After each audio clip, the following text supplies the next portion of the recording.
The Hand of Fu-Manchu by Sax Rohmer. Chapter 1. The Traveler from Tibet. "Who's there?" I called sharply. I turned and looked across the room. The window had been widely opened when I entered, and a faint fog haze hung in the apartment, seeming to veil the light of the shaded lamp. I watched the closed door intently, expecting every moment to see the knob turn. But nothing happened. "Who's there?" I cried again, and crossing the room I threw open the door. The long corridor without, lighted only by one inhospitable lamp at a remote end, showed choked and yellowed with this same fog, so characteristic of London in November. But nothing moved to right nor left of me. The New Louvre Hotel was in some respects yet incomplete, and the long passage in which I stood, despite its marble facings, had no air of comfort or good cheer. Palatial it was, but inhospitable. I returned to the room, reclosing the door behind me. Then for some 5 minutes or more I stood listening for a repetition of that mysterious sound, as of something that both dragged and tapped, which already had arrested my attention. My vigilance went unrewarded. I had closed the window to exclude the yellow mist, but subconsciously I was aware of its encircling presence, walling me in, and now I found myself in such a silence as I had known in deserts, but could scarce have deemed possible in fog-bound London, in the heart of the world's metropolis, with the traffic of the Strand below me upon one side, and the restless life of the river upon the other. It was easy to conclude that I had been mistaken, that my nervous system was somewhat overwrought as a result of my hurried return from Cairo, where I had left behind me many a fondly cherished hope. I addressed myself again to the task of unpacking my steamer trunk, and was so engaged when again a sound in the corridor outside brought me upright with a jerk. A quick footstep approached the door, and there came a muffled rapping upon the panel. This time I asked no question, but leapt across the room and threw the door open. Nayland Smith stood before me, muffled up in a heavy traveling coat, and with his hat pulled down over his brows. "At last!" I cried, as my friend stepped in and quickly reclosed the door. Smith threw his hat upon the settee, stripped off the greatcoat, and, pulling out his pipe, began to load it in feverish haste. "Well," I said, standing amid the litter cast out from the trunk, and watching him eagerly, "what's afoot?" Nayland Smith lighted his pipe, carelessly dropping the match end upon the floor at his feet. "God knows what is afoot this time, Petrie," he replied. "You and I have lived no commonplace lives. Dr. Fu-Manchu has seen to that, but if I am to believe what the chief has told me to-day, even stranger things are ahead of us." I stared at him, wonder-stricken. "That is almost incredible," I said. "Terror can have no darker meaning than that which Dr. Fu-Manchu gave to it. Fu-Manchu is dead, so what have we to fear?" "We have to fear," replied Smith, throwing himself into the corner of the settee, "the Si-Fan." I continued to stare uncomprehendingly. "The Si-Fan?" "I always knew, and you always knew," interrupted Smith in his short, decisive manner, "that Fu-Manchu, genius that he was, remained nevertheless the servant of another, or others. He was not the head of that organization which dealt in wholesale murder, which aimed at upsetting the balance of the world. I even knew the name of one, a certain mandarin, and member of the sublime order of the White Peacock, who was his immediate superior. I had never dared to guess at the identity of what I may term the head center." He ceased speaking and sat gripping his pipe grimly between his teeth, whilst I stood staring at him almost fatuously. Then "Evidently you have much to tell me," I said with forced calm. I drew up a chair beside the settee, and was about to sit down. "Suppose you bolt the door," jerked my friend. I nodded, entirely comprehending, crossed the room, and shot the little nickel bolt into its socket. "Now," said Smith, as I took my seat, "the story is a fragmentary one, in which there are many gaps. Let us see what we know. It seems that the despatch which led to my sudden recall, and incidentally yours, from Egypt to London, and which only reached me as I was on the point of embarking at Suez for Rangoon, was prompted by the arrival here of Sir Gregory Hale, whilom attaché at the British Embassy, Peking. So much, you will remember, was conveyed in my instructions." "Quite so." Furthermore, I was instructed, you'll remember, to put up at the New Louvre Hotel, therefore you came here and engaged this suite whilst I reported to the chief.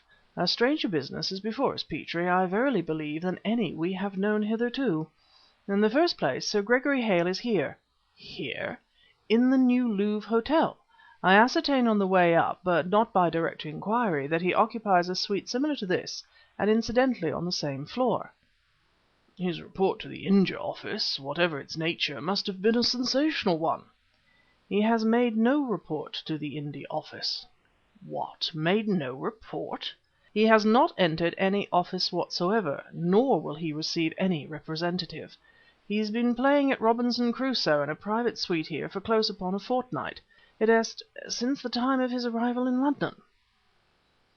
I suppose my growing perplexity was plainly visible, for Smith suddenly burst out with his short, boyish laugh. "Oh, I told you it was a strange business!" he cried. "Is he mad?" Nayland Smith's gaiety left him, and he became quite suddenly stern and grim. "Either mad, Petrie, stark, raving mad, or the saviour of the Indian Empire, perhaps of all Western civilization. Listen. Sir Gregory Hale, whom I know slightly, and who honors me apparently with the belief that I am the only man in Europe worthy of his confidence, resigned his appointment at Peking some time ago, and set out upon a private expedition to the Mongolian frontier with the avowed intention of visiting some place in the Gobi Desert. From the time that he actually crossed the frontier he disappeared for nearly 6 months, to reappear again suddenly and dramatically in London.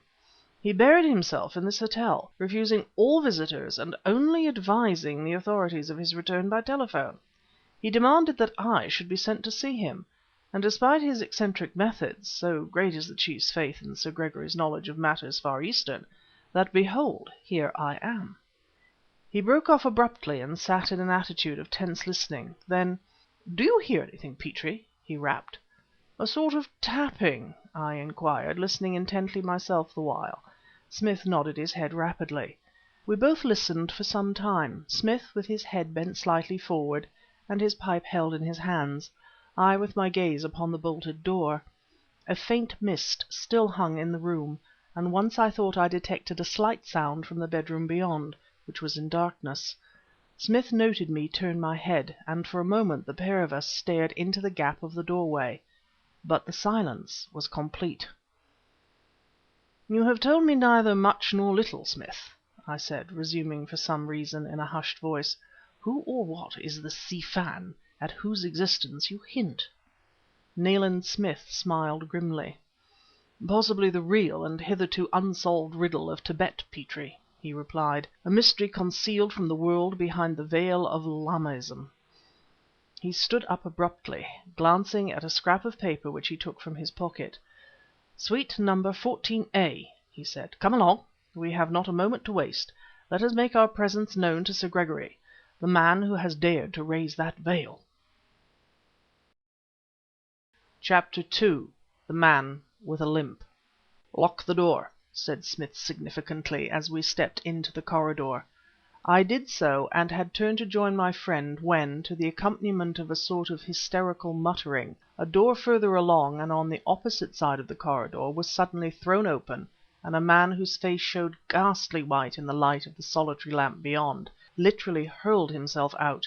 He perceived Smith and myself immediately. Throwing one glance back over his shoulder, he came tottering forward to meet us. "My God, I can't stand it any longer!"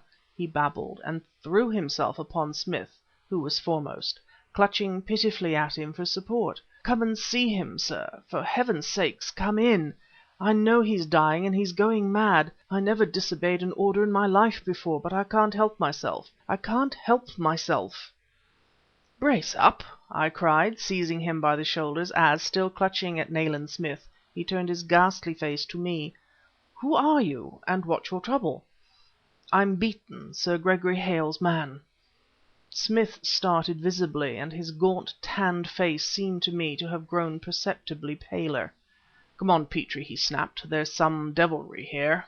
Thrusting Beeton aside, he rushed in at the open door, upon which, as I followed him, I had time to note the number 14A.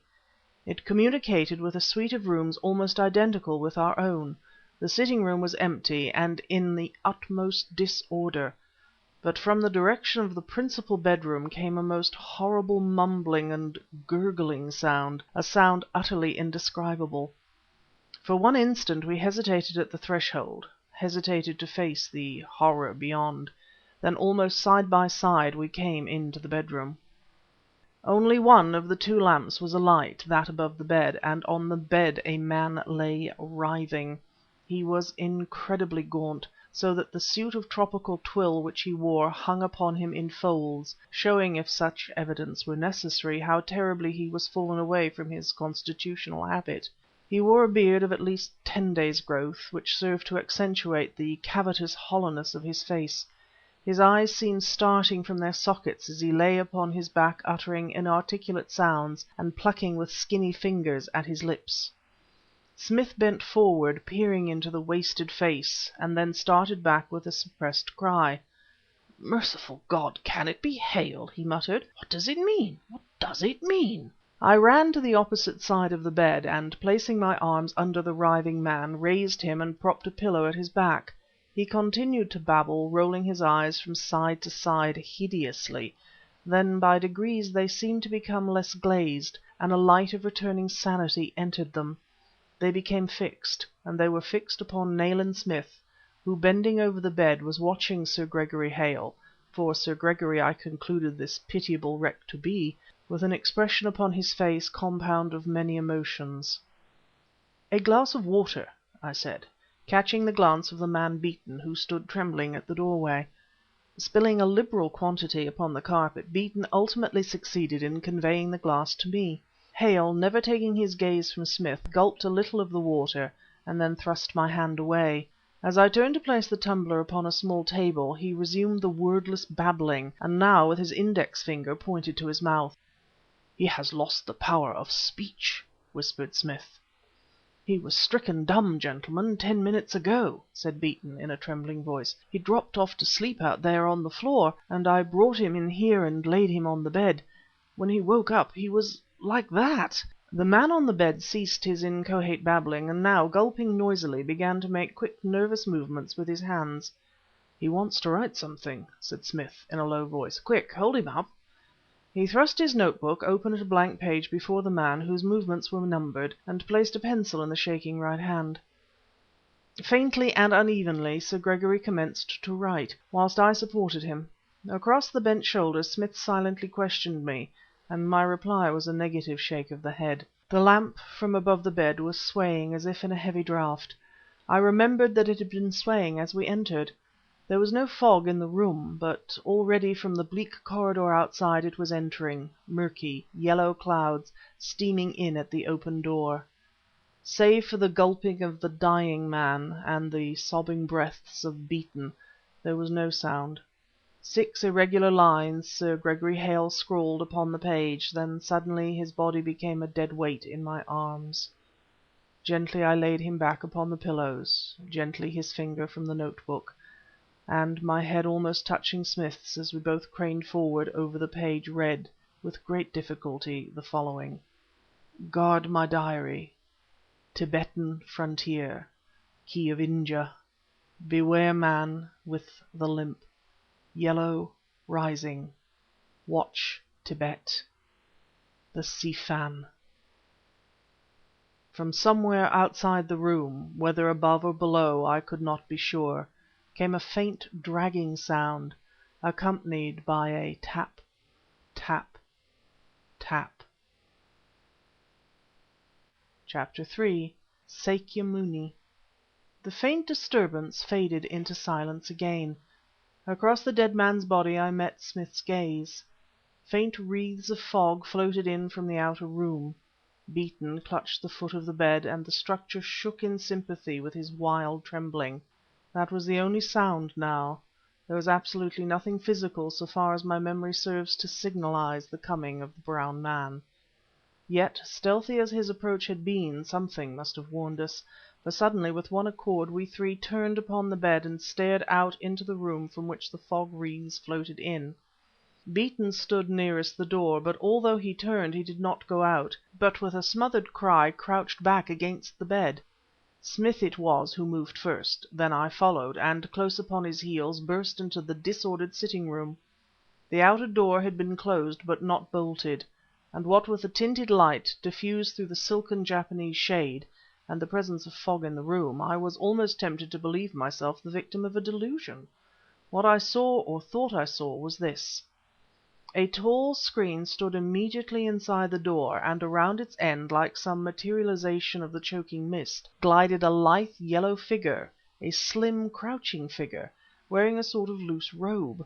An impression I had of jet black hair, protruding from beneath a little cap, of finely chiselled features and great luminous eyes, then, with no sound to tell of, a door opened or shut. The apparition was gone. "You saw him, Petrie! You saw him!" cried Smith. In 3 bounds he was across the room, had tossed the screen aside and thrown open the door. Out he sprang into the yellow haze of the corridor, tripped, and, uttering a cry of pain, fell sprawling upon the marble floor.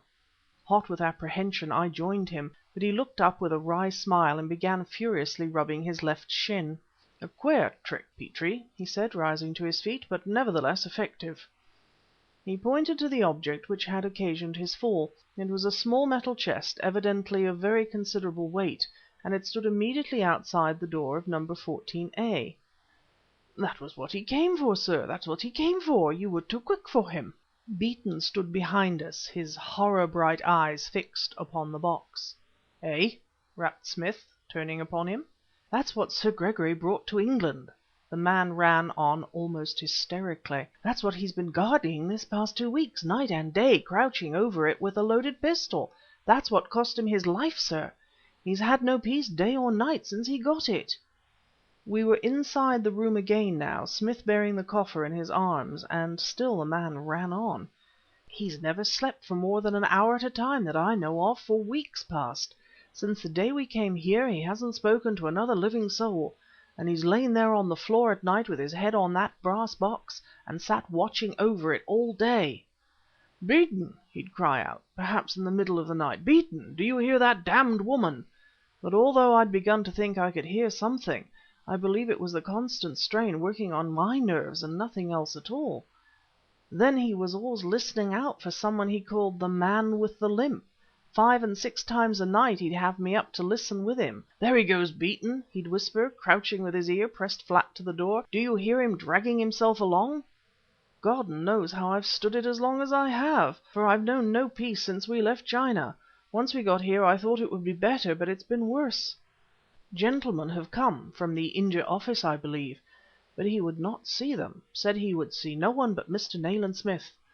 He had never lain in his bed until to-night, but what with taking no proper food nor sleep, and some secret trouble that was killing him by inches, he collapsed altogether a while ago, and I carried him in and laid him on the bed as I told you, and now he's dead. Now he's dead." Beeton leant up against the mantelpiece and buried his face in his hands, whilst his shoulders shook convulsively.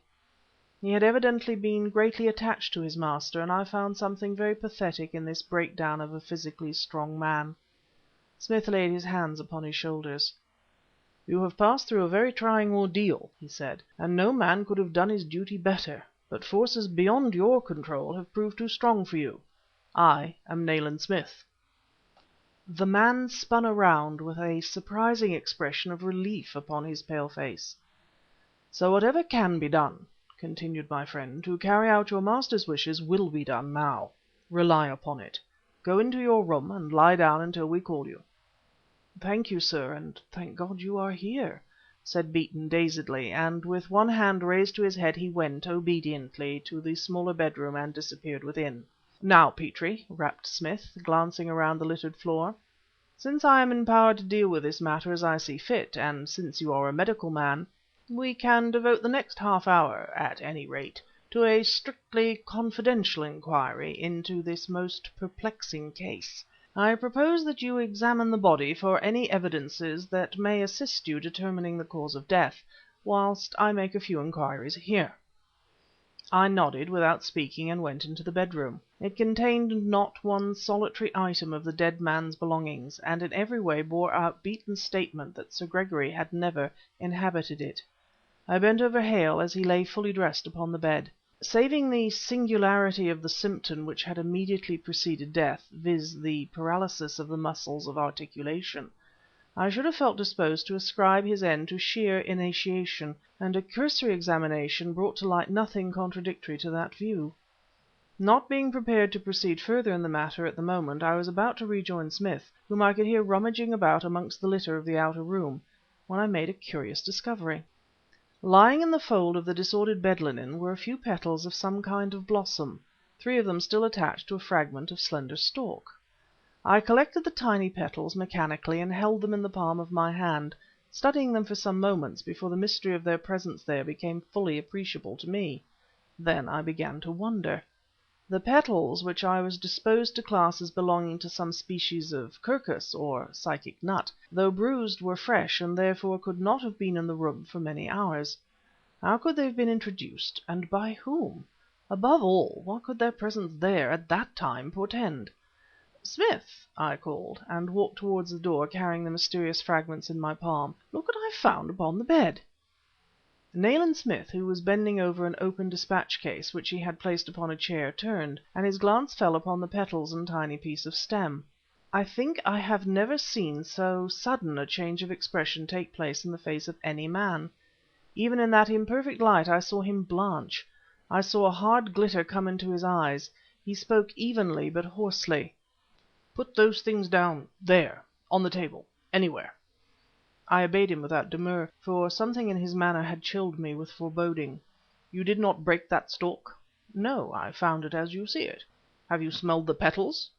I shook my head, whereupon, having his eyes fixed upon me with the strangest expression in their grey depths, Nayland Smith said a singular thing. "Pronounce slowly the words Sakya Muni," he directed. I stared at him, scarcely crediting my senses, but "I mean it," he rapped. "Do as I tell you." "Sakya Muni," I said, in ever increasing wonder.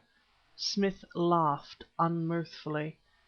"Go to the bathroom and thoroughly wash your hands," was his next order. "Renew the water at least 3 times."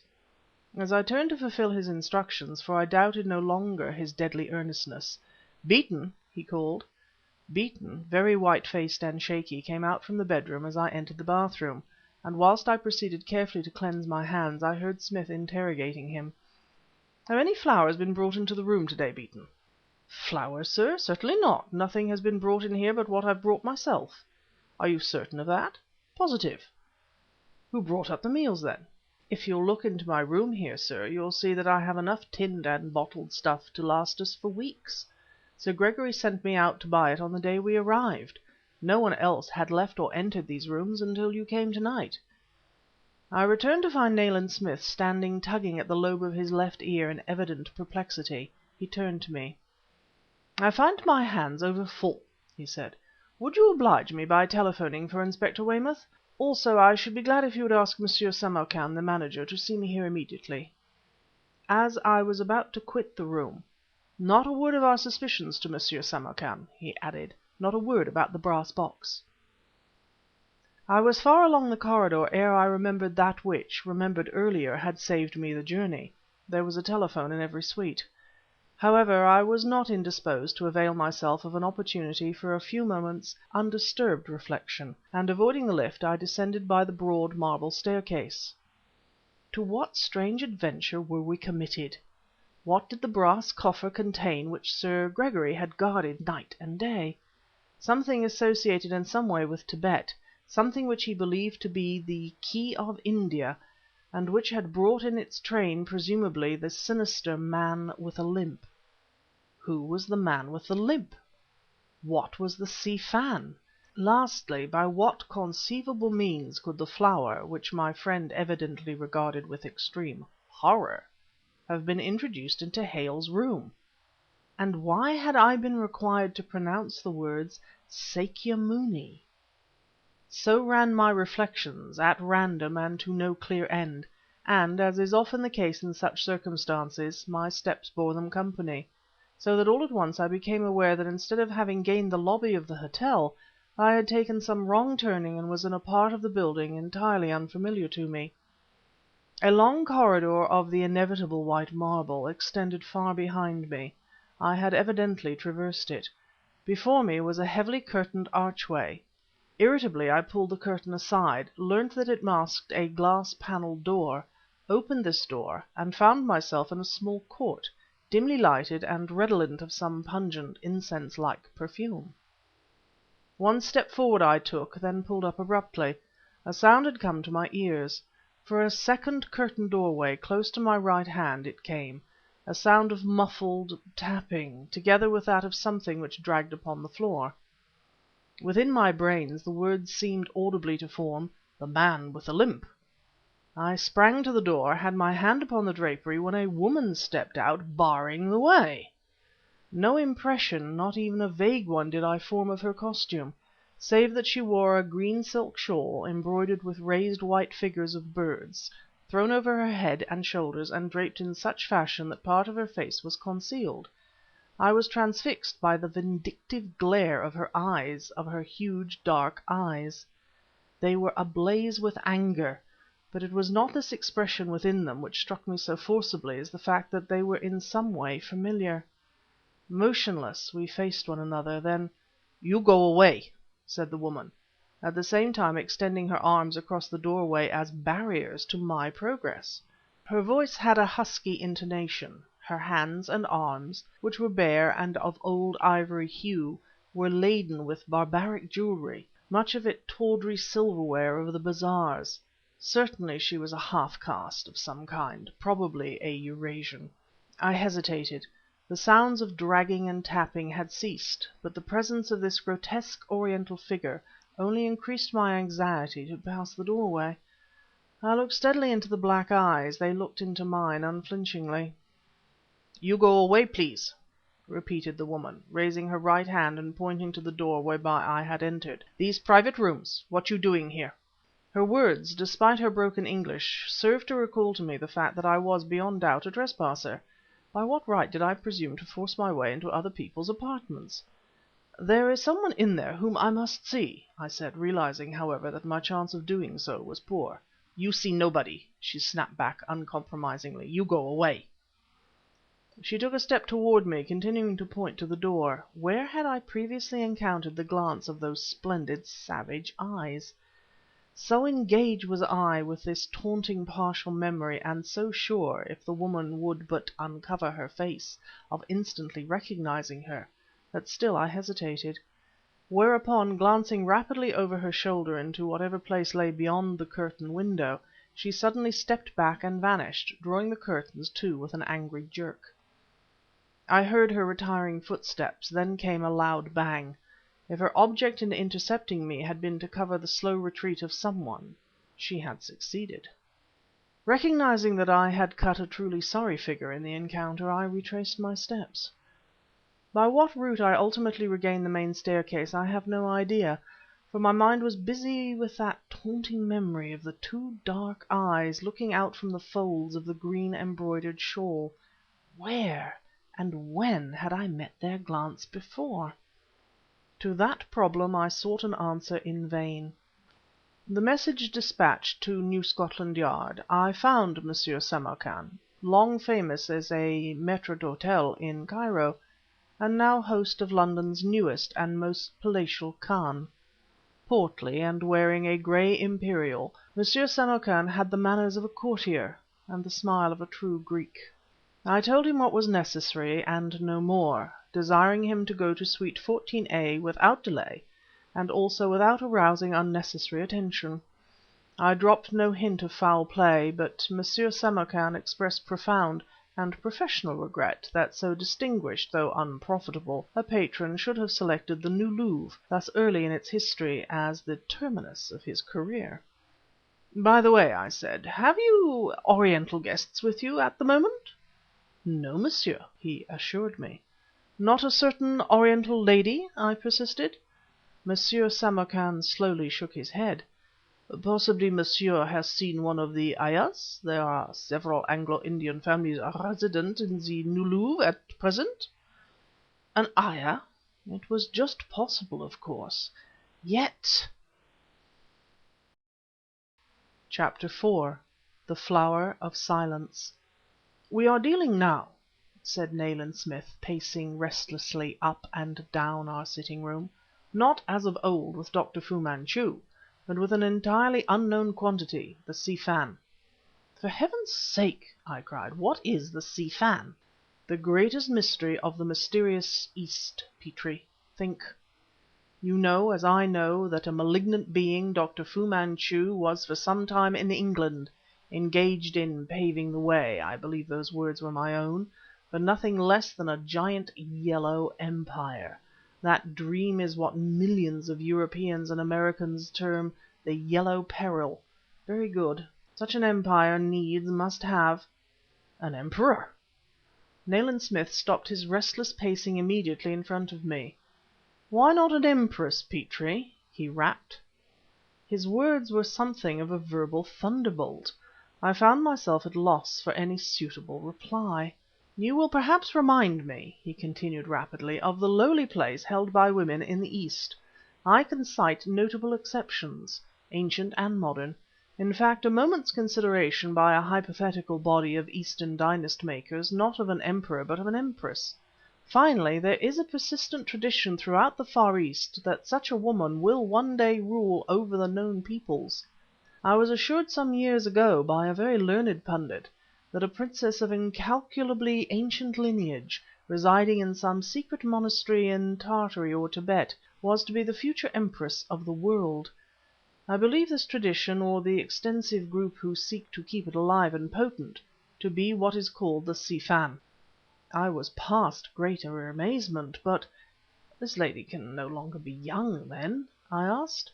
"On the contrary, Petrie, she remains always young and beautiful by means of a continuous series of reincarnations. Also she thus conserves the collated wisdom of many ages. In short, she is the archetype of Lamaism. The real secret of Lama celibacy is the existence of this immaculate ruler, of whom the Grand Lama is merely a high priest. She has as attendants maidens of good family, selected for their personal charms, and rendered dumb in order that they may never report what they see and hear." "Smith," I cried, "this is utterly incredible!" "Her body slaves are not only mute, but blind, for it is death to look upon her beauty unveiled." I stood up impatiently. "You are amusing yourself," I said. Nayland Smith clapped his hands upon my shoulders, in his own impulsive fashion, and looked earnestly into my eyes. "Forgive me, old man," he said, "if I had related all these fantastic particulars as though I gave them credence. Much of this is legendary, I know, some of it mere superstition. But I am serious now, Petrie. Part of it is true." I stared at the square-cut, sun-tanned face, and no trace of a smile lurked about that grim mouth. Such a woman may actually exist, Petrie, only in legend, but nevertheless she forms the head centre of that giant conspiracy in which the activities of Dr. Fu-Manchu were merely a part. Hale blundered on to this stupendous business, and from what I have gathered from Beeton, and from what I have seen for myself, it is evident that in yonder coffer" he pointed to the brass chest standing hard by "Hale got hold of something indispensable to the success of this vast yellow conspiracy. That he was followed here, to the very hotel, by agents of this mystic unknown is evident. But," he added grimly, "they have failed in their object." A thousand outrageous possibilities fought for precedence in my mind. "Smith," I cried, "the half-caste woman whom I saw in the hotel—" Nayland Smith shrugged his shoulders. "Probably is, Monsieur Samarkan suggests, an ayah," he said. But there was an odd note in his voice and an odd look in his eyes. "Then again, I am almost certain that Hale's warning concerning the man with the limp was no empty one. Shall you open the brass chest?" "At present, decidedly no.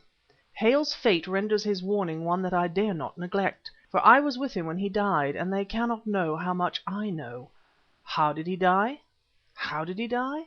How was the Flower of Silence introduced into his closely guarded room?" "The Flower of Silence?" Smith laughed shortly and unmirthfully. "I was once sent for," he said, "during the time when I was stationed in Upper Burma, to see a stranger, a sort of itinerant Buddhist priest, so I understood, who had desired to communicate some message to me personally. He was dying, in a dirty hut on the outskirts of Manipur, up in the hills. When I arrived, I say at a glance that the man was a Tibetan monk. He must have crossed the river and come down through Assam, but the nature of his message I never knew. He had lost the power of speech. He was gurgling, inarticulate, just like poor Hale. A few moments after my arrival he breathed his last. The fellow who had guided me to the place bent over him. I shall always remember the scene, then fell back as though he had stepped upon an adder. "He holds the Flower of Silence in his hand," he cried. "The Si Fan, the Si Fan!" and bolted from the hut. When I went to examine the dead man, sure enough he held in one hand a little crumpled spray of flowers. I did not touch it with my fingers, naturally, but I managed to loop a piece of twine around the stem, and by that means I gingerly removed the flowers and carried them to an orchid hunter of my acquaintance who chanced to be visiting Manipur. Graham, that was my orchid man's name, pronounced the specimen to be an unclassified species of Jatropha, belonging to the Quercus family. He discovered a sort of hollow thorn, almost like a fang, amongst the blooms, but was unable to surmise the nature of its functions. He extracted enough of a certain fixed oil from the flowers, however, to have poisoned the pair of us. Probably the breaking of a bloom ejects some of this acrid oil through the thorn. Practically the uncanny thing stings when it is hurt. That was my own idea, Petrie, and I can understand how these Eastern fanatics accept their sentence, silence and death, when they have deserved it, at the hands of their mysterious organization, and commit this novel form of hara-kiri. But I shall not sleep soundly with that brass coffer in my possession until I know by what means Sir Gregory was induced to touch a Flower of Silence, and by what means it was placed in his room. But, Smith, why did you direct me to-night to repeat the words Sakya Muni? Smith smiled in a very grim fashion. It was after the episode I have just related that I made the acquaintance of that pundit, some of whose statements I have already quoted for your enlightenment. He admitted that the Flower of Silence was an instrument frequently employed by a certain group, adding that, according to some authorities, one who touched the flower might escape death by immediately pronouncing the sacred name of Buddha. He was no fanatic himself, however, and marking my incredulity, he explained that the truth was this. No one whose power of speech were imperfect could possibly pronounce correctly the word Sakya Muni. Therefore, since the first effect of this damnable thing is instantly to tie the tongue, the uttering of the sacred name of Buddha becomes practically a test whereby the victim may learn whether the venom has entered his system or not. I repressed a shudder. An atmosphere of horror seemed to be enveloping us, fog-like. "Smith," I said slowly, "we must be on our guard." For at last I had run to earth that elusive memory. Unless I am strangely mistaken, the man who so mysteriously entered Hale's room and the supposed ayah whom I met downstairs are one and the same. Two at least of the yellow group are actually here in the New Louvre. The light of the shaded lamp shone down upon the brass coffer on the table beside me. The fog seemed to have cleared from the room somewhat, but since the midnight stillness I could detect the muffled sounds of sirens from the river and the reports of fog signals from the railways. I concluded that the night was not yet wholly clear of the choking mist. In accordance with a prearranged scheme we had decided to guard the Key of India, whatever it might be, turn and turn about through the night. In a word, we feared to sleep unguarded. Now my watch informed me that 4 o'clock approached, at which hour I was to arouse Smith and retire to sleep in my own bedroom. Nothing had disturbed my vigil, that is, nothing definite. True, once, at about half an hour earlier, I had thought I heard the dragging and tapping sound from somewhere up above me, but since the corridor overhead was unfinished and none of the rooms opening upon it yet habitable, I concluded that I had been mistaken. The stairway at the end of our corridor, which communicated with that above, was still blocked with bags of cement and slabs of marble, in fact.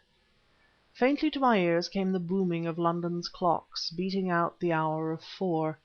But still I sat beside the mysterious coffer, indisposed to awaken my friend any sooner than was necessary, particularly since I felt in no way sleepy myself.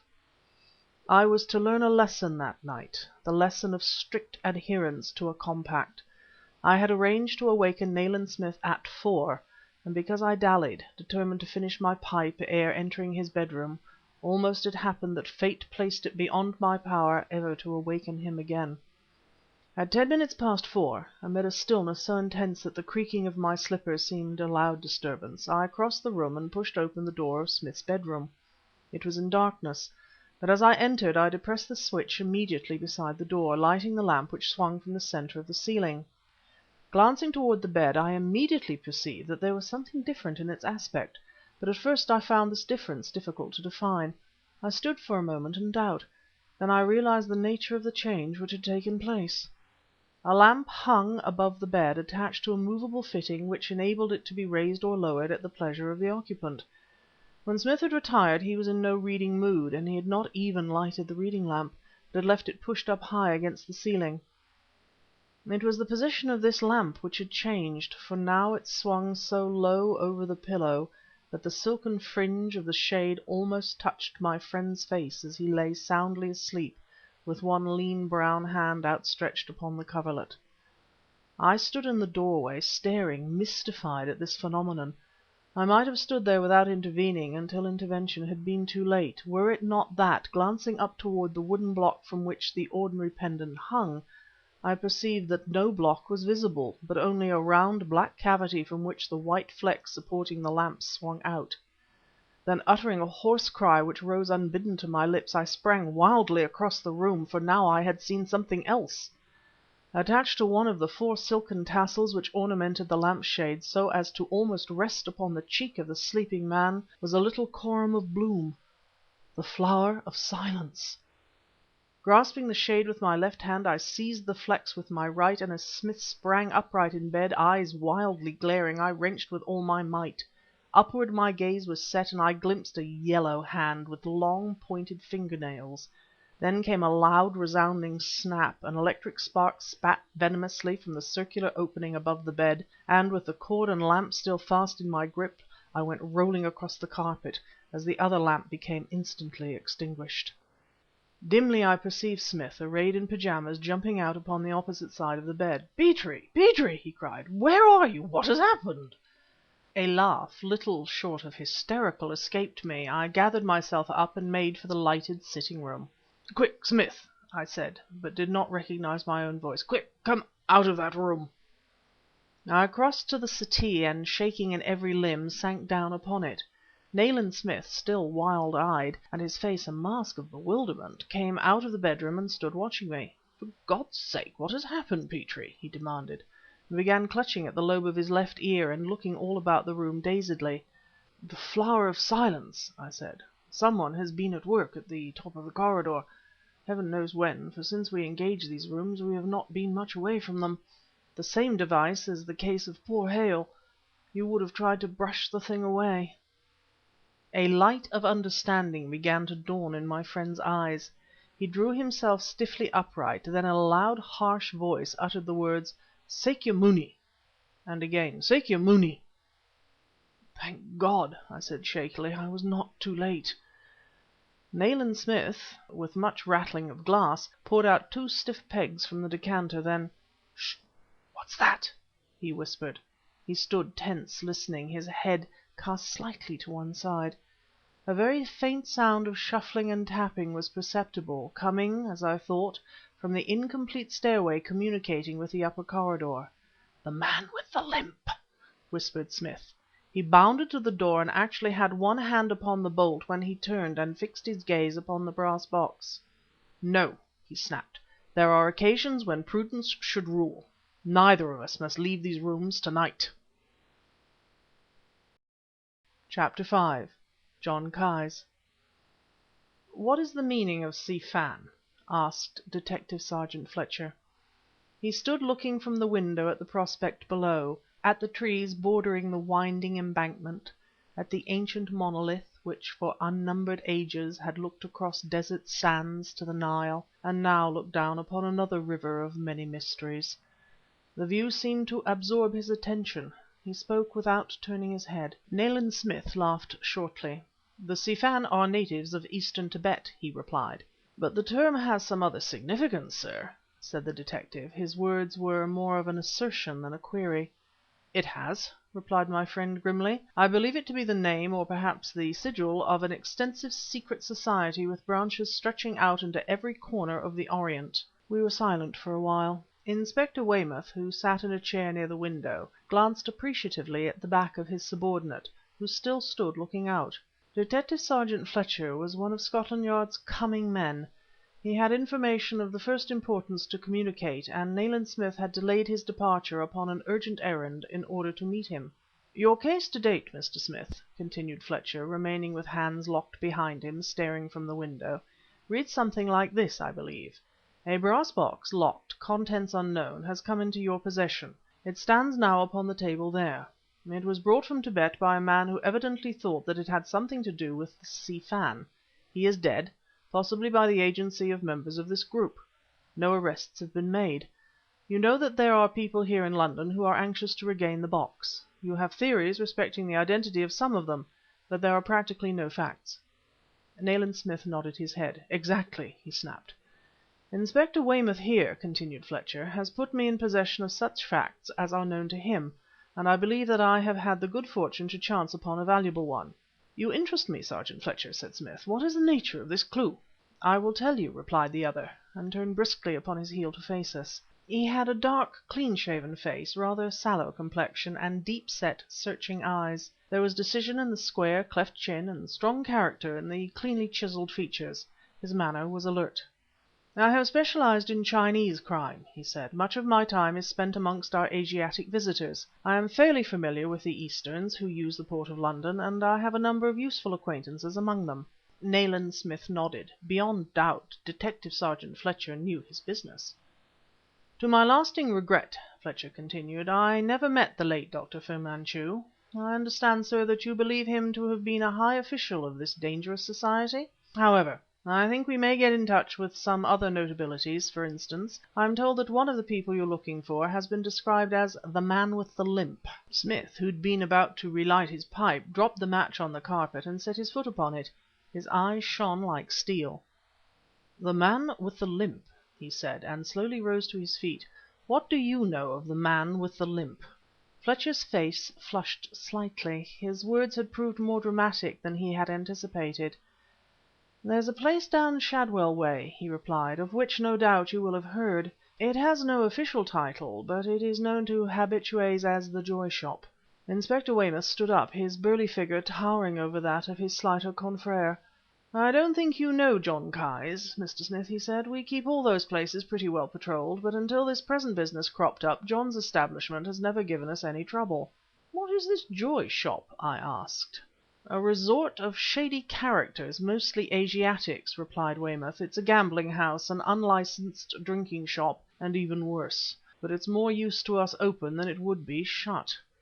"It is one of my regular jobs to keep an eye on the visitors to the Joy Shop," continued Fletcher. "I have many acquaintances who use the place. Needless to add, they don't know my real business. Well, lately several of them asked me if I know who the man is that hobbles about the place with two sticks. Everybody seems to have heard him, but no one has seen him." Nayland Smith began to pace the floor restlessly. "I have heard him myself," added Fletcher, "but never managed to get so much as a glimpse of him. When I learnt about this Si Fan mystery, I realized that he might very possibly be the man for whom you're looking, and a golden opportunity has cropped up for you to visit the Joy Shop, and if our luck remains in, to get a peep behind the scenes." "I am all attention," snapped Smith. "A woman called Zarmi has recently put in an appearance at the Joy Shop. Roughly speaking, she turned up at about the same time as the unseen man with the limp." Nayland Smith's eyes were blazing with suppressed excitement. He was pacing quickly up and down the floor, tugging at the lobe of his left ear. "She is different in some way from any other woman I have ever seen in the place. She's a Eurasian and good looking, after a tigerish fashion. I have done my best," he smiled slightly, "to get in her good books, and up to a point I've succeeded. I was there last night, and Zarmi asked me if I knew what she called a strong feller. These," she informed me, contemptuously referring to the rest of the company, "are poor weak Johnnies." I had nothing definite in view at the time, for I had not then heard about your return to London, but I thought it might lead to something anyway, so I promised to bring a friend along tonight. I don't know what we're wanted to do, but "Count on me," snapped Smith. "I will leave all details to you and to Weymouth, and I will be at New Scotland Yard this evening in time to adopt a suitable disguise. Petrie," he turned impetuously to me, "I fear I shall have to go without you, but I shall be in safe company, as you see, and doubtless Weymouth can find you a part in his portion of the evening's programme." He glanced at his watch. "Ah, I must be off. If you will oblige me, Petrie, by putting the brass box into my smaller portmanteau whilst I slip my coat on, perhaps Weymouth on his way out will be good enough to order a taxi. I shall venture to breathe again once our unpleasant charge is safely deposited in the bank vaults." Chapter 6. The Si Fan Move. A slight drizzling rain was falling as Smith entered the cab which the hall porter had summoned. The brown bag in his hand contained the brass box, which actually was responsible for our presence in London. The last glimpse I had of him through the glass of the closed window showed him striking a match to light his pipe, which he rarely allowed to grow cool. Oppressed with an unaccountable weariness of spirit, I stood within the lobby looking out upon the greyness of London in November. A slight mental effort was sufficient to blot out that drab prospect and to conjure up before my mind's eye a balcony overlooking the Nile, a glimpse of dusty palms, a white wall overgrown with purple blossoms, and above all the dazzling vault of Egypt. Above the balcony my imagination painted a figure, limning it with loving details, the figure of Karamaneh, and I thought that her glorious eyes would be sorrowful, and her lips perhaps a little tremulous as, her arms resting upon the rail of the balcony, she looked out across the smiling river to the domes and minarets of Cairo, and beyond, into the hazy distance, seeing me in dreary, rain-swept London, as I saw her, a Jazira, beneath the cloudless sky of Egypt. From these tender but mournful reflections I aroused myself almost angrily, and set off through the muddy streets towards Charing Cross, for I was availing myself of the opportunity to call upon Dr. Murray, who had purchased my small suburban practice when, finally, as I thought at the time, I had left London. This matter occupied me for the greater part of the afternoon, and I returned to the New Louvre Hotel shortly after 5, seeing no one in the lobby whom I knew, proceeded immediately to our apartment. Nayland Smith was not there, and having made some changes in my attire, I descended again and inquired if he had left any message for me. The booking clerk informed me that Smith had not returned, therefore I resigned myself to wait. I purchased an evening paper and settled down in the lounge where I had an uninterrupted view of the entrance doors. The dinner hour approached, but still my friend failed to put in an appearance. Becoming impatient, I entered a call box and rang up Inspector Weymouth. Smith had not been to Scotland Yard, nor had they received any message from him. Perhaps it would appear that there was little cause for alarm in this, but I, familiar with my friend's punctual and exact habits, became strangely uneasy. I did not wish to make myself ridiculous, but growing restlessness impelled me to institute inquiries regarding the cabman who had driven my friend. The result of these was to increase rather than to allay my fears. The man was a stranger to the hall porter, and he was not one of the taxi men who habitually stood upon the neighbouring rank. No one seemed to have noticed the number of the cab. And now my mind began to play with strange doubts and fears. The driver, I recollected, had been a small, dark man, possessing remarkably well-cut, olive-hued features. Had he not worn spectacles, he would indeed have been handsome, in an effeminate fashion. I was almost certain by this time that he had not been an Englishman, and I was almost certain that some catastrophe had befallen Smith. Our ceaseless vigilance had been momentarily relaxed, and this was the result. At some large bank branches there is a resident messenger. Even granting that such was the case in the present instance, I doubted if the man could help me, unless, as was possible, he chanced to be familiar with my friend's appearance, and had actually seen him there that day. I determined at any rate to make the attempt. Re-entering the call box, I asked for the bank's number. There proved to be a resident messenger, who after a time replied to my call. He knew Nayland Smith very well by sight, and as he had been on duty in the public office at the bank at the time that Smith should have arrived, he assured me that my friend had not been there that day. "Besides, sir," he said, "you say he came to deposit valuables of some kind here?" "Yes, yes!" I cried eagerly. "I take all such things down to the lift to the vaults at night, sir. under the supervision of the assistant manager, and I can assure you that nothing of the kind has been left with us to-day." I stepped out of the call box unsteadily. Indeed, I clutched at the door for support. "What is the meaning of Si Fan?" Detective Sergeant Fletcher had asked that morning. None of us could answer him. None of us knew.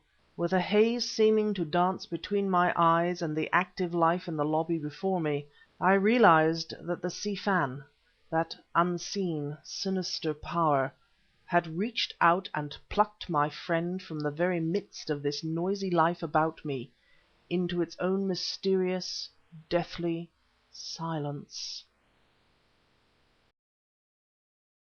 Chapter 7. Chinatown. "It's no easy matter," said Inspector Weymouth, "to patrol the vicinity of John Ki's Joy Shop without their getting wind of it. The entrance, as you'll see, is a long, narrow rat hole of a street, running at right angles to the Thames. There's no point, as far as I know, from which the yard can be overlooked, and the back is on a narrow cutting belonging to a disused mill." I paid little attention to his words. Disguised beyond all chance of recognition even by one intimate with my appearance, I was all impatience to set out. I had taken Smith's place in the night's programme, for, every possible source of information having been tapped in vain, I now hoped against hope that some clue to the fate of my poor friend might be obtained at the Chinese den which he had designed to visit with Fletcher. The latter, who presented a strange picture in his make-up as a sort of half-caste sailor, stared doubtfully at the Inspector, then "The River Police cutter," he said, "can drop down on the tide and lie off under the Surrey bank. There's a vacant wharf facing the end of the street, and we can slip through and show a light there, to let you know we've arrived. You reply in the same way. If there's any trouble I shall blaze away with this," he showed the butt of a service revolver protruding from his hip pocket, "and you can be ashore in no time." The plan had one thing to commend it, viz., that no one could devise another. Therefore it was adopted, and 5 minutes later a taxi cab swung out of the yard, containing Inspector Weymouth and two ruffianly looking companions, myself and Fletcher. Any zest with which, at another time, I might have entered upon such an expedition was absent now. I bore with me a gnawing anxiety and sorrow that precluded all conversation on my part, save monosyllabic replies to questions that I comprehended but vaguely. At the River Police Depot we found Inspector Ryman, an old acquaintance, awaiting us. Weymouth had telephoned from Scotland Yard.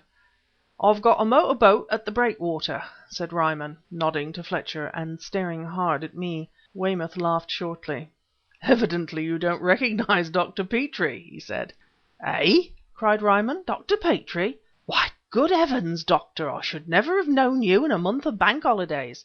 What's afoot, then?" And he turned to Weymouth, eyebrows raised interrogatively. "It's the Fu-Manchu business again, Ryman." "Fu-Manchu? But I thought the Fu-Manchu case was off the books long ago. It was always a mystery to me, never a word in the papers, and we as much in the dark as everybody else. But didn't I hear that the Chinaman Fu-Manchu was dead?" Weymouth nodded. "Some of his friends seem to be very much alive, though," he said. "It appears that Fu-Manchu, for all his genius and there's no denying he was a genius, Ryman was only the agent of somebody altogether bigger." Ryman whistled softly. "Has the real head of affairs arrived, then?" "We find we are up against what is known as the Si Fan." At that it came to the inevitable, unanswerable question: "What is the Si Fan?" I laughed, but my laughter was not mirthful. Inspector Weymouth shook his head. "Perhaps Mr. Nayland Smith could tell you that," he replied, "for the Si Fan got him today." "Got him?" cried Ryman. "Absolutely. He's vanished, and Fletcher here has found out that John Ki's place is in some way connected with this business." I interrupted, impatiently I fear. "Then let us set out, Inspector," I said, "for it seems to me that we are wasting precious time, and you know what that may mean." I turned to Fletcher. "Where is this place situated exactly? How do we proceed?" "The cab can take us part of the way," he replied, "and we shall have to walk the rest. Patrons of John's don't turn up in taxis, as a rule." "Then let us be off," I said, and made for the door. "Don't forget the signal," Weymouth cried after me, "and don't venture into the place until you've received our reply." but I was already outside, Fletcher following, and a moment later we were both in the cab and off into a maze of tortuous streets toward John Ki's Joy Shop. With the coming of nightfall the rain had ceased, but the sky remained heavily overcast, and the air was filled with clammy mist. It was a night to arouse longings for southern skies, and when, discharging the cabman, we set out afoot along a muddy and ill-lighted thoroughfare, bordered on either side by high brick walls, their monotony occasionally broken by gateways, I felt that the load of depression which had settled upon my shoulders must ere long bear me down. Sounds of shunting upon some railway siding came to my ears. Train whistles and fog signals hooted and boomed. River sounds there were, too, for we were close beside the Thames, that grey old stream which has borne upon its bier many a poor victim of underground London. The sky glowed sullenly red above. "There's the Joy Shop along on the left," said Fletcher, breaking in upon my reflections. "You'll notice a faint light. It's shining out through the open door. Then here is the wharf." He began fumbling with the fastenings of a dilapidated gateway beside which we were standing, and a moment later "All right, slip through," he said. I followed him through the narrow gap which the ruinous state of the gates had enabled him to force, and found myself looking under a low arch, with the Thames beyond, and a few hazy lights coming and going on the opposite bank. "Go steady," warned Fletcher. "It's only a few paces to the edge of the wharf." I heard him taking a box of matches from his pocket. "Here is my electric lamp," I said. "It will serve the purpose better." "Good," muttered my companion. "Show a light down here, so that we can find our way." With the aid of the lamp we found our way out on to the rotting timbers of the crazy structure. The mist hung denser over the river, but through it, as through a dirty gauze curtain, it was possible to discern some of the greater lights on the opposite shore. These, without exception, however, showed high up upon the fog curtain. Along the water level lay a belt of darkness. "Let me give them the signal," said Fletcher, shivering slightly and taking the lamp from my hand. He flashed the light 2 or 3 times, then we both stood watching the belt of darkness that followed the Surrey shore. The tide lapped upon the timbers supporting the wharf, and little whispers and gurgling sounds stole up from beneath our feet. Once there was a faint splash from somewhere below and behind us. "There goes a rat," said Fletcher vaguely, and without taking his gaze from the darkness under the distant shore. "It's gone into the cutting at the back of John Ki's." He ceased speaking and flashed the lamp again several times. Then, all at once out of the murky darkness into which we were peering, looked a little eye of light. Once, twice, thrice it winked at us from low down upon the oily water, then was gone. "It's Weymouth with the cutter," said Fletcher. "They are ready. Now for John Ki's." We stumbled back up the slight acclivity beneath the archway to the street, leaving the ruinous gates as we had found them. Into the uninviting little alley immediately opposite we plunged, and where the faint yellow luminance showed up from the muddy path before us, Fletcher paused a moment, whispering to me warningly. "Don't speak if you can help it," he said. "If you do, mumble any old jargon in any language you like, and throw in plenty of cursing." He grasped me by the arm, and I found myself crossing the threshold of the Joy Shop.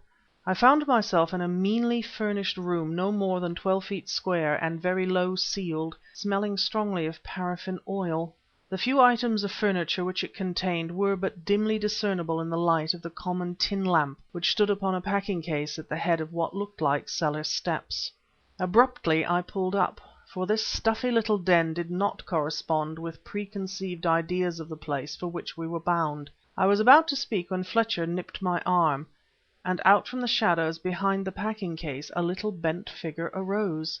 I started violently, for I had had no idea that another was in the room. The apparition proved to be a Chinaman, and judging from what I could see of him, a very old Chinaman. His bent figure attired in a blue smock. His eyes were almost invisible amidst an intricate map of wrinkles which covered his yellow face.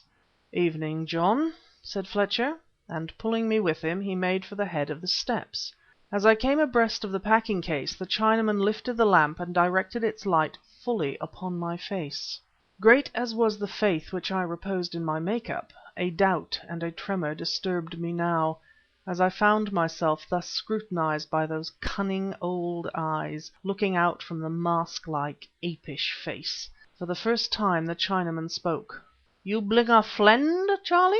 he squeaked in a thin, piping voice. "Him play piecee card," replied Fletcher briefly. "Good fellow, plenty much money." He descended the steps, still holding my arm, and I perforce followed him. Apparently John's scrutiny and Fletcher's explanation respecting me together had proved satisfactory, for the lamp was replaced upon the lid of the packing case, and the little bent figure dropped down again into the shadows from which it had emerged. "Allee lighty," I heard faintly as I stumbled downward in the wake of Fletcher. I had expected to find myself in a cellar, but instead discovered that we were on a small square court, with the mist of the night about us again. On a doorstep facing us stood a duplicate of the lamp upon the box upstairs. Evidently this was designed to indicate the portals of the Joy Shop, for Fletcher pushed open the door, whose threshold accommodated the lamp, and the light of the place beyond shone out into our faces. We entered, and my companion closed the door behind us. Before me I perceived a long, low room lighted by flaming gas burners, the jets hissing and spluttering in the draught from the door, for they were entirely innocent of shades or mantles. Wooden tables, their surfaces stained with the marks of countless wet glasses, were ranged about the place, café fashion, and many of these tables accommodated groups, of nondescript nationality for the most part. One or two were in a distant corner who were unmistakably Chinamen, but my slight acquaintance with the races of the East did not enable me to classify the greater number of those whom I now saw about me. There were several unattractive looking women present. Fletcher walked up the center of the place, exchanging nods of recognition with two hang-dog poker players, and I was pleased to note that our advent had apparently failed to attract the slightest attention. Through an opening on the right-hand side of the door, near the top, I looked into a smaller apartment, occupied exclusively by Chinese. They were playing some kind of roulette and another game which seemed wholly to absorb their interest. I ventured no more than a glance, then passed on with my companion. "Fan tan," he whispered in my ear. Other forms of gambling were in progress at some of the tables, and now Fletcher silently drew my attention to yet a third dimly lighted apartment, this opening out from the left-hand corner of the principal room. The atmosphere of the latter was sufficiently abominable, indeed the stench was appalling, but a wake of choking vapor met me as I paused for a moment at the threshold of this inner sanctuary. I formed but the vaguest impression of its interior; the smell was sufficient. This annex was evidently reserved for opium smokers. Fletcher sat down at a small table near by, and I took a common wooden chair which he thrust forward with his foot. I was looking around at the sordid scene, filled with a bitter sense of my own impotency to aid my missing friend, when that occurred which set my heart beating wildly, at once with hope and excitement. Fletcher must have seen something of this in my attitude, for "Don't forget what I told you," he whispered. "Be cautious. Be very cautious." Chapter 8. Zarmi of the Joy Shop. Down the center of the room came a girl carrying the only ornamental object which thus far I had seen in the Joy Shop, a large Oriental brass tray. She was a figure which must have formed a center of interest in any place, trebly so, then, in such a place as this. Her costume consisted in a series of incongruities, whilst the entire effect was barbaric and by no means unpicturesque. She wore high-heeled red slippers and, as her short gauzy skirt rendered amply evident, black silk stockings. A brilliantly colored Oriental scarf was wound around her waist and knotted in front, its tasseled ends swinging girdle fashion. A sort of chemise like the antarie of Egyptian women completed her costume, if I except a number of barbaric ornaments, some of them silver, with which her hands and arms were bedecked.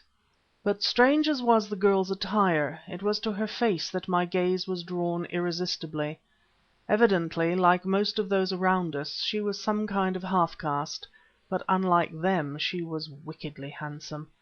I use the adverb wickedly with deliberation, for the pallidly dusky oval face, with the full red lips, between which rested a large yellow cigarette, and the half-closed almond-shaped eyes, possessed a beauty which might have appealed to an artist of one of the modern, perverted schools, but filled me less with admiration than horror. For I knew her, I recognized her. From a past brief meeting I knew her. beyond all possibility of doubt, to be one of the Si Fan group. This strange creature, tossing back her jet black frizzy hair, which was entirely innocent of any binding or ornament, advanced along the room towards us, making unhesitatingly for our table, and carrying her lithe body with the grace of a ghazeeyeh. I glanced at Fletcher across the table. "Zarmi," he whispered. Again I raised my eyes to the face which now was close to mine, and became aware that I was trembling with excitement. Heavens! Why did enlightenment come too late?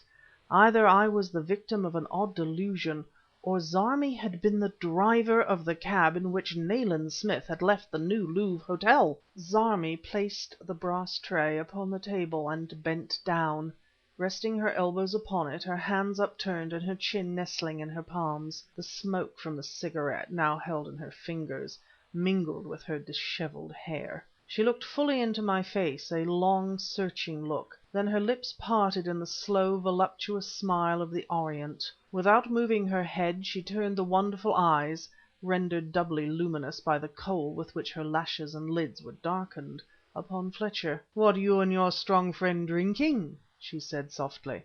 Her voice possessed a faint husky note which betrayed her Eastern parentage, yet it had in it the siren lure which is the ancient heritage of the Eastern woman, a heritage more ancient than the tribe of the Ghazeeyeh, to whom I had mentally likened Zarmi. "The same thing," replied Fletcher promptly, and raising his hand he idly toyed with the huge gold earring which she wore. Still resting her elbows upon the table and bending down between us, Zarmi turned her slumbering, half-closed black eyes again upon me, then slowly, languishingly upon Fletcher. She replaced the yellow cigarette between her lips. He continued to toy with the earring. Suddenly the girl sprang upright, and from its hiding place within the silken scarf plucked out a Malay kris with a richly jewelled hilt. Her eyes now widely opened and blazing, she struck at my companion. I half rose from my chair, stifling a cry of horror, but Fletcher, regarding her fixedly, never moved, and Zarmi stayed her hand just as the point of the dagger had reached his throat. "You see," she whispered softly but intensely, "how soon I can kill you." Ere I had overcome the amazement and horror with which her action had filled me, she had suddenly clutched me by the shoulder and, turning from Fletcher, had the point of the kris at my throat. "You too," she whispered, "you too." Lower and lower she bent, the needle point of the weapon pricking my skin, until her beautiful, evil face almost touched mine. Then, miraculously, the fire died out of her eyes, they half closed again and became languishing, luresome, Ghazeeyeh eyes. She laughed softly, wickedly, and puffed cigarette smoke into my face. Thrusting her dagger into her waist belt, and snatching up the brass tray, she swayed down the room, chanting some barbaric song in her husky Eastern voice. I inhaled deeply and glanced across at my companion. Beneath the make-up with which I had stained my skin, I knew that I had grown more than a little pale. "Fletcher," I whispered, "we are on the eve of a great discovery. That girl—" I broke off, and clutching the table with both hands, sat listening intently. From the room behind me, the opium room, whose entrance was less than 2 paces from where we sat, came a sound of dragging and tapping. Slowly, cautiously, I began to turn my head, when a sudden outburst of simian chattering from the fan-tan players drowned that other sinister sound. "You heard it, Doctor," hissed Fletcher. "The man with the limp," I said hoarsely. "He is in there. Fletcher, I am utterly confused. I believe this place to hold the key to the whole mystery. I believe—" Fletcher gave me a warning glance, and turning anew, I saw Zarmi approaching with her sinuous gait, carrying 2 glasses and jug upon the ornate tray. These she set down upon the table, then stood spinning the salver cleverly upon the point of her index finger, and watching us through half-closed eyes. My companion took out some loose coins, but the girl thrust the proffered payment aside with her disengaged hand, the salver still whirling upon the upraised finger of the other. "Presently you pay for drink," she said. "You do something for me, eh?" "Yep," replied Fletcher nonchalantly, watering the rum in the tumblers. "What time?" "Presently I tell you. You stay here. This one strong feller?" indicating myself. "Sure," drawled Fletcher. "Strong as a mule, he is." "All right. I give him one little kiss if he good boy."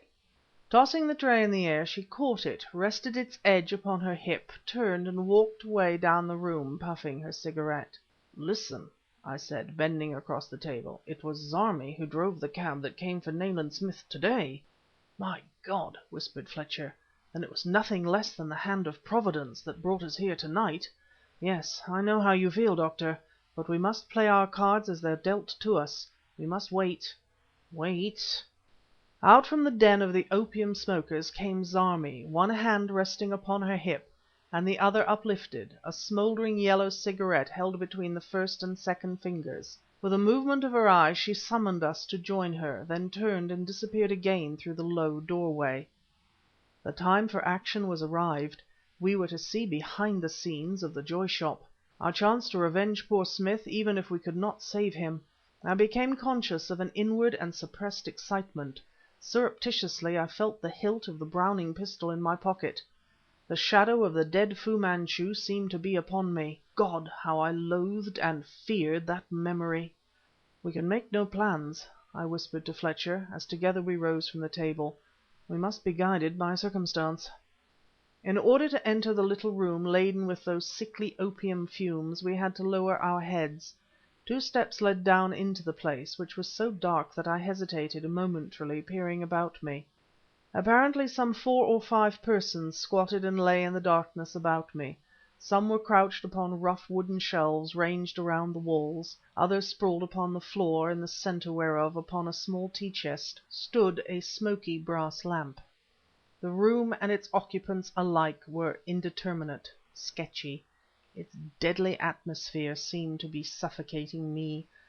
A sort of choking sound came from one of the bunks. A vague, obscene murmuring filled the whole place, revoltingly.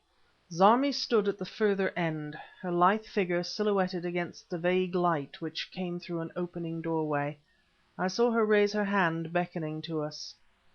Circling around the chests supporting the lamp, we crossed the foul den and found ourselves in a narrow, dim passageway, but in cleaner air. "Come," said Zarmi, extending her long, slim hand to me. I took it, solely for guidance in the gloom, and she immediately drew my arm about her waist, leant back against my shoulder, and raising her pouted red lips, blew a cloud of tobacco smoke fully into my eyes. Momentarily blinded, I drew back with a muttered exclamation. Suspecting what I did of this tigerish half caste, I could almost have found it in my heart to return her savage pleasantries with interest. As I raised my hands to my burning eyes, Fletcher uttered a sharp cry of pain. I turned in time to see the girl touch him lightly on the neck with the burning tip of her cigarette. "You jealous, eh, Charlie?" she said. "But I love you too, see? Come along, you strong fellers."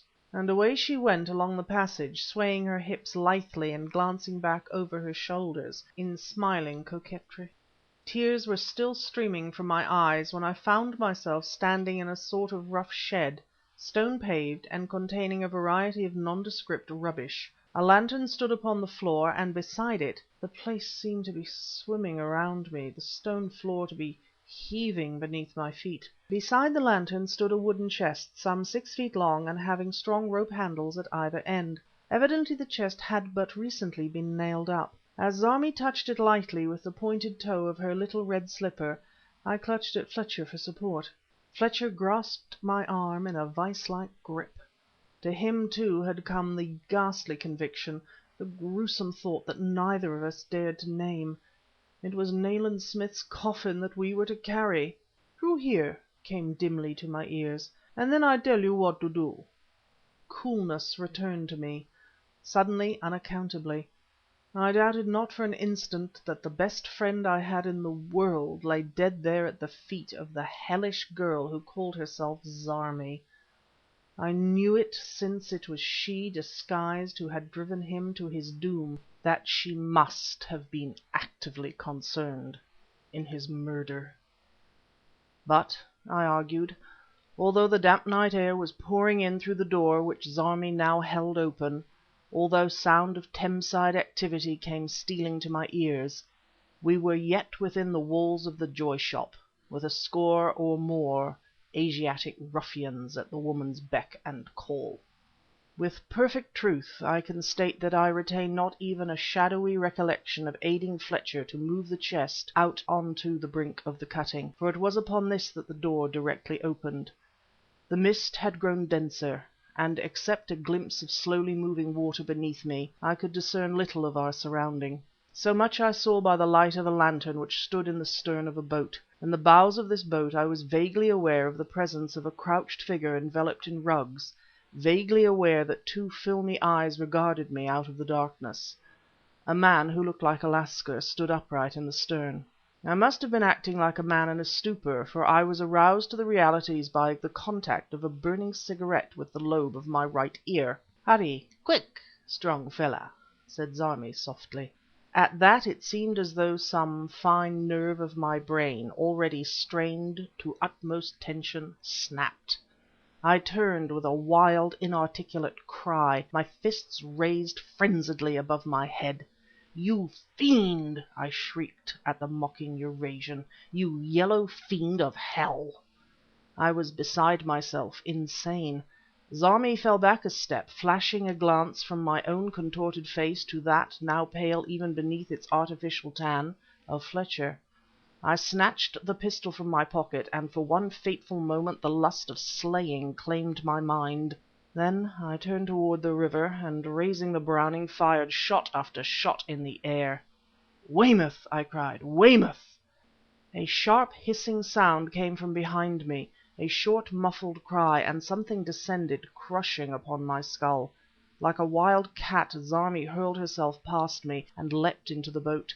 One glimpse I had of her pallidly dusky face, of her blazing black eyes, and the boat was thrust off into the waterway, was swallowed up in the mist. I turned dizzily to see Fletcher sinking to his knees, one hand clutching his breast. "She got me with the knife," he whispered, "but don't worry. Look to yourself and him." He pointed weakly, then collapsed at my feet. I threw myself upon the wooden chest with a fierce sobbing cry. "Smith! Smith!" I babbled, and knew myself no better in my sorrow than an hysterical woman. "Smith, dear old man, speak to me! Speak to me!" Outraged emotion overcame me utterly, and with my arms thrown across the box, I slipped into unconsciousness. Chapter 9. Fu-Manchu. Many poignant recollections are mine, more of them bitter than sweet, but no one of them all can compare with the memory of that moment of my awakening. Weymouth was supporting me, and my throat still tingled from the effects of the brandy which he had forced between my teeth from his flask. My heart was beating irregularly, my mind yet partly inert. With something compound of horror and hope I lay staring at one who was anxiously bending over the Inspector's shoulder watching me. It was Nayland Smith. A whole hour of silence seemed to pass ere speech became possible. Then "Smith," I whispered, "are you—" Smith grasped my outstretched questing hand, grasped it firmly, warmly, and I saw his grey eyes to be dim in the light of the several lanterns around us. "Am I alive?" he said. "Dear old Petrie, thanks to you, I am not only alive, but free." My head was buzzing like the hive of bees, but I managed, aided by Weymouth, to struggle to my feet. Muffled sounds of shouting and scuffling reached me. Two men in the uniform of the Thames Police were carrying a limp body in at the low doorway communicating with the infernal Joy Shop.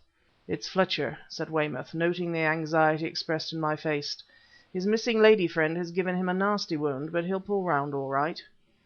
"Oh, thank God for that!" I replied, clutching my aching head. "I don't know what weapon she employed in my case, but it narrowly missed achieving her purpose." My eyes throughout were turned upon Smith, for his presence there still seemed to me miraculous. "Smith," I said, "for Heaven's sake enlighten me. I never doubted that you were—" "In the wooden chest," concluded Smith grimly. "Look." He pointed to something that lay behind me. I turned and saw the box which had occasioned me such anguish. The top had been wrenched off and the contents exposed to view. It was filled with a variety of gold ornaments, cups, vases, silks, and barbaric brocaded raiment. It might well have contained the loot of a cathedral. Inspector Weymouth laughed gruffly at my surprise. "What is it?" I asked, in a voice of amazement. "It's the treasure of the Si Fan, I presume," rapped Smith. "Where it has come from, and where it was going to, it must be my immediate business to ascertain." "Then you—" "I was lying, bound and gagged, upon one of the upper shelves in the opium den. I heard you and Fletcher arrive. I saw you pass through later with that she-devil who drove the cab today." "Then the cab?" "The windows were fastened, unopenable, and some anaesthetic was injected into the interior through a tube, that speaking tube. I know nothing further, except that our plans must have leaked out in some mysterious fashion. Petrie, my suspicions point to high quarters. The Si Fan score thus far, for unless the search now in progress brings it to light, we must conclude that they have the brass coffer." He was interrupted by a sudden loud crying of his name.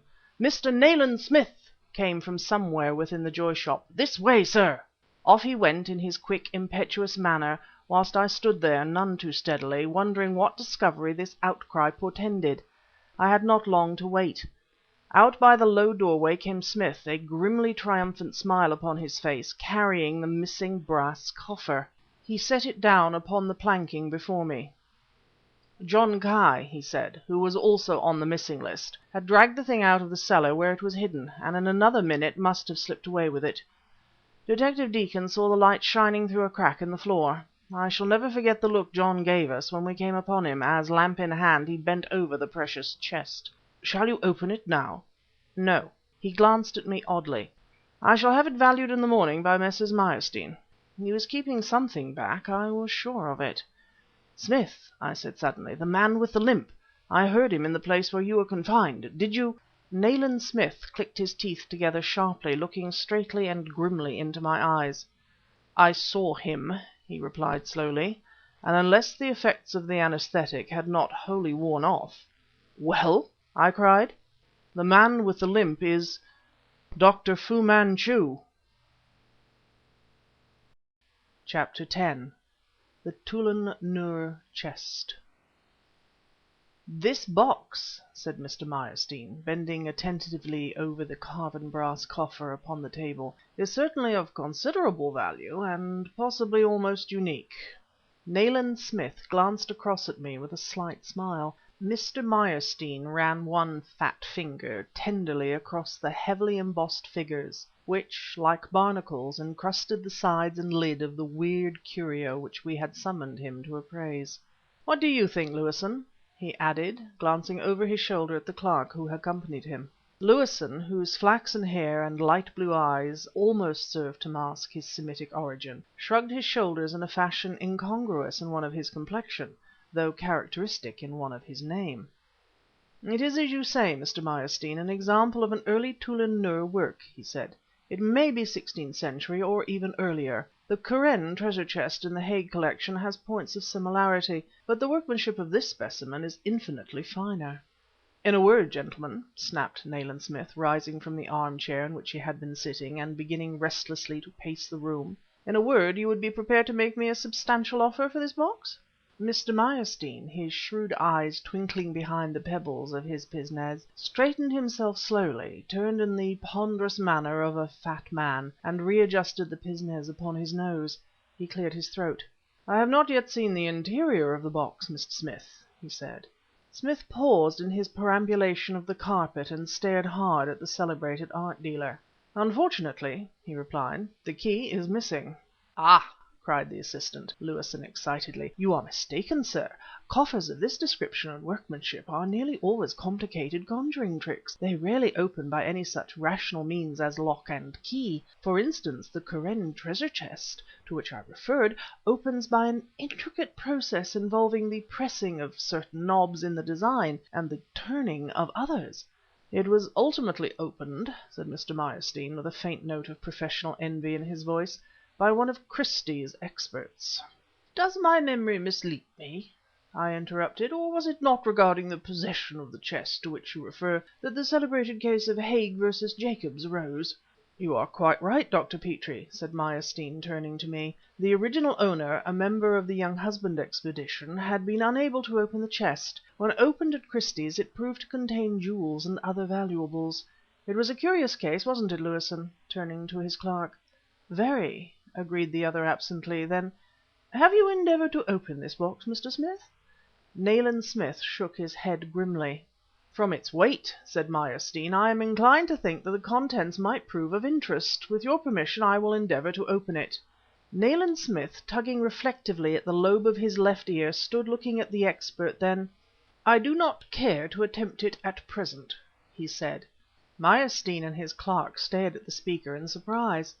"But you would be mad," cried the former, "if you accepted an offer for the box whilst ignorant of the nature of its contents." "But I have invited no offer," said Smith. "I do not propose to sell." Meyerstein adjusted his pince-nez again.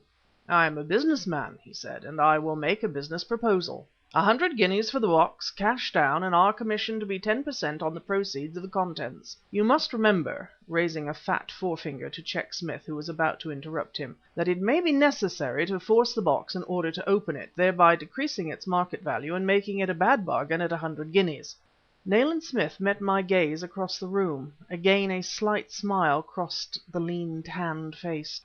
"I can only reply, Mr. Meyerstein," he said, "in this way. If I desire to place the box on the market, you shall have first refusal, and the same applies to the contents, if any. For the moment, if you will send me a note for your fee, I shall be obliged." He raised his hand with a conclusive gesture. "I am not prepared to discuss the question of sale any further at present, Mr. Meyerstein." At that the dealer bowed, took up his hat from the table, and prepared to depart. Lewison opened the door and stood aside. "Good morning, gentlemen," said Meyerstein. As Lewison was about to follow him, "Since you do not intend to open the box," he said, turning his hand upon the doorknob, "have you any idea of its contents?" "None," replied Smith, "but with my present inadequate knowledge of its history I do not care to open it." Lewison smiled skeptically. "Probably you know best," he said, bowed to us both, and retired. When the door was closed, "You see, Petrie," said Smith, beginning to stuff tobacco into his briar, "if we are ever short of funds, here's something," pointing to the Tulun-Nur box upon the table, "which should retrieve our fallen fortunes."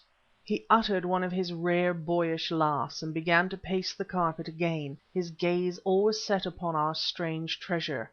What did it contain?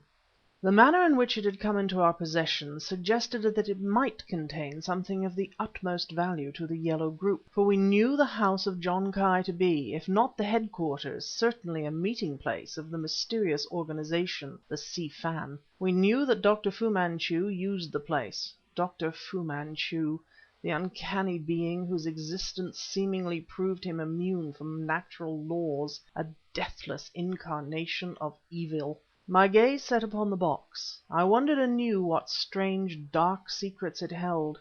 I wondered how many murders and crimes greater than murder blackened its history.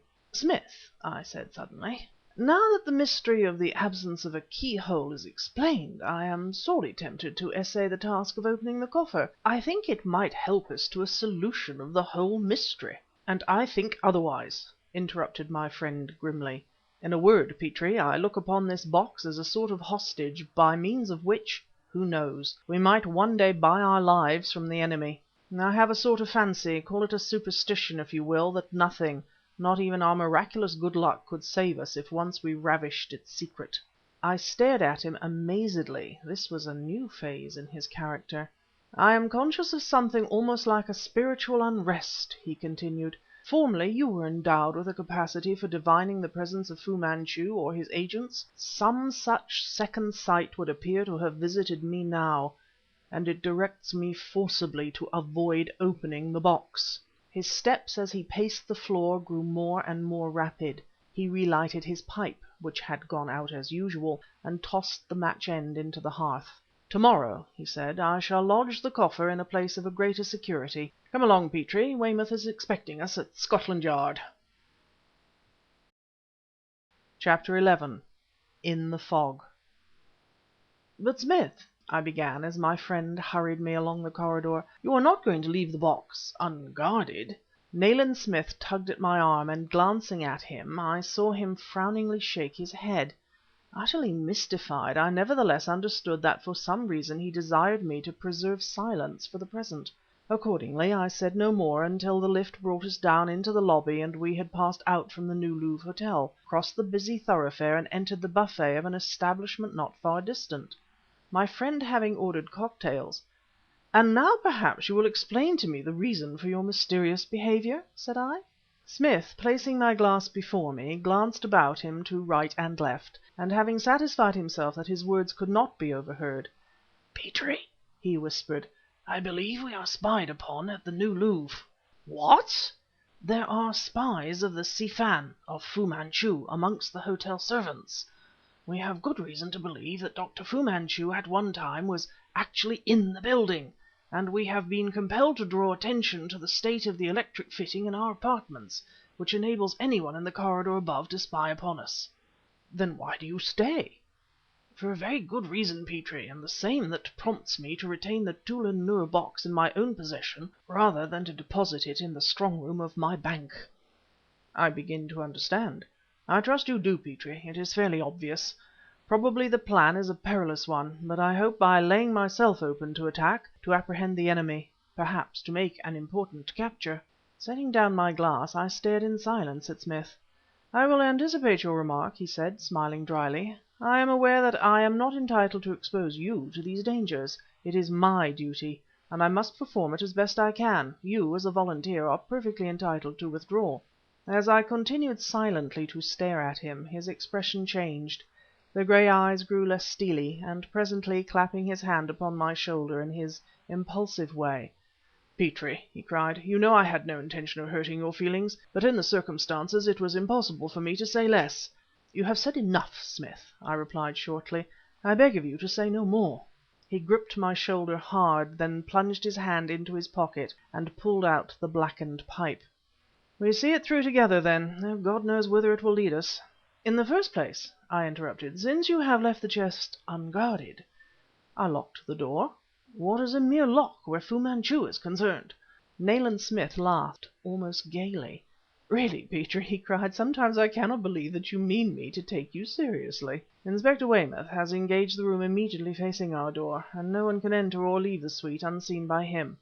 "Inspector Weymouth?" "Oh! for once he has stooped to a disguise, spectacles and a muffler which covers his face right up to the tip of his nose. Add to this a prodigious overcoat and an asthmatic cough, and you have a picture of Mr. Jonathan Martin, the occupant of room 239.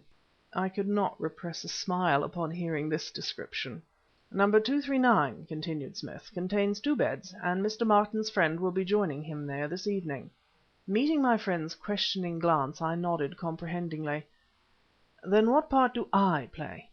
"Ostensibly we both leave town this evening," he explained, "and I have a scheme whereby you will be enabled to remain behind.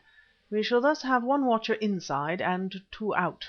"It seems almost absurd," I said incredulously, "to expect any member of the Yellow group to attempt anything in a huge hotel like the New Louvre, here in the heart of London." Nayland Smith, having lighted his pipe, stretched his arms and stared me straight in the face. "Has Fu Manchu never attempted outrage, murder in the heart of London before?" he snapped. The words were sufficient. Remembering black episodes in the past, one at least of them had occurred not 1,000 yards from the very spot upon which we now stood, I knew that I had spoken folly. Certain arrangements were made then, including a visit to Scotland Yard, and a plan, though it sounds anomalous, at once elaborate and simple, was put into execution in the dusk of the evening. London remained in the grip of fog, and when we passed along the corridor communicating with our apartments, faint streaks of yellow vapour showed in the light of the lamp suspended at the further end. I knew that Nayland Smith suspected the presence of some spying contrivance in our rooms, although I was unable to conjecture how this could have been managed without the connivance of the management. In pursuance of his idea, however, he extinguished the lights a moment before we actually quitted the suite. Just within the door he helped me to remove the somewhat conspicuous check travelling coat which I wore. With this upon his arm, he opened the door and stepped out into the corridor. As the door slammed upon his exit, I heard him cry, "Come along, Petrie, we've barely 5 minutes to catch our train." Detective Carter of New Scotland Yard had joined him at the threshold, and muffled up in the grey travelling coat was now hurrying with Smith along the corridor and out of the hotel. Carter, in build and features, was not unlike me, and I did not doubt that anyone who might be spying upon our movements would be deceived by this device. In the darkness of the apartment I stood listening to the retreating footsteps in the corridor. A sense of loneliness and danger assailed me. I knew that Inspector Weymouth was watching and listening from the room immediately opposite, that he held Smith's key, that I could summon him to my assistance if necessary in a matter of seconds. Yet, contemplating the vigil that lay before me in silence and darkness, I cannot pretend that my frame of mind was buoyant. I could not smoke. I must make no sound. As prearranged, I cautiously removed my boots, and as cautiously tiptoed across the carpet and seated myself in an armchair. I determined there to wait the arrival of Mr. Jonathan Martin's friend, which I knew could not now be long delayed. The clocks were striking 11 when he arrived, and in the perfect stillness of that upper corridor I heard the bustle which heralded his approach, heard the rap upon the door opposite, followed by a muffled "Come in" from Weymouth. Then, as the door was opened, I heard the sound of a wheezy cough. A strange cracked voice, which nevertheless I recognized for Smith's, cried, "Hello, Martin! Cough no better?" Upon that the door was closed again, and as the retreating footsteps of the servant died away, complete silence, that peculiar silence which comes with fog, descended once more upon the upper part of the New Louvre Hotel. Chapter 12. The Visitant. That first hour of watching, waiting and listening in the lonely quietude passed drearily, and with the passage of every quarter, signalized by London's muffled clocks, my mood became increasingly morbid. I peopled the silent rooms opening out of that wherein I sat, with stealthy, murderous figures. My imagination painted hideous yellow faces upon the draperies, twitching yellow hands protruding from this crevice and that. A score of times I started nervously, thinking I heard the pad of bare feet upon the floor behind me, the suppressed breathing of some deathly approach. Since nothing occurred to justify these tremors, this apprehensive mood passed. I realized that I was growing cramped and stiff, that unconsciously I had been sitting with my muscles nervously tensed. The window was open a foot or so at the top, and the blind was drawn, but so accustomed were my eyes now to peering through the darkness, that I could plainly discern the yellow oblong of the window, and though very vaguely some of the appointments of the room, the Chesterfield against one wall, the lampshade above my head, the table with the Tulun-Nur box upon it. There was fog in the room, and it was growing damply chill, for we had extinguished the electric heater some hours before. Very few sounds penetrated from outside. Twice, or perhaps thrice, people passed along the corridor, going to their rooms, but, as I knew, the greater number of the rooms along that corridor were unoccupied. From the embankment far below me, and from the river, faint noises came at long intervals, it is true, the muffled hooting of motors, the yet fainter ringing of bells. Fog signals boomed distantly, and train whistles shrieked remote and unreal. I determined to enter my bedroom, and, risking any sound which I might make, to lie down upon the bed. I rose carefully and carried this plan into execution. I would have given much for a smoke, although my throat was parched, and almost any drink would have been nectar. But although my hopes, or my fears of an intruder had left me, I determined to stick to the rules of the game as laid down. Therefore I neither smoked nor drank, but carefully extended my weary limbs upon the coverlet, and telling myself that I could guard our strange treasure as well from there as from elsewhere, slipped off into a profound sleep.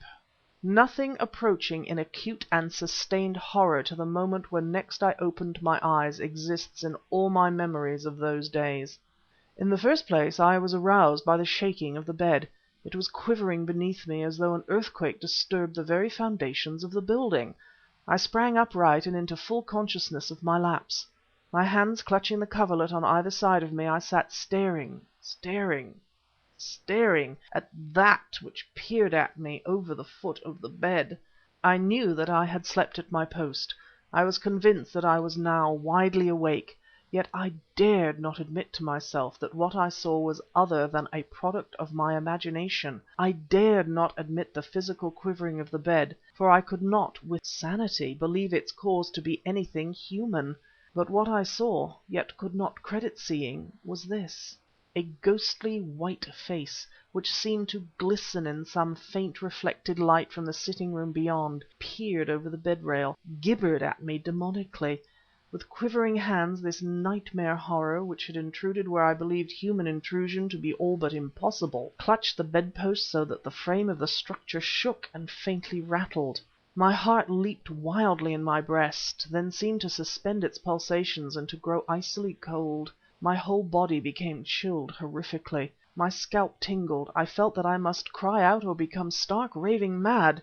For this clammily white face, those staring eyes, that wordless gibbering, and the shaking, shaking, shaking of the bed in the clutch of the nameless visitant, prevailed, refused to disperse like the evil dream I had hoped it all to be, manifested itself indubitably as something tangible, objective.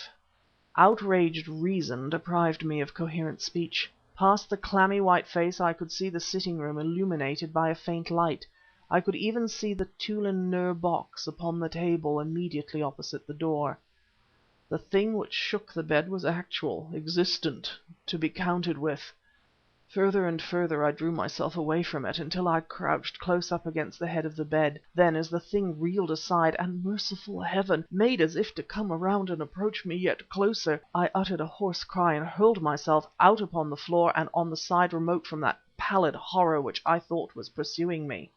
I heard a dull thud, and the thing disappeared from my view, yet, and remembering the supreme terror of that visitation, I am not ashamed to confess it, I dared not move from the spot upon which I stood. I dared not make to pass that which lay between me and the door. "Smith!" I cried, but my voice was little more than a hoarse whisper. "Smith! Weymouth!" The words became clearer and louder as I proceeded, so that the last "Weymouth!" was uttered in a sort of falsetto scream. A door burst open upon the other side of the corridor. A key was inserted in the lock of the door. Into the dimly lighted arch which divided the bedroom from the sitting room sprang the figure of Nayland Smith. "Petrie! Petrie!" he called, and I saw him standing there looking from left to right. Then, ere I could reply, he turned, and his gaze fell upon whatever lay upon the floor at the foot of the bed. "My God!" he whispered, and sprang into the room. "Smith! Smith!" I cried. "What is it? What is it?" He turned in a flash, as Weymouth entered at his heels, saw me and fell back a step, then looked down again at the floor. "God's mercy!" he whispered. "I thought it was you. I thought it was you." Trembling violently, my mind a feverish chaos, I moved to the foot of the bed and looked down at what lay there. "Turn up the light!" snapped Smith. Weymouth reached for the switch, and the room became illuminated suddenly. Prone upon the carpet, hands outstretched and nails dug deeply into the pile of the fabric, lay a dark-haired man having his head twisted sideways, so that the face showed a ghastly pallid profile against the rich colorings upon which it rested. He wore no coat, but a sort of dark grey shirt and black trousers. To add to the incongruity of his attire, his feet were clad in drab-colored shoes, rubber-soled. I stood, one hand raised to my head, looking down upon him and gradually regaining control of myself. Weymouth, perceiving something of my condition, silently passed his flask to me, and I gladly availed myself of this. "How in Heaven's name did he get in?" I whispered. "How indeed?" said Weymouth, staring about him with wondering eyes. Both he and Smith had discarded their disguises, and, a bewildered trio, we stood looking down upon the man at our feet. Suddenly Smith dropped to his knees and turned him flat upon his back. Composure was nearly restored to me, and I knelt upon the other side of the white-faced creature whose presence there seemed so utterly outside the realm of possibility, and examined him with a consuming and fearful interest, for it was palpable that, if not already dead, he was dying rapidly. He was a slightly built man, and the first discovery that I made was a curious one. What I had mistaken for dark hair was a wig. A short black moustache which he wore was also fictitious. "Look at this!" I cried. "I am looking," snapped Smith. He suddenly stood up, and entering the room beyond, turned on the light there. I saw him staring at the Tulun-Nur box, and I knew what had been in his mind. But the box, undisturbed, stood upon the table as we had left it. I saw Smith tugging irritably at the lobe of his ear, and staring from the box towards the man beside whom I knelt. "For God's sake, what does it mean?" said Inspector Weymouth in a voice hushed with wonder. "How did he get in? What did he come for? And what has happened to him?" "As to what has happened to him," I replied, "unfortunately I cannot tell you. I only know that unless something can be done, his end is not far off. Shall we lay him on the bed?" I nodded, and together we raised the slight figure and placed it upon the bed where so recently I had lain. As we did so, the man suddenly opened his eyes, which were glazed with delirium. He tore himself from our grip, sat bolt upright, and holding his hands, fingers outstretched before his face, stared at them frenziedly.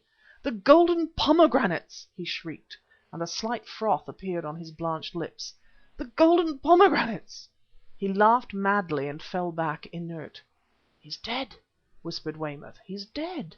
Hard upon his words came a cry from Smith. "Quick, Petrie! Weymouth!" CHAPTER XIII. The Room Below. I ran into the sitting room to discover Nayland Smith craning out of the now widely opened window. The blind had been drawn up, I did not know by whom, and, leaning out beside my friend, I was in time to perceive some bright yellow object moving down the grey stone wall. Almost instantly it disappeared from sight in the yellow banks below. Smith leapt around in a whirl of excitement. "Come in, Petrie!" he cried, seizing my arm. "You remain here, Weymouth. Don't leave these rooms, whatever happens." We ran out into the corridor. For my own part I had not the vaguest idea what we were about. My mind was not yet fully recovered from the frightful shock which it had sustained, and the strange words of the dying man, "the golden pomegranates," had increased my mental confusion.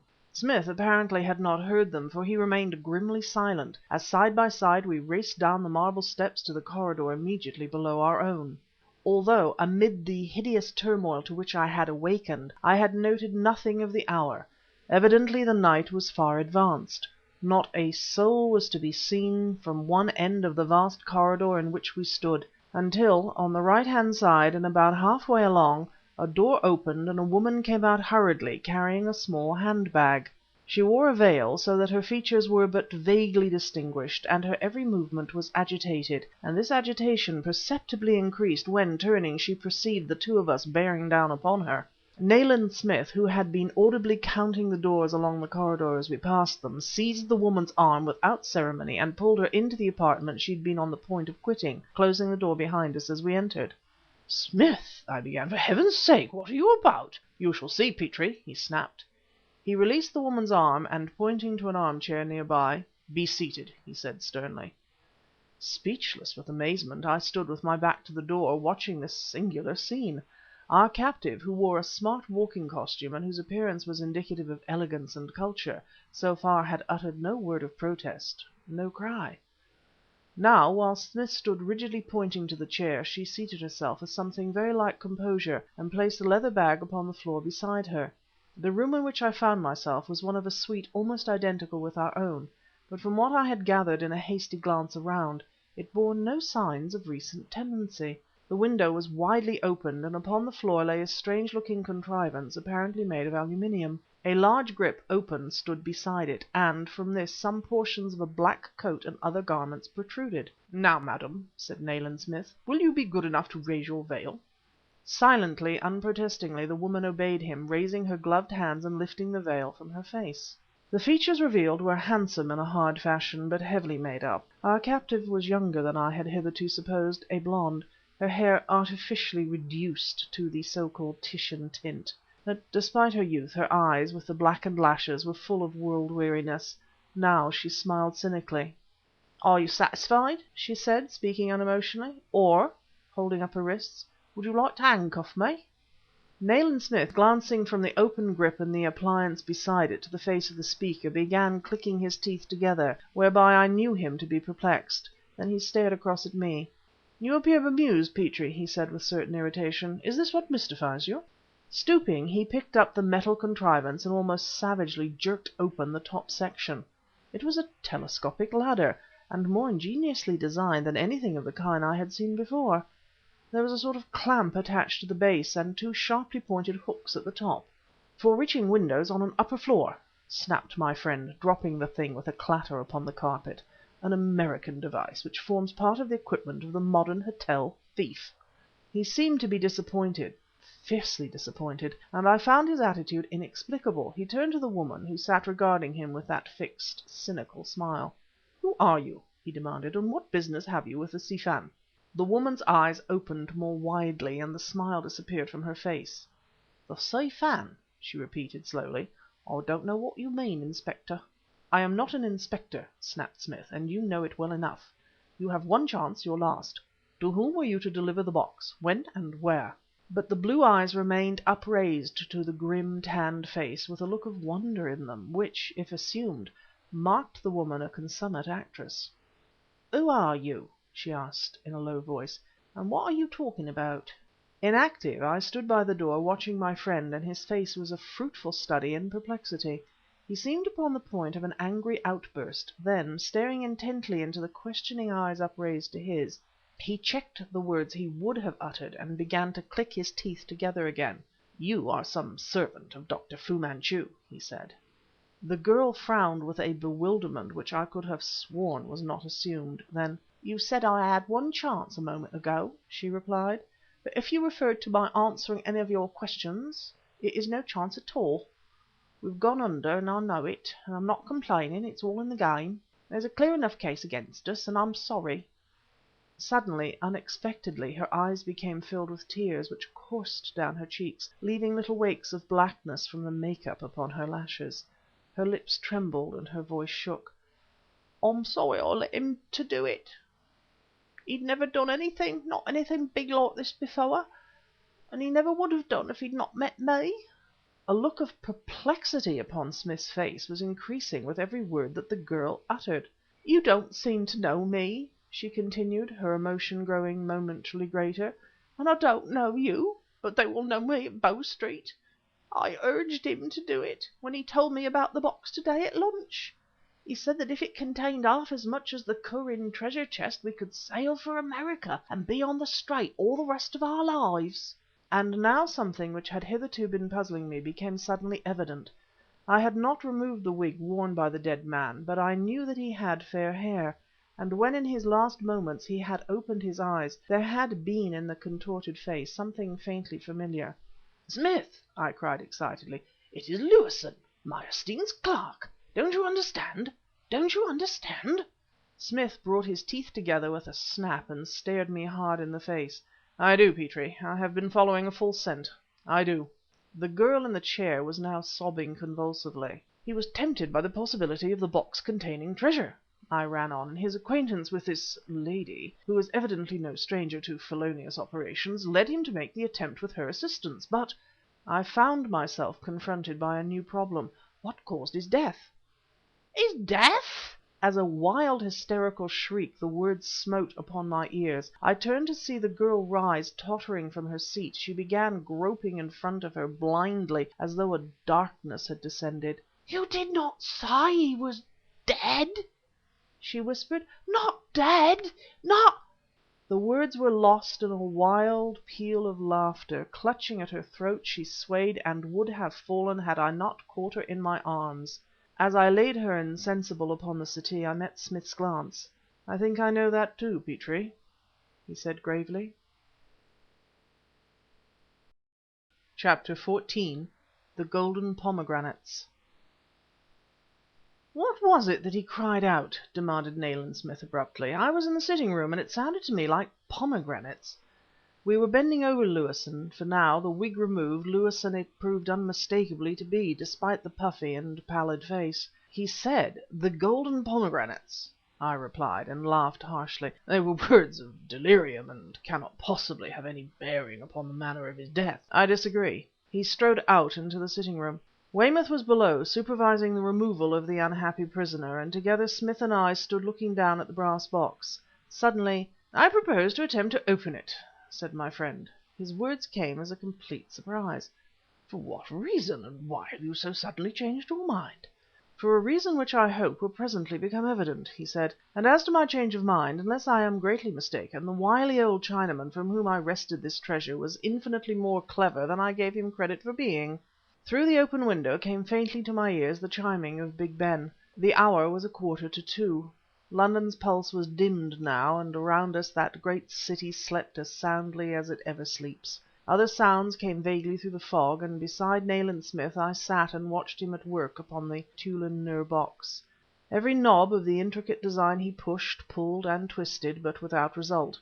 The night wore on, and just before 3 o'clock Inspector Weymouth knocked upon the door. I admitted him, and side by side the two of us stood watching Smith patiently pursuing his task. All conversation had ceased when, just as the muted booming of London's clocks reached my ears again, and Weymouth pulled out his watch, there came a faint click, and I saw that Smith had raised the lid of the coffer. Weymouth and I sprang forward with one accord, and over Smith's shoulders peered into the interior.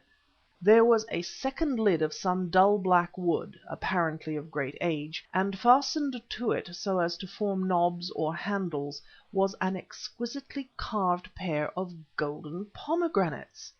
"They are to raise the wooden lid, Mr. Smith," cried Weymouth eagerly. "Look, there is a hollow in each to accommodate the fingers." "Aren't you going to open it?" I demanded excitedly. "Aren't you going to open it?" "Might I invite you to accompany me into the bedroom yonder for a moment?" he replied in a tone of studied reserve. "You also, Weymouth?" Smith leading, we entered the room where the dead man lay stretched upon the bed. "Note the appearance of his fingers," directed Nayland Smith. I examined the peculiarity to which Smith had drawn my attention.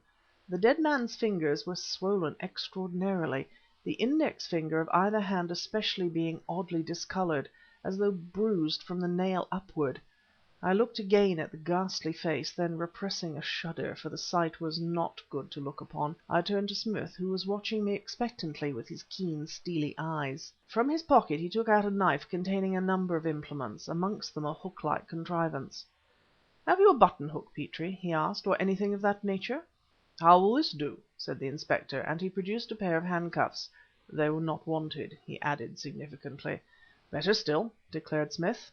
Reclosing his knife, he took the handcuffs from Weymouth, and, returning to the sitting room, opened them widely and inserted two steel points in the hollows of the golden pomegranates. He pulled.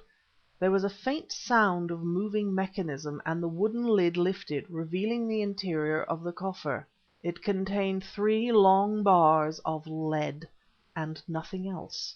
Supporting the lid with the handcuffs, "Just pull the light over here, Petrie," said Smith. I did as he directed. "Look into these 2 cavities where one is expected to thrust one's fingers."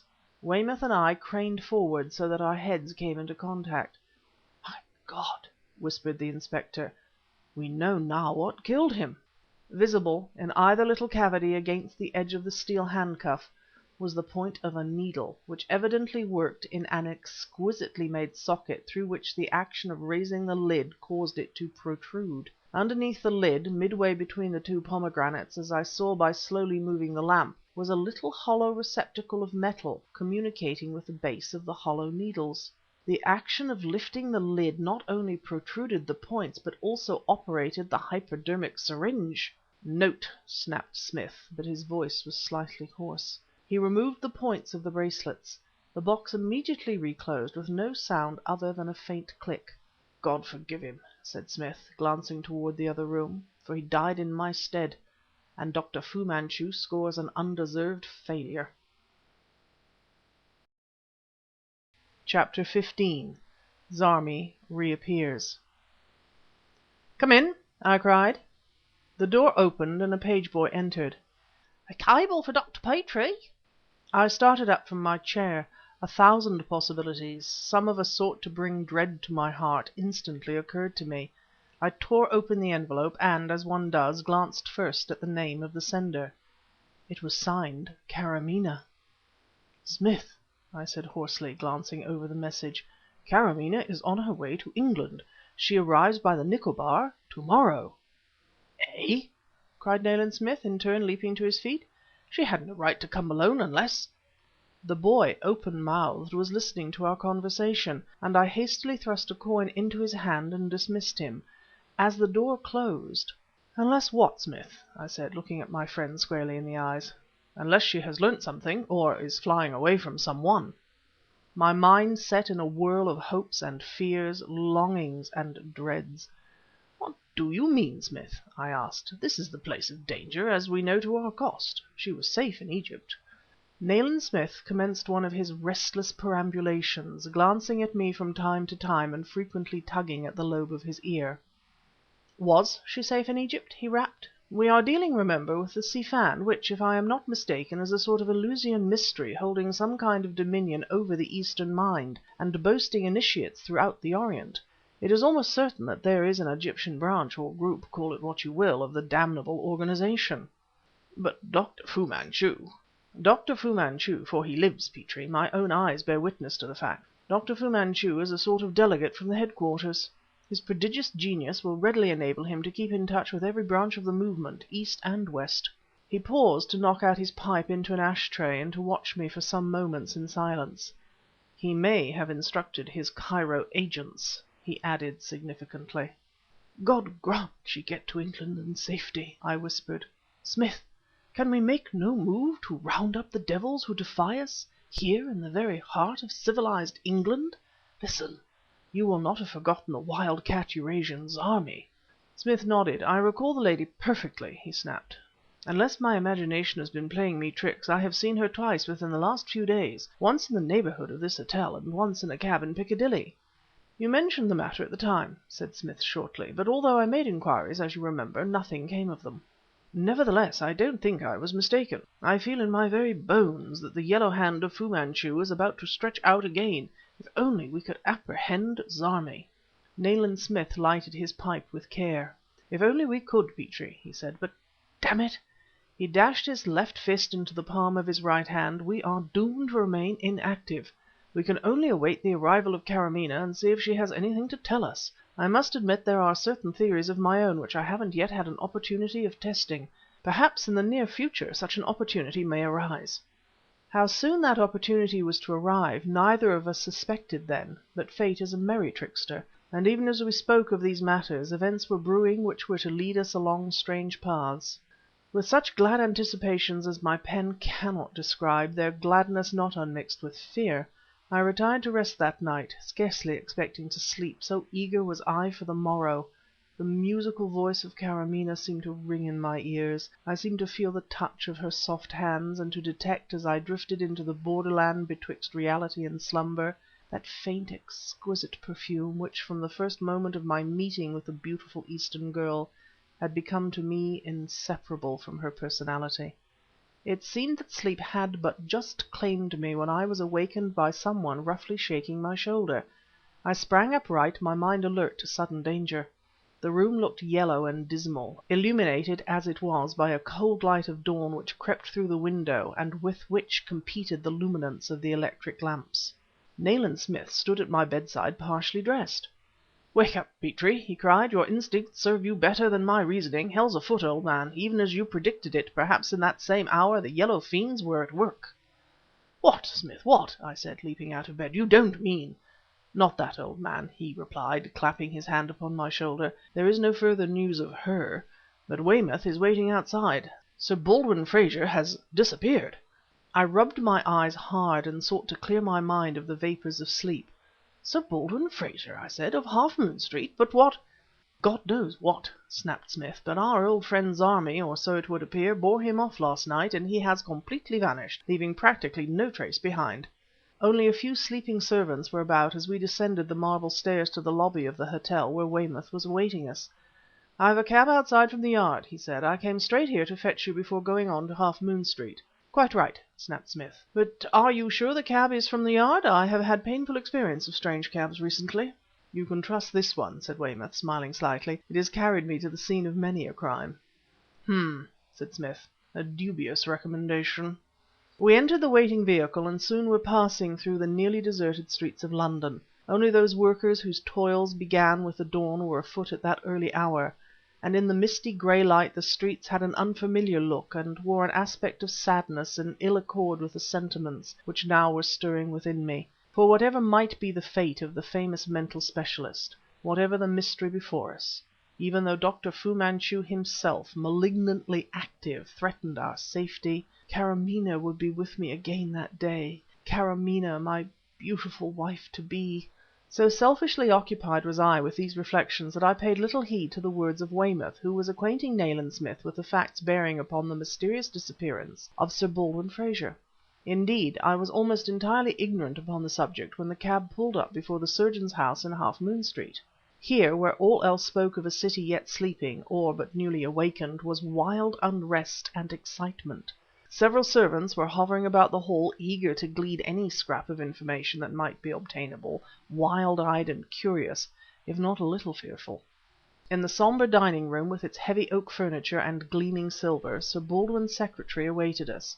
He was a young man, fair-haired, clean-shaven, and alert, but a real and ever-present anxiety could be read in his eyes.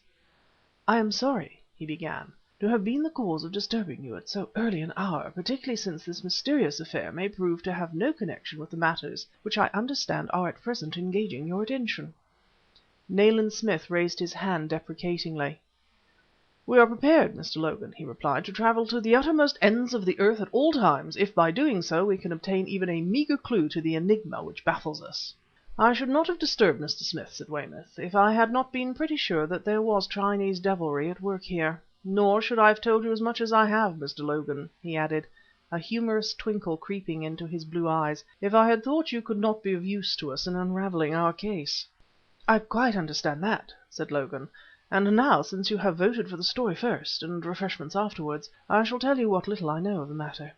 "Be as brief as you can," snapped Nayland Smith, starting up from the chair in which he had been seated and beginning restlessly to pace the floor before the open fireplace. "As brief as is consistent with clarity. We have learnt in the past that an hour or less sometimes means the difference between—" He paused, glancing at Sir Baldwin's secretary. "Between life and death," he added. Mr. Logan started perceptibly. "You alarm me, Mr. Smith," he declared, "for I can conceive of no earthly manner in which this mysterious Eastern organization of which Inspector Weymouth speaks, could profit by the death of Sir Baldwin." Nayland Smith suddenly turned and stared grimly at the speaker. "I call it death," he said harshly. "To be carried off to the interior of China, to be made a mere slave, having no will but the great and evil man who already, mark you, has already accomplished such things." "But Sir Baldwin—" "Sir Baldwin Frazer," snapped Smith, "is the undisputed head of his particular branch of surgery. Dr. Fu-Manchu may have what he deems useful employment for such skill as his. But," glancing at the clock, "we are wasting time. Your story, Mr. Logan." "It was at about 12:30 last night," began the secretary, closing his eyes as if he were concentrating his mind upon certain past events, "when a woman came here and inquired for Sir Baldwin. The butler informed her that Sir Baldwin was entertaining friends, and that he could receive no professional visitors until the morning. She was so insistent, however, absolutely declining to go away, that I was sent for. I have rooms in the house, and I came down to interview her in the library." "Be very accurate, Mr. Logan," interrupted Smith, "in your description of this visitor." "I shall do my best," pursued Logan, closing his eyes again in concentrated thought. "She wore evening dress of a fantastic kind, markedly Oriental in character, and had large gold rings in her ears. A green embroidered shawl, with raised figures of white birds as a design, took the place of a cloak. It was certainly of Eastern workmanship, possibly Arab, and she wore it about her shoulders with one corner thrown over her head, again something like a burnoose. She was extremely dark, had jet black frizzy hair, and very remarkable eyes, the finest of their type I have ever seen. She possessed beauty of a sort, of course, but without being exactly vulgar, it was what I may term ostentatious. And as I entered the library I found myself at a loss to define her exact place in society. You understand what I mean?" We all nodded comprehendingly, and awaited with intense interest the resumption of the story. Mr. Logan had vividly described the Eurasian Zarmi, the creature of Dr. Fu-Manchu. "When the woman addressed me," he continued, "my surmise that she was some kind of half caste, probably a Eurasian, was confirmed by her broken English. I shall not be misunderstood," a slight embarrassment became perceptible in his manner, "if I say that the visitor quite openly tried to bewitch me, and, since we are all human, you will perhaps condone my conduct when I add that she succeeded in a measure, inasmuch as I consented to speak to Sir Baldwin, although he was actually playing bridge at the time. Either my eloquence, or, to put it bluntly, the extraordinary fee which the woman offered, resulted in Sir Baldwin's agreeing to abandon his friends and accompany the visitor in a cab which was waiting to see the patient." "And who was the patient?" rapped Smith. "According to the woman's account, the patient was her mother, who had met with a street accident a week before. She gave the name of the consultant who had been called in, and who, she stated, had advised the opinion of Sir Baldwin. She represented that the matter was urgent, and that it might be necessary to perform an operation immediately in order to save the patient's life. "But surely," I interrupted in surprise, "Sir Baldwin did not take his instruments?" "He took his case with him, yes," replied Logan, for he in turn yielded to the appeals of the visitor. "The very last words that I heard him speak as he left the house were to assure her that no such operation could be undertaken at such short notice in that way." Logan paused, looking around at us a little wearily. "And what aroused your suspicions?" said Smith. "My suspicions were aroused at the very moment of Sir Baldwin's departure, for as I came out onto the steps with him I noticed a singular thing." "And that was?" snapped Smith. "Directly Sir Baldwin had entered the cab the woman got out," replied Logan with some excitement in his manner, "and reclosing the door, took her seat beside the driver of the vehicle, which immediately moved off." Nayland Smith glanced significantly at me. "The cab trick again, Petrie," he said. "Scarcely a doubt of that." Then to Logan: "Anything else?" "This," replied the secretary. "I thought, although I could not be sure, that the face of Sir Baldwin peered out of the window for a moment as the cab moved away from the house, and that there was a strange expression upon it, almost a look of horror. But of course as there was no light in the cab, and the only illumination was that from the open door, I could not be sure." "And now tell Mr. Smith," said Weymouth, "how you got confirmation of your fears." "I felt very uneasy in my mind," continued Logan, "for the whole thing was so irregular, and I could not rid my memory of the idea of Sir Baldwin's face looking out from the cab window. Therefore I rang up the consultant whose name our visitor had mentioned." "Yes?" cried Smith eagerly. "He knew nothing whatever of the matter," said Logan, "and had no such case upon his books. That, of course, put me in a dreadful state of mind, and I was naturally anxious to avoid making a fool of myself, and therefore I waited for some hours before mentioning my suspicions to anyone. But when the morning came and no message was received, I determined to communicate with Scotland Yard. The rest of the mystery is for you, gentlemen, to unravel." Chapter 16. I Track Zarmi. "What does it mean?" said Nayland Smith wearily, looking at me through the haze of tobacco smoke which lay between us. "A well known man like Sir Baldwin Frazer is decoyed away, undoubtedly by the woman Zarmi, and up to the present moment not so much as a trace of him can be found.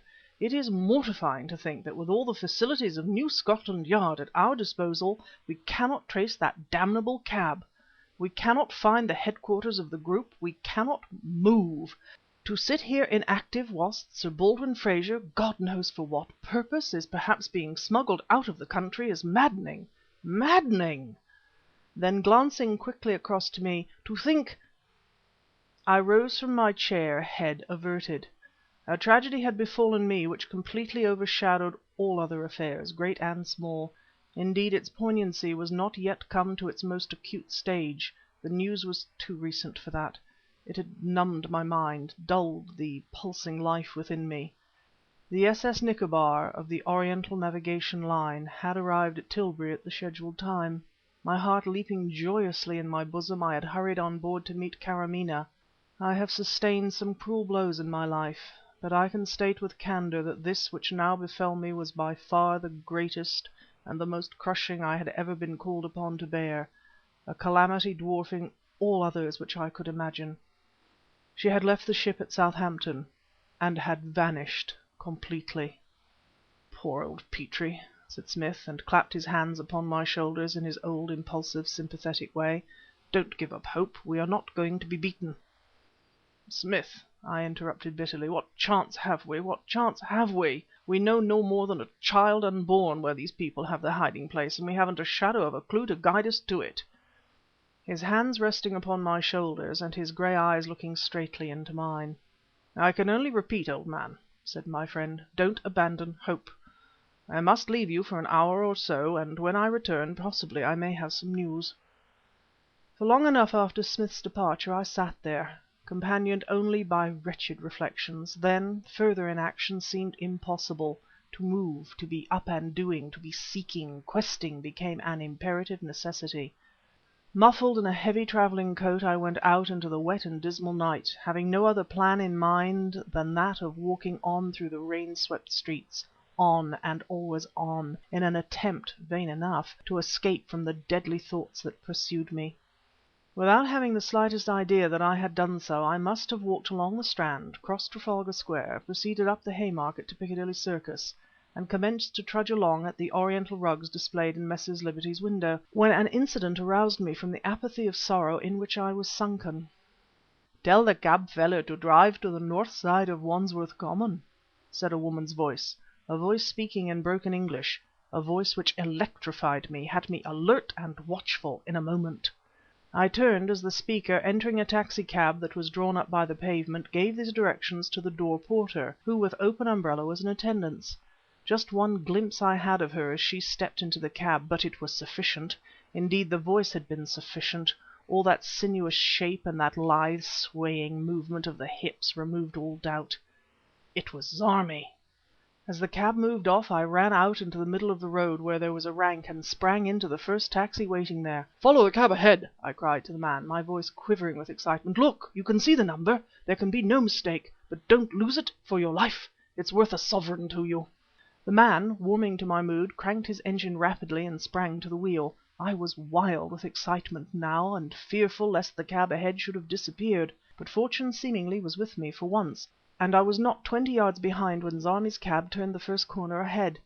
Through the gloomy street, which appeared to be populated solely by streaming umbrellas, we went. I could scarcely keep my seat. Every nerve in my body seemed to be dancing, twitching. Eternally I was peering ahead, and when, leaving the well-lighted West End thoroughfares, we came to the comparatively gloomy streets of the suburbs, 100 times I thought we had lost the track. But always in the pool of light cast by some friendly lamp, I could see the quarry again speeding on before us. At a lonely spot bordering the common, the vehicle which contained Zarmi stopped. I snatched up the speaking tube. "Drive on!" I cried, "and pull up somewhere beyond. Not too far." The man obeyed, and presently I found myself standing in what was now become a steady downpour, looking back at the headlights of the other cab. I gave the driver his promised reward. "Wait for 10 minutes," I directed. "Then if I have not returned, you need wait no longer." I strode along the muddy, unpaved path to the spot where the cab, now discharged, was being slowly backed away into the road. The figure of Zarmi, unmistakable by reason of the lithe carriage, was crossing in the direction of a path which seemingly led across the common. I followed at a discreet distance. Realizing the tremendous possibilities of this reconnoitre, I seemed to rise to the occasion. My brain became alert and clear, every faculty was at its brightest, and I felt serenely confident in my ability to make the most of the situation. Zarmi went on and on along the lonely path. Not another pedestrian was in sight, and the rain walled in the pair of us. Where comfort-loving humanity sought shelter from the inclement weather, we two moved out there in the storm, linked by a common enmity. I have said that my every faculty was keen, and have spoken of my confidence in my own alertness. My condition, as a matter of fact, must have been otherwise, and this belief in my powers merely symptomatic of the fever which consumed me, for, as I was to learn, I had failed to take the first elementary precaution necessary in such a case. I, who tracked another, had not counted upon being tracked myself. A bag or sack, reeking of some sickly perfume, was dropped silently, accurately, over my head from behind. It was drawn closely about my throat. One muffled shriek, strangely compound of fear and execration, I uttered. I was stifling, choking. I staggered and fell. Chapter 17. I meet Dr. Fu-Manchu. My next impression was of a splitting headache, which, as memory remounted its throne, brought up a train of recollections. I found myself to be seated upon a heavy wooden bench, set flat against a wall, which was covered with a kind of straw matting. My hands were firmly tied behind me. In the first agony of that reawakening I became aware of two things. I was in an operating room, for the most conspicuous item of its furniture was an operating table. Shaded lamps were suspended above it, and instruments, anaesthetics, dressings, etc., were arranged upon a glass-topped table beside it. Secondly, I had a companion. Seated upon a similar bench on the other side of the room was a heavily built man, his dark hair splashed with grey, as were his short, neatly trimmed beard and moustache. He, too, was pinioned, and he stared across the table with a glare in which a sort of stupefied wonderment predominated, but which was not free from terror. It was Sir Baldwin Frazer! Sir Baldwin! I muttered, moistening my parched lips with my tongue. "Sir Baldwin! How—" "It is Dr. Petrie, is it not?" he said, his voice husky with emotion. "Dr. Petrie, my dear sir, in mercy tell me, what does this mean? I have been kidnapped, drugged, made the victim of an inconceivable outrage at the very door of my own house." I stood up unsteadily. "Sir Baldwin," I interrupted, "you ask me what it means. It means that we are in the hands of Dr. Fu-Manchu." Sir Baldwin stared at me wildly. His face was white and drawn with anxiety. "Dr. Fu-Manchu!" he said. "But, my dear sir, this name conveys nothing to me. Nothing." His manner, momentarily, was growing more distraught. "Since my captivity began I have been given the use of a singular suite of rooms in this place, have received, I must confess, every possible attention. I have been waited upon by the she-devil who lured me here, but not one word other than a species of coarse badinage has she spoken to me. At times I have been tempted to believe that the fate which frequently befalls the specialist had befallen me. You understand?" "I quite understand," I replied dully. "There have been times in the past when I, too, have doubted my sanity in my dealings with the group who now holds us in their power." "But," reiterated the other, his voice rising higher and higher, "what does it mean, my dear sir? It is incredible, fantastic! Even now I find it difficult to disabuse my mind of that old haunting idea." "Disabuse it at once, Sir Baldwin," I said bitterly. "The facts are as you see them. The explanation, at any rate in your own case, is quite beyond me. I was tracked." "Hush! Someone is coming." We both turned and stared at an opening before which hung a sort of gaudily embroidered mat, as the sound of dragging footsteps, accompanied by a heavy tapping, announced the approach of someone. The mat was pulled aside by Zarmi. She turned her head, flashing around the apartment at a glance of her black eyes, then held the drapery aside to admit the entrance of another. Supporting himself by the aid of two heavy walking sticks, and painfully dragging his gaunt frame along, Dr. Fu-Manchu entered. I think I have never experienced in my life a sensation identical to that which now possessed me. Although Nayland Smith had declared Fu Manchu was alive, yet I would have sworn upon oath before any jury summonable that he was dead, for with my own eyes I had seen the bullet enter his skull.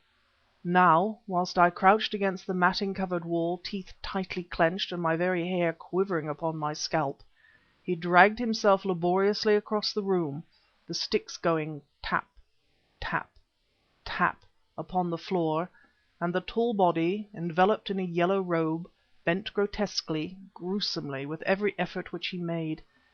He wore a surgical bandage about his skull, and its presence seemed to accentuate the height of the great dome-like brow, to throw into more evil prominence the wonderful, satanic countenance of the man. His filmed eyes turning to right and left, he dragged himself to a wooden chair that stood beside the operating table and sank down upon it, breathing sibilantly, exhaustedly. Zarmi dropped the curtain and stood before it. She had discarded the dripping overall which she had been wearing when I had followed her across the common, and now stood before me with her black frizzy hair unconfined and her beautiful, wicked face uplifted in a sort of cynical triumph. The big gold rings in her ears glittered strangely in the light of the electric lamps. She wore a garment which looked like a silken shawl draped about her in a wildly picturesque fashion, and, her hands upon her hips, leant back against the curtain, glancing defiantly from Sir Baldwin to myself. Those moments of silence which followed the entrance of the Chinese doctor live in my memory and must live there for ever. Only the laboured breathing of Fu Manchu disturbed the stillness of the place. Not a sound penetrated to the room, no one uttered a word. Then "Sir Baldwin Frazer," began Fu Manchu in that indescribable voice, alternating between the sibilant and the guttural, "you were promised a certain fee for your services by my servant who summoned you. It shall be paid, and a gift of my personal gratitude be added to it." He turned himself with difficulty to address Sir Baldwin, and it became apparent to me that he was almost completely paralyzed down one side of his body. Some little use he could make of his hand and arm, for he still clutched the heavy carven stick, but the right side of his face was completely immobile, and rarely had I seen anything more ghastly than the effect produced upon that wonderful satanic countenance. The mouth, from the centre of the thin lips, only opened to the left, as he spoke in a word seen in profile from where I sat, or rather crouched. It was the face of a dead man. Sir Baldwin Fraser uttered no word, but, crouching upon the bench even as I crouched, stared, horror written upon every lineament, at Dr. Fu-Manchu. The latter continued: "Your experience, Sir Baldwin, will enable you readily to diagnose my symptoms. Owing to the passage of a bullet along a portion of the third left frontal into the posterior parietal convolution, upon which from its lodgment in the skull it continues to press, hemiplegia of the right side has supervened. Aphasia is present also."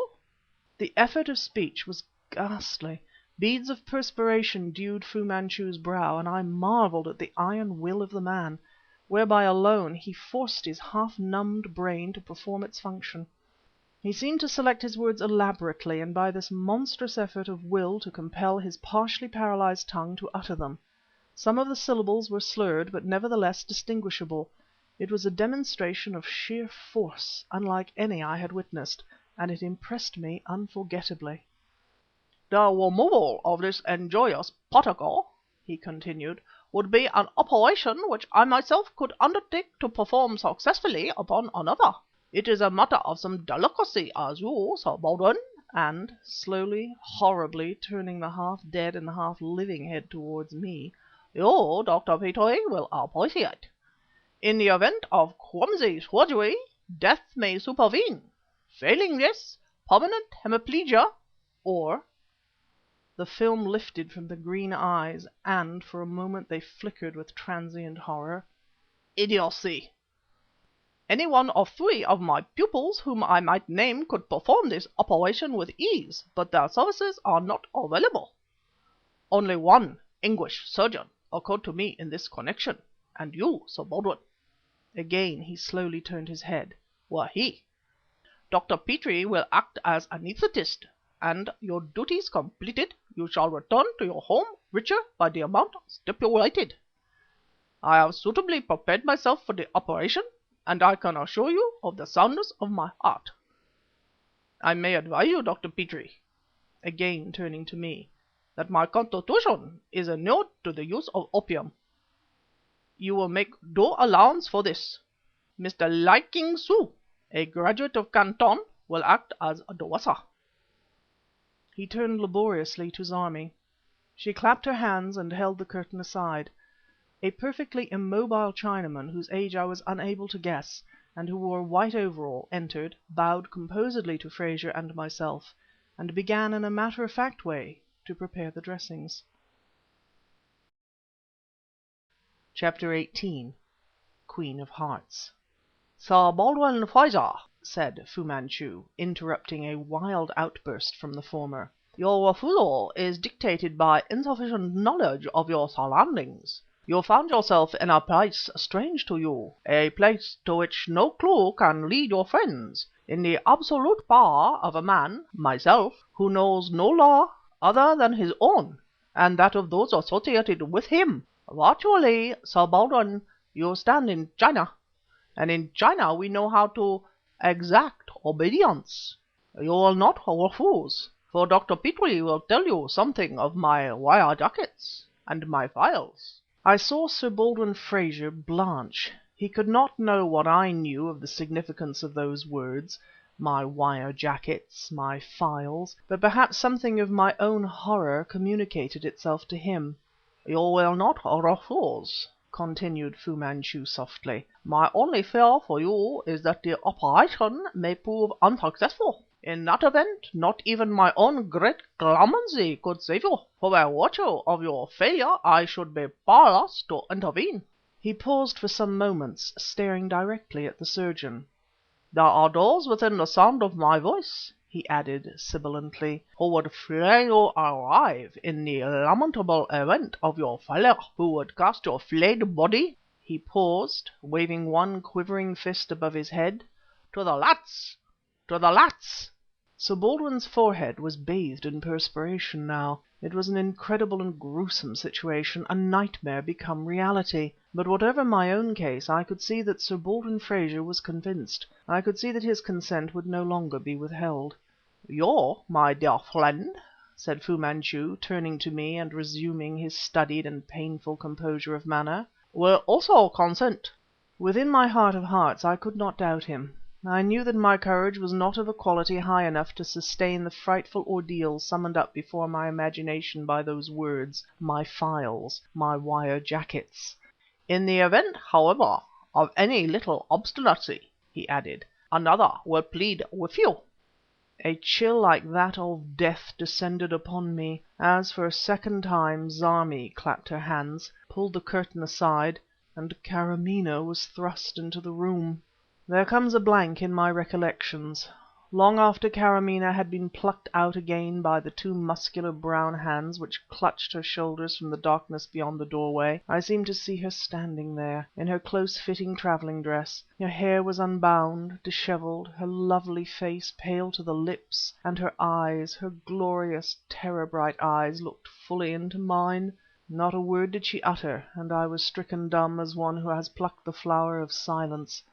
Only those wondrous eyes seemed to look into my soul, searing, consuming me. Fu-Manchu had been speaking for some time ere my brain began again to record his words. "And this magnanimity," came dully to my ears, "extends to you, Dr. Petrie, because of my esteem. I have little cause to love Karamaneh," his voice quivered furiously, "but she can yet be of use to me, and I would not harm a hair of her beautiful head except in the event of your obstinacy. Shall we then determine your immediate future upon the turn of a card, as the gamester within me, within every one of my race, suggests?" "Yes, yes," came hoarsely. I fought mentally to restore myself to a full knowledge of what was happening, and I realized that the last words had come from the lips of Sir Baldwin Frazer.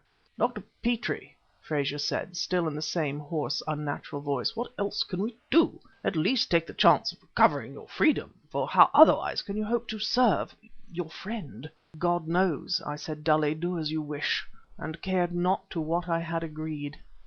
Plunging his hand beneath his white overall, the Chinaman who had been referred to as Li King Su calmly produced a pack of cards, unemotionally shuffled them, and extended the pack to me.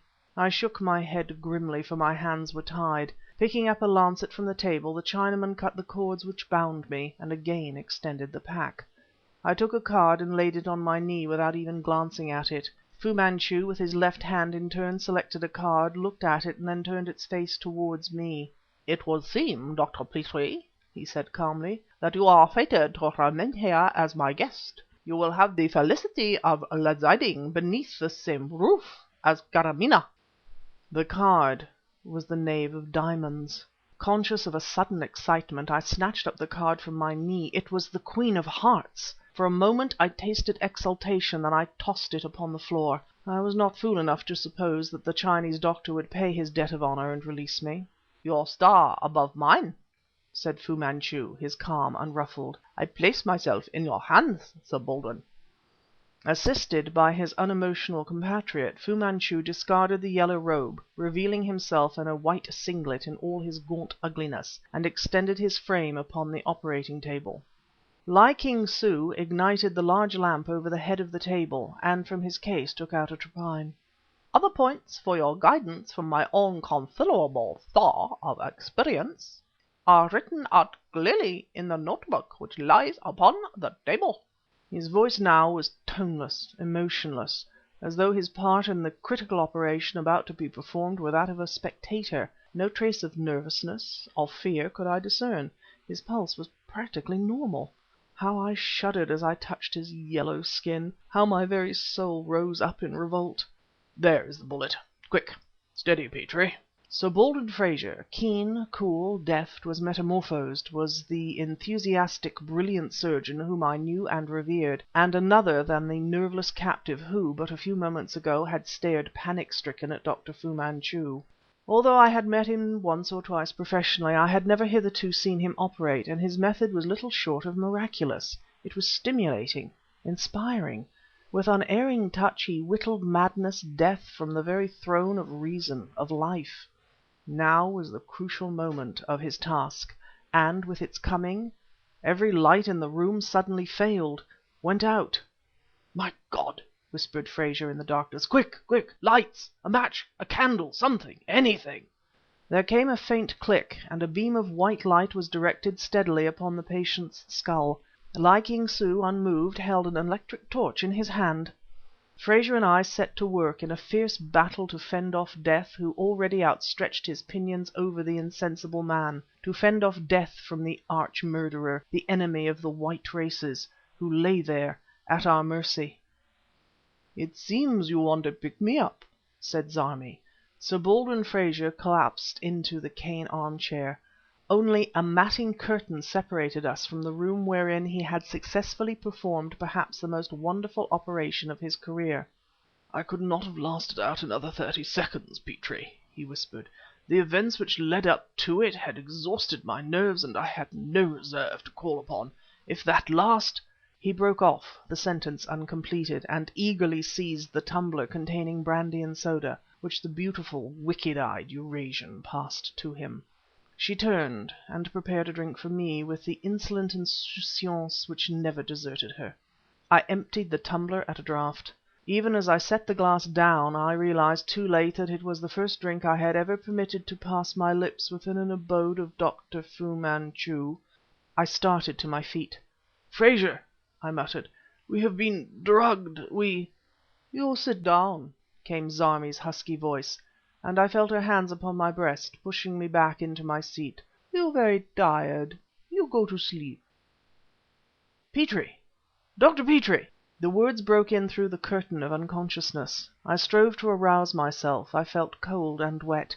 I opened my eyes, and the world seemed to be swimming dizzily about me. Then a hand grasped my arm roughly. Brace up, Petrie, and thank God you are alive!" I was sitting beside Sir Baldwin Frazer on a wooden bench under a leafless tree, from the ghostly limbs whereof rain trickled down upon me. In the grey light, which I thought must be the light of dawn, I discerned other trees about us, and an open expanse, tree dotted, stretching into the misty greyness. "Where are we?" I muttered. "Where—" "Unless I am greatly mistaken," replied my bedraggled companion, "and I don't think I am, for I attended a consultation in this neighbourhood less than a week ago, we're somewhere to the west side of Wandsworth Common." He ceased speaking, then uttered a suppressed cry. There came a jangling of coins, and dimly I saw him to be staring at a canvas bag of money which he held. "Merciful heavens!" he said, "am I mad, or did I really perform that operation? And can this be my fee?" I laughed loudly, wildly, plunging my wet cold hands into the pockets of my rain-soaked overcoat. In one of them my fingers came in contact with a piece of cardboard. It had an unfamiliar feel, and I pulled it out, peering at it in the dim light.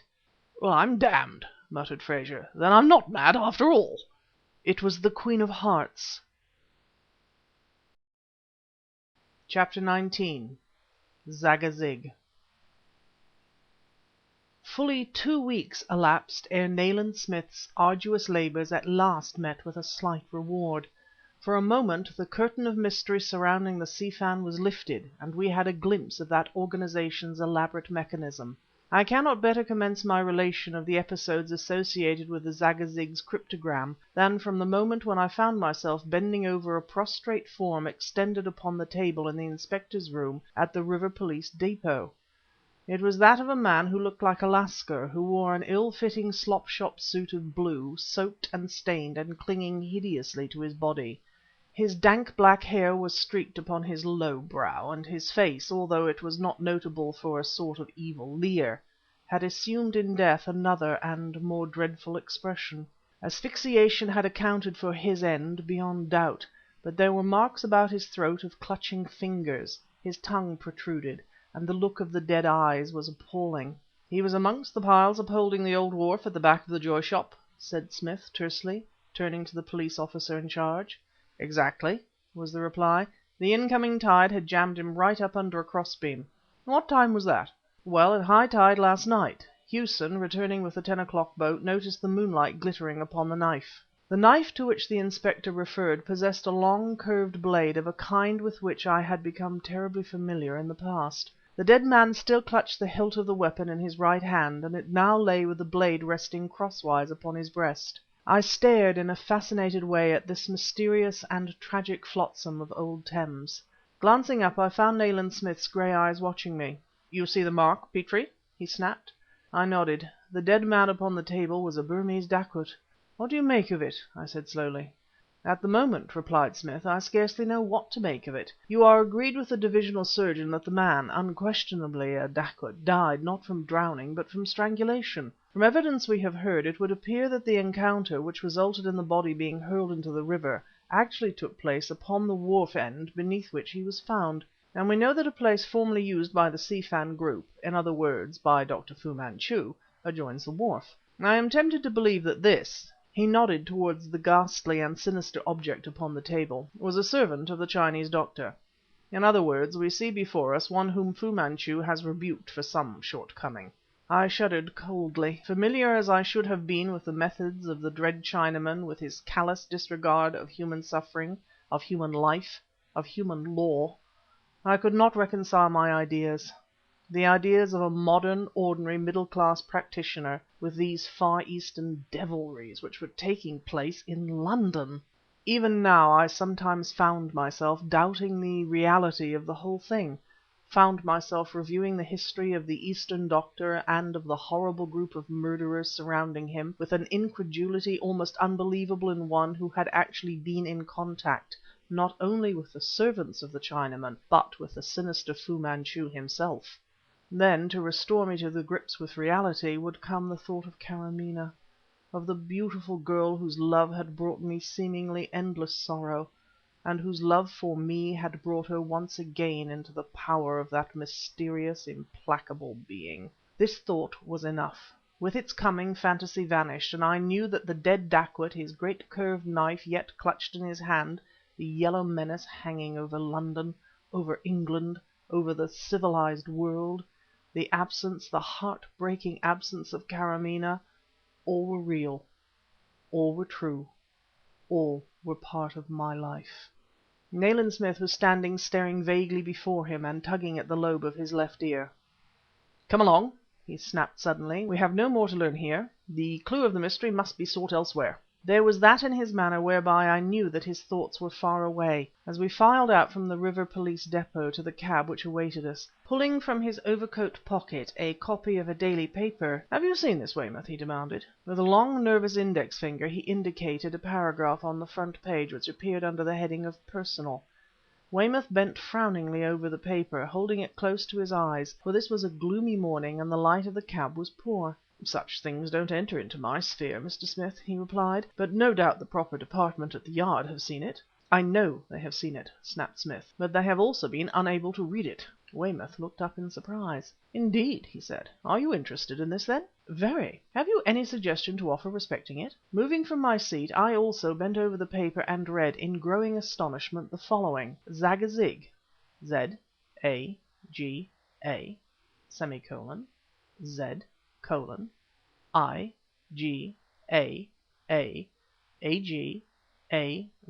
semicolon, I, semicolon, G, colon, Z-A-G-A-Z,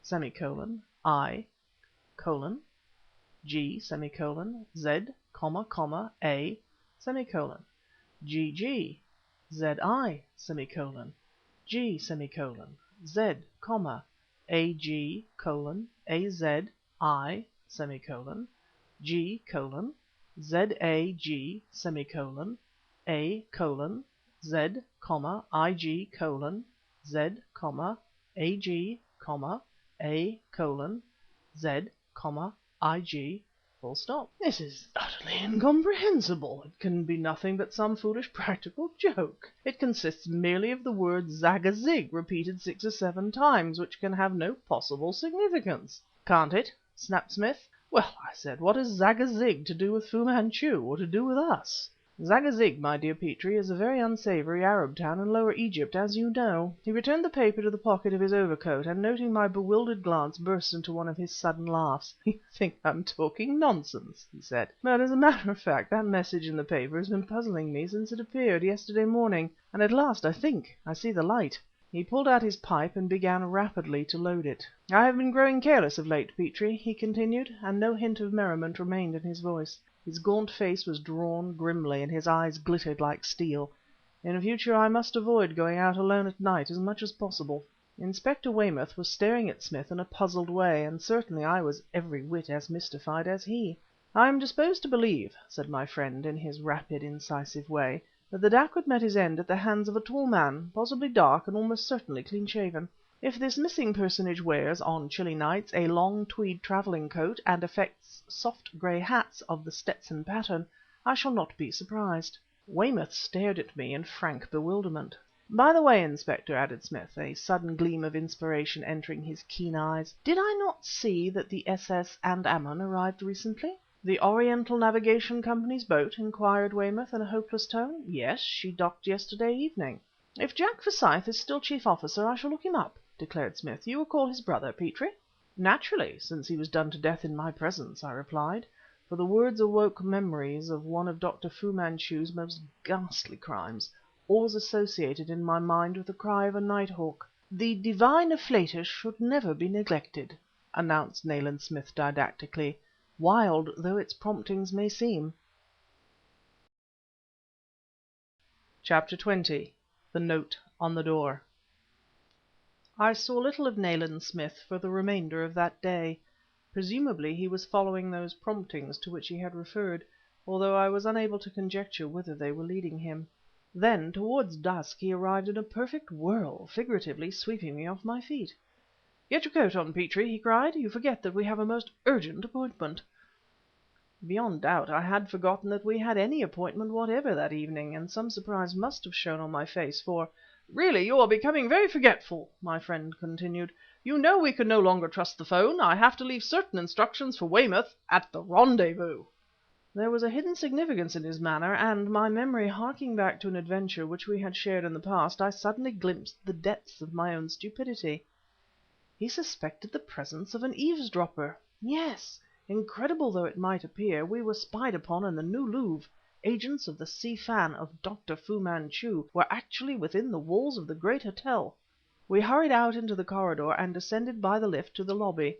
Monsieur Samarkan, long famous as maître d'hôtel of one of Cairo's fashionable khans, and now principal of the New Louvre, greeted us with true Greek courtesy. He trusted that we would be present at some charitable function or other to be held at the hotel on the following evening. "If possible, Monsieur Samarkan, if possible," said Smith. "We have many demands upon our time." Then abruptly to me: "Come, Petrie, we will walk as far as Charing Cross and take a cab from the rank there." "The whole party can call you a cab," said Monsieur Samarkan, solicitous for the comfort of his guests. "Thanks," snapped Smith. "We prefer to walk a little way." Passing along the Strand, he took my arm, and speaking very close to my ear: "That place is alive with spies, Petrie," he said, "or if there are only a few of them, they are remarkably efficient." Not another word could I get from him, although I was eager enough to talk, since one dearer to me than all else in the world was in the hands of that damnable organization we knew as the Si Fan, until, arrived at Charing Cross, he walked out to the cab rank and "Jump in!" he snapped. He opened the door of the first cab on the rank. "Drive to J. Smith, Kennington," he directed the man. In something of a mental stupor I entered and found myself seated beside Smith. The cab made off towards Trafalgar Square, then swung around into Whitehall. "Look behind!" cried Smith, intense excitement expressed in his voice. "Look behind!" I turned and peered through the little square window. The cab which had stood second upon the rank was closely following us. "We are tracked," snapped my companion. "If further evidence were necessary of the fact that our every movement is watched, here it is." I turned to him, momentarily at a loss for words. Then: "Was this the object of our journey?" I said. "Your reference to a rendezvous was presumably addressed to a hypothetical spy?" "Partly," he replied. "I have a plan, as you will see in a moment." I looked again from the window in the rear of the cab. We were now passing between the House of Lords and up the back of Westminster Abbey, and 50 yards behind us the pursuing cab was crossing from Whitehall. A great excitement grew up within me, and a greater curiosity respecting the identity of our pursuer. "What is the place for which we are bound, Smith?" I asked rapidly. "It is a house which I chanced to notice a few days ago, and I marked it as useful for such a purpose as our present one. You will see what I mean when we arrive." On we went, following the course of the river, then turned over Vauxhall Bridge and on down Vauxhall Bridge Road into a very dreary neighbourhood where gasometers formed the notable feature of the landscape. "That's the Oval just beyond," said Smith suddenly, "and here we are."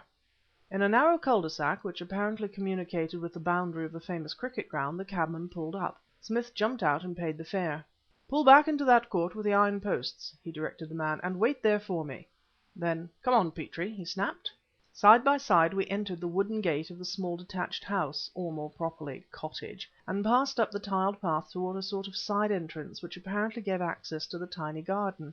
At this moment I became aware of two things: the first, that the house was an empty one, and the second, that someone, who had quitted the second cab, which I had heard pull up at no great distance behind us, was approaching stealthily along the dark and uninviting street, walking upon the opposite pavement and taking advantage of the shadow of a high wooden fence which skirted it for some distance. Smith pushed the gate open, and I found myself in a narrow passageway in almost complete darkness. But my friend walked confidently forward, turned the angle of the building and entered the miniature wilderness which had once been a garden. "In here, Petrie," he whispered. He seized me by the arm and pushed open a door and thrust me forward down 2 stone steps into absolute darkness. "Walk straight ahead," he directed, still in the same intense whisper, "and you will find a locked door having a broken panel. Watch through the opening for anyone who may enter the room beyond, but see that your presence is not detected. Whatever I say or do, don't stir until I actually rejoin you." He stepped back across the floor and was gone. One glimpse I had of him, silhouetted against the faint light of the open door, then the door was gently closed, and I was left alone in the empty house.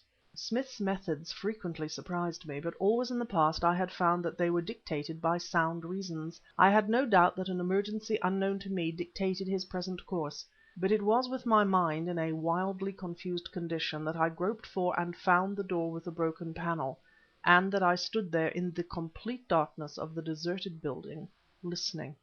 I can well appreciate how the blind develop an unusually keen sense of hearing, for there, in the blackness, which at first was entirely unrelieved by any speck of light, I became aware of the fact, by dint of tense listening, that Smith was retiring by means of some gateway at the upper end of the little garden, and I became aware of the fact that a lane or court with which this gateway communicated gave access to the main road.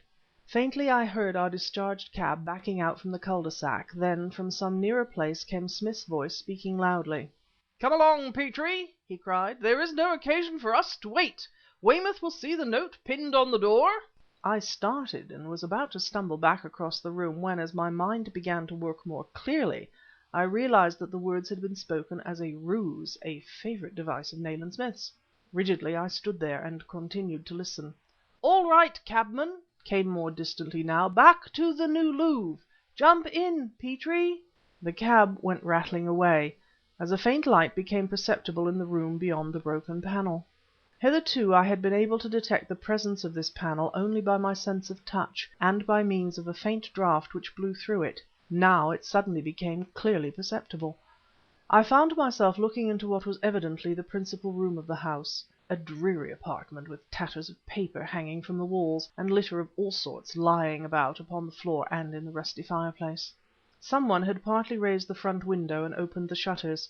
A patch of moonlight shone down upon the floor immediately below my hiding place, and furthermore enabled me vaguely to discern the disorder of the room.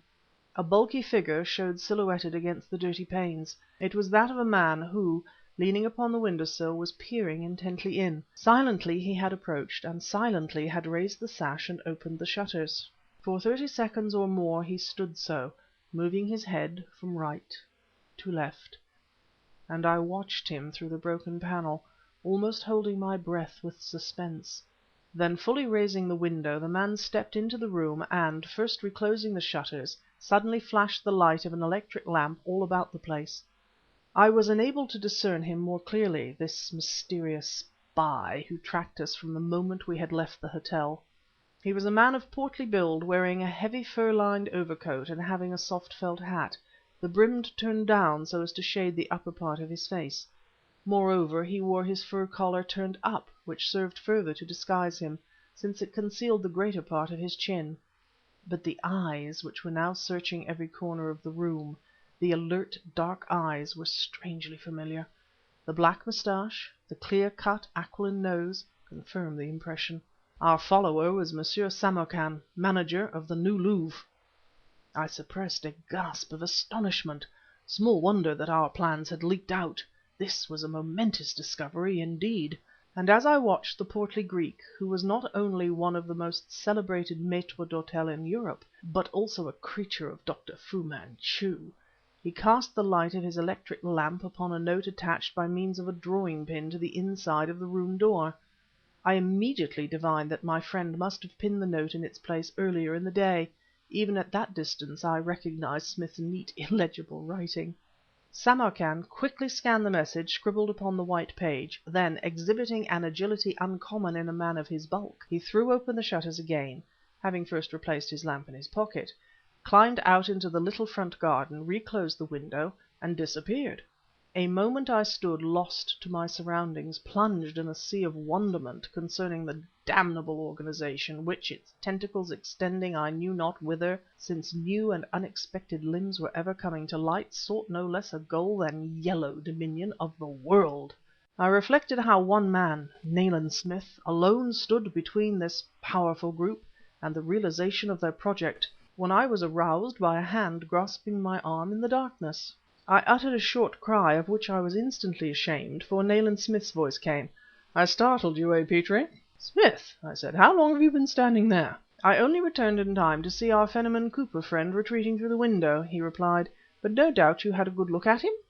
"I had," I answered eagerly. "It was Samarkan!" "I thought so.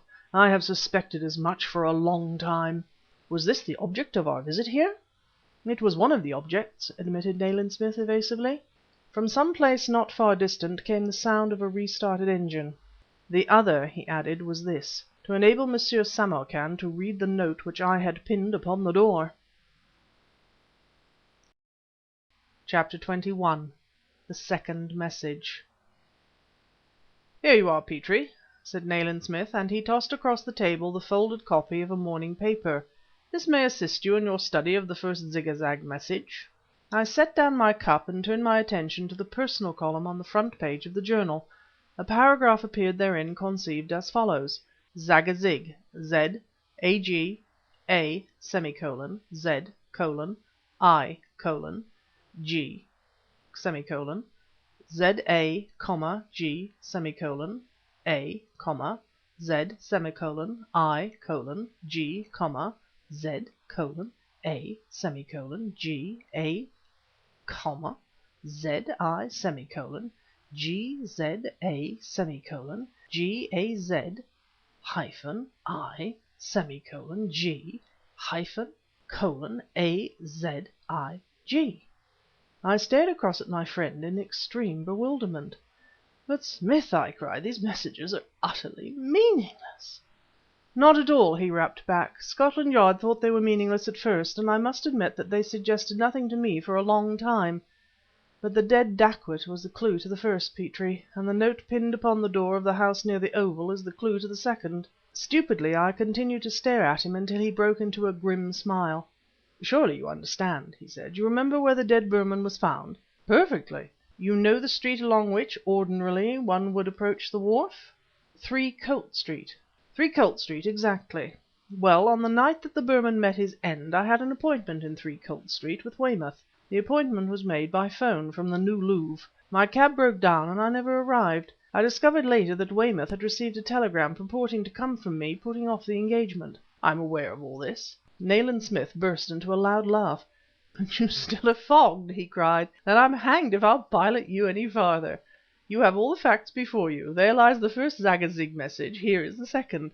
And you know the context of the note pinned upon the door?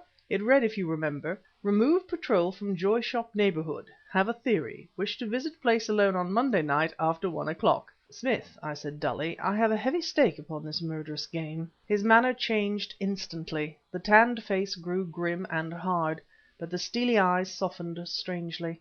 He bent over me, clapping his hands upon my shoulders. "I know it, old man," he replied, "and because it may serve to keep your mind busy during hours when otherwise it would be engaged with profitless sorrows, I invite you to puzzle out this business for yourself. You have nothing else to do until late tonight, and you can work undisturbed here at any rate." His words referred to the fact that, without surrendering our suite at the New Louvre Hotel, we had gone upon a visit, of indefinite duration, to a mythical friend, and now were quartered in furnished chambers adjoining Fleet Street. We had remained at the New Louvre long enough to secure confirmation of our belief that a creature of Fu Manchu spied upon us there. and now we only awaited the termination of the night's affair to take such steps as Smith might consider politic in regard to the sardonic Greek who presided over London's newest and most palatial hotel. Smith, setting out for New Scotland Yard in order to make certain final arrangements in connection with the business of the night, I began closely to study the mysterious Zagazig messages, determined not to be beaten, and remembering the words of Edgar Allan Poe, the strange genius to whom we are indebted for the first workable system of deciphering cryptograms. It may well be doubted whether human ingenuity can construct an enigma of the kind which human ingenuity may not, by proper application, resolve. The first conclusion to which I was borne was this, that the letters comprising the word Zagazig were designed merely to confuse the reader, and might be neglected, since, occurring as they did in regular sequence, they could possess no significance. I became quite excited upon making the discovery that the punctuation marks varied in almost every case. I immediately assumed that these constituted the cipher, and seeking for my key letter, E, that which most frequently occurs in the English language, I found the sign of a full stop to appear more frequently than any other in the first message, namely 10 times, although it only occurred thrice in the second. Nevertheless, I was hopeful, until I discovered that in 2 cases it appeared 3 times in succession. There is no word in English, nor, as far as I am aware, in any language, where this occurs, either in regard to E or any other letter. That unfortunate discovery seemed so wholly to destroy the very theory upon which I relied, that I almost abandoned my investigation there and then. Indeed, I doubt I should ever have proceeded, were it not that by a piece of pure guesswork I blundered on to a clue. I observed that certain letters at irregularly occurring intervals were set in capital, and I divided up the message into corresponding sections, in the hope that the capitals might indicate the commencement of words. This accomplished, I set out upon a series of guesses, basing these upon Smith's assurance that the death of the dacoit afforded a clue to the first message, and the note which he, Smith, had pinned upon the door a clue to the second. Such being my system, if I can honour my random attempts with the title, I take little credit to myself for the fortunate result. In short, I determined, although E twice occurred where R should have been, that the first message, from the 13th letter onward to the 27th, i.e. I, G, hyphen, ZAGAZ, semicolon, I hyphen, semicolon, G, semicolon, hyphen Z, comma, hyphen A, semicolon, hyphen G, AZI, semicolon, Red, 3, Colt Street. Endeavouring now to eliminate the E where R should appear, I made another discovery. The presence of a letter in italics altered the value of the sign which followed it. From that point onward the task became child's play, and I should merely render this account tedious if I entered into further details. Both messages commenced with the name Smith, as I early perceived, and half an hour of close study gave me the complete sentences thus: 1. Smith passing 3 Colt Street 12:30 Wednesday. 2. Smith going Joy Shop after 1 Monday. The word Zagazig was completed always and did not necessarily terminate with the last letter occurring in the cryptographic message. A subsequent inspection of this curious code had enabled Nayland Smith, by a process of simple deduction, to compile the entire alphabet employed by Dr. Fu-Manchu's agent, Samarkan, in communicating with his awful superior. With a little patience, any one of my readers may achieve the same result, and I should be pleased to hear from those who succeed. This, then, was the outcome of my labours, and although it enlightened me to some extent, I realized that I still had much to learn.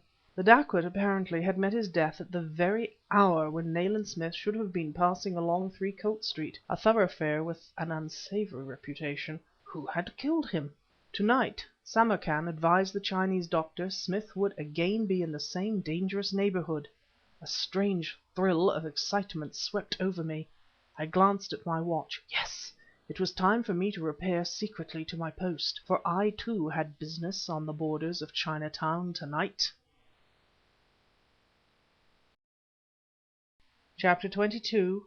The Secret of the Wharf. I sat in the evil-smelling little room with its low, blackened ceiling, and strove to avoid making the slightest noise, but the crazy boards creaked beneath me with every movement. The moon hung low in an almost cloudless sky, for, following the spell of damp and foggy weather, a fall in temperature had taken place, and there was a frosty snap in the air tonight. Through the open window the moonlight poured in and spilled its pure luminance upon the filthy floor. but I kept religiously within the shadows, so posted, however, that I could command an uninterrupted view of the street from the point where it crossed the creek to that where it terminated at the gates of the deserted wharf. Above and below me the crazy building formerly known as the Joy Shop, and once the nightly resort of the Asiatic riff-raff from the docks, was silent, save for the squealing and scuffling of the rats. The melancholy lapping of the water frequently reached my ears, and a more or less continuous din from the wharves and workshops upon the further bank of the Thames, but in the narrow, dingy streets immediately surrounding the house, quietude reigned, and no solitary footstep disturbed it. Once, looking down in the direction of the bridge, I gave a great start, for a black patch of shadow moved swiftly across the path and merged into the other shadows bordering a high wall. My heart leapt momentarily, then in another instant the explanation of the mystery became apparent, in the presence of a gaunt and prowling cat.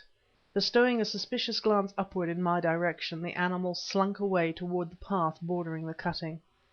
By a devious route amid ghostly gasometers I had crept to my post in the early dusk, before the moon was risen, and already I was heartily weary of my passive part in the affair of the night.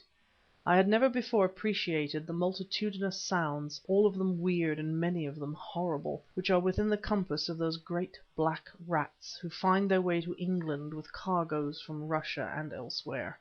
From the rafters above my head, from the wall recesses about me, from the floor beneath my feet, proceeded a continuous and nerve-shattering concert, an unholy symphony which seemingly accompanied the eternal dance of the rats. Sometimes a faint splash from below would tell of one of the revellers taking the water, but save for the more distant throbbing of riverside industry, and rarer note of shipping, the mad discords of this rat saturnalia alone claimed the ear.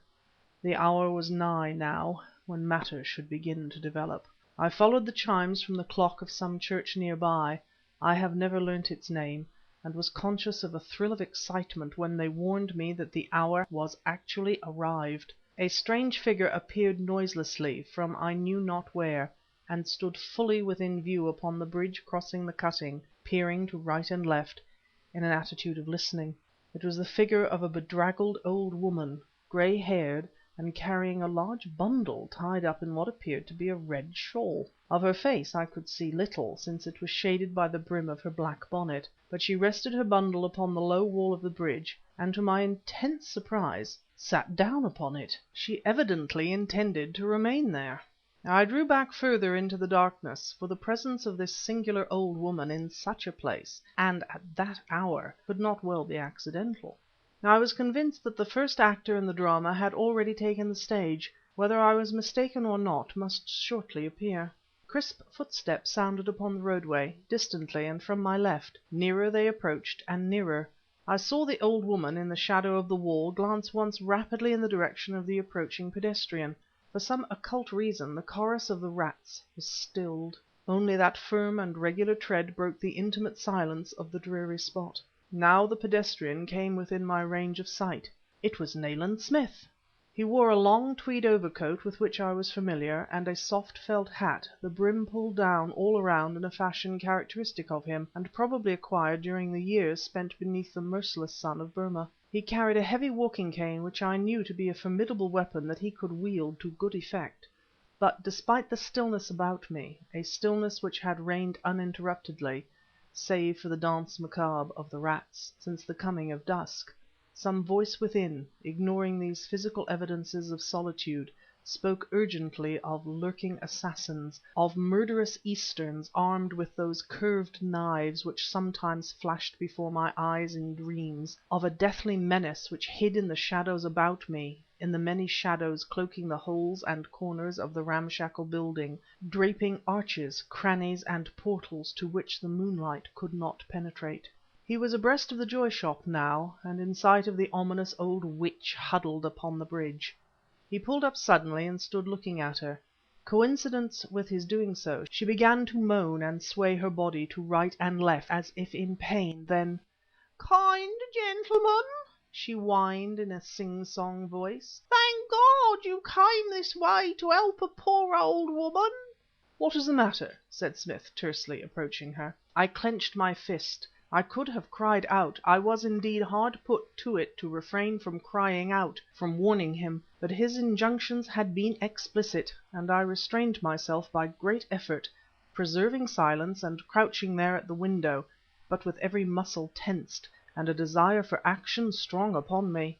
"I tripped up on a rough stone, sir," whined the old creature, "and here I've been sitting waiting for a policeman or someone to help me for more than an hour, I have." Smith stood looking down at her, his arms behind him, and in one gloved hand swinging the cane. "Where do you live, then?" he asked. "Not 100 steps from here, kind gentleman," she replied in the monotonous voice, "but I can't move my left foot. It's only just through the gates yonder." "What!" snapped Smith, "on the wharf?" "They let me have a room in the old building until it's let," she explained. "Be helping a poor old woman, and God bless you." "Come along, then." Stooping, Smith placed his arm around her shoulders and assisted her to her feet.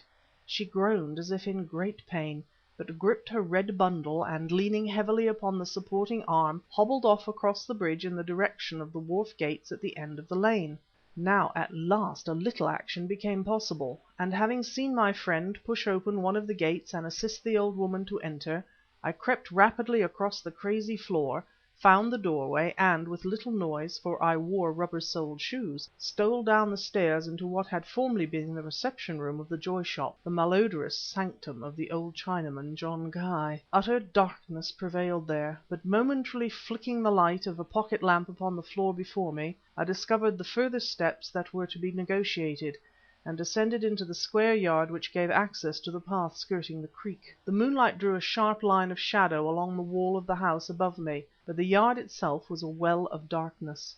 I stumbled under the rotting brick archway, and stepped gingerly upon the muddy path that I must follow. One hand pressed to the damp wall, I worked my way cautiously along, for a false step had precipitated me into the foul water of the creek. In this fashion, and still enveloped by dense shadows, I reached the angle of the building. Then, at risk of being perceived, for the wharf and the river both were bathed in moonlight, I peered along to the left. Out onto the paved pathway communicating with the wharf came Smith, shepherding his tottering charge. I was too far away to hear any conversation that might take place between the two, but unless Smith gave the prearranged signal I must approach no closer. Thus, as one sees a drama upon the screen, I saw what now occurred with dramatic lightning swiftness. Releasing Smith's arm, the old woman suddenly stepped back, at the instant that another figure, a repellent figure which approached, stooping, apish, with a sort of loping gait, crossed from some spot invisible to me, and sprang like a wild animal upon Smith's back.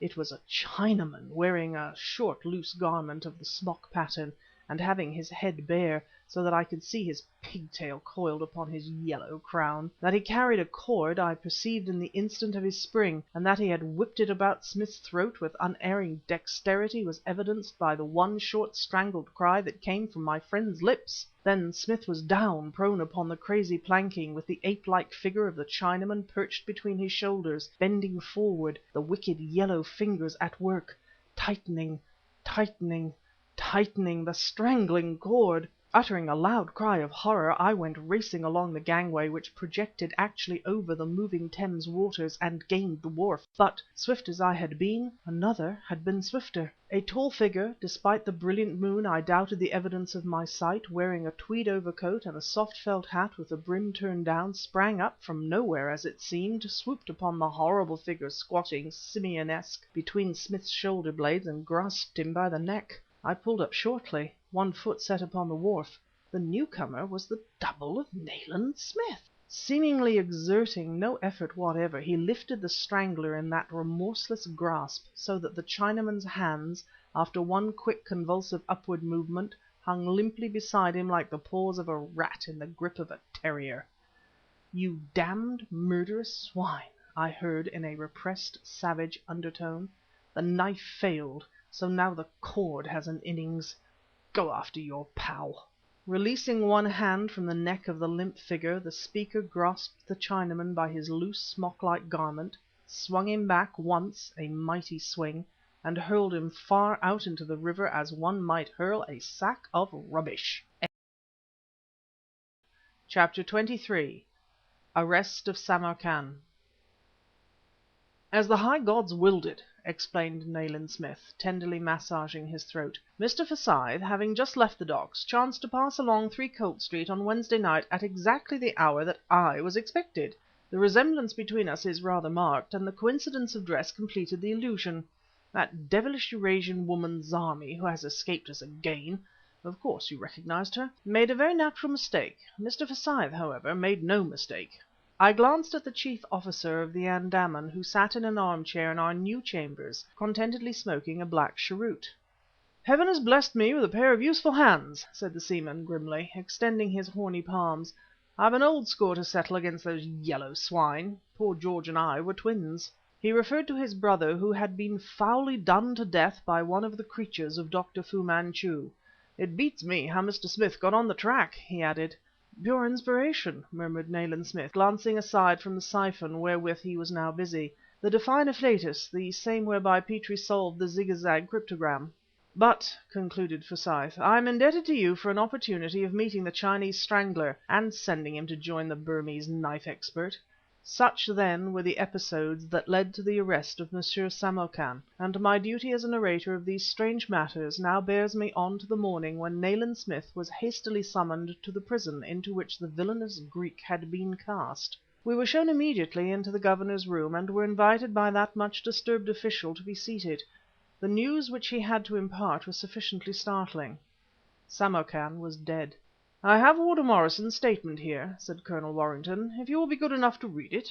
Nayland Smith rose abruptly and began to pace up and down the little office.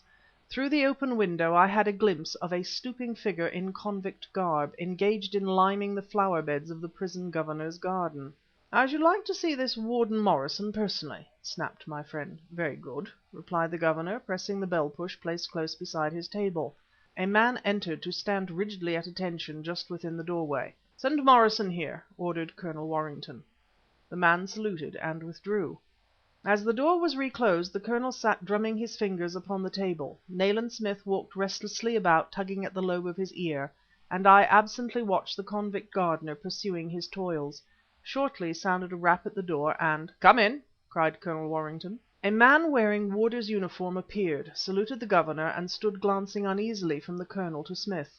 The latter had now ceased his perambulations and, one elbow resting upon the mantelpiece, was staring at Morrison, his penetrating grey eyes as hard as steel. Colonel Warrington twisted his chair around, fixing his monocle more closely in its place. He had the wiry white moustache and fiery red face of the old style Anglo-Indian officer.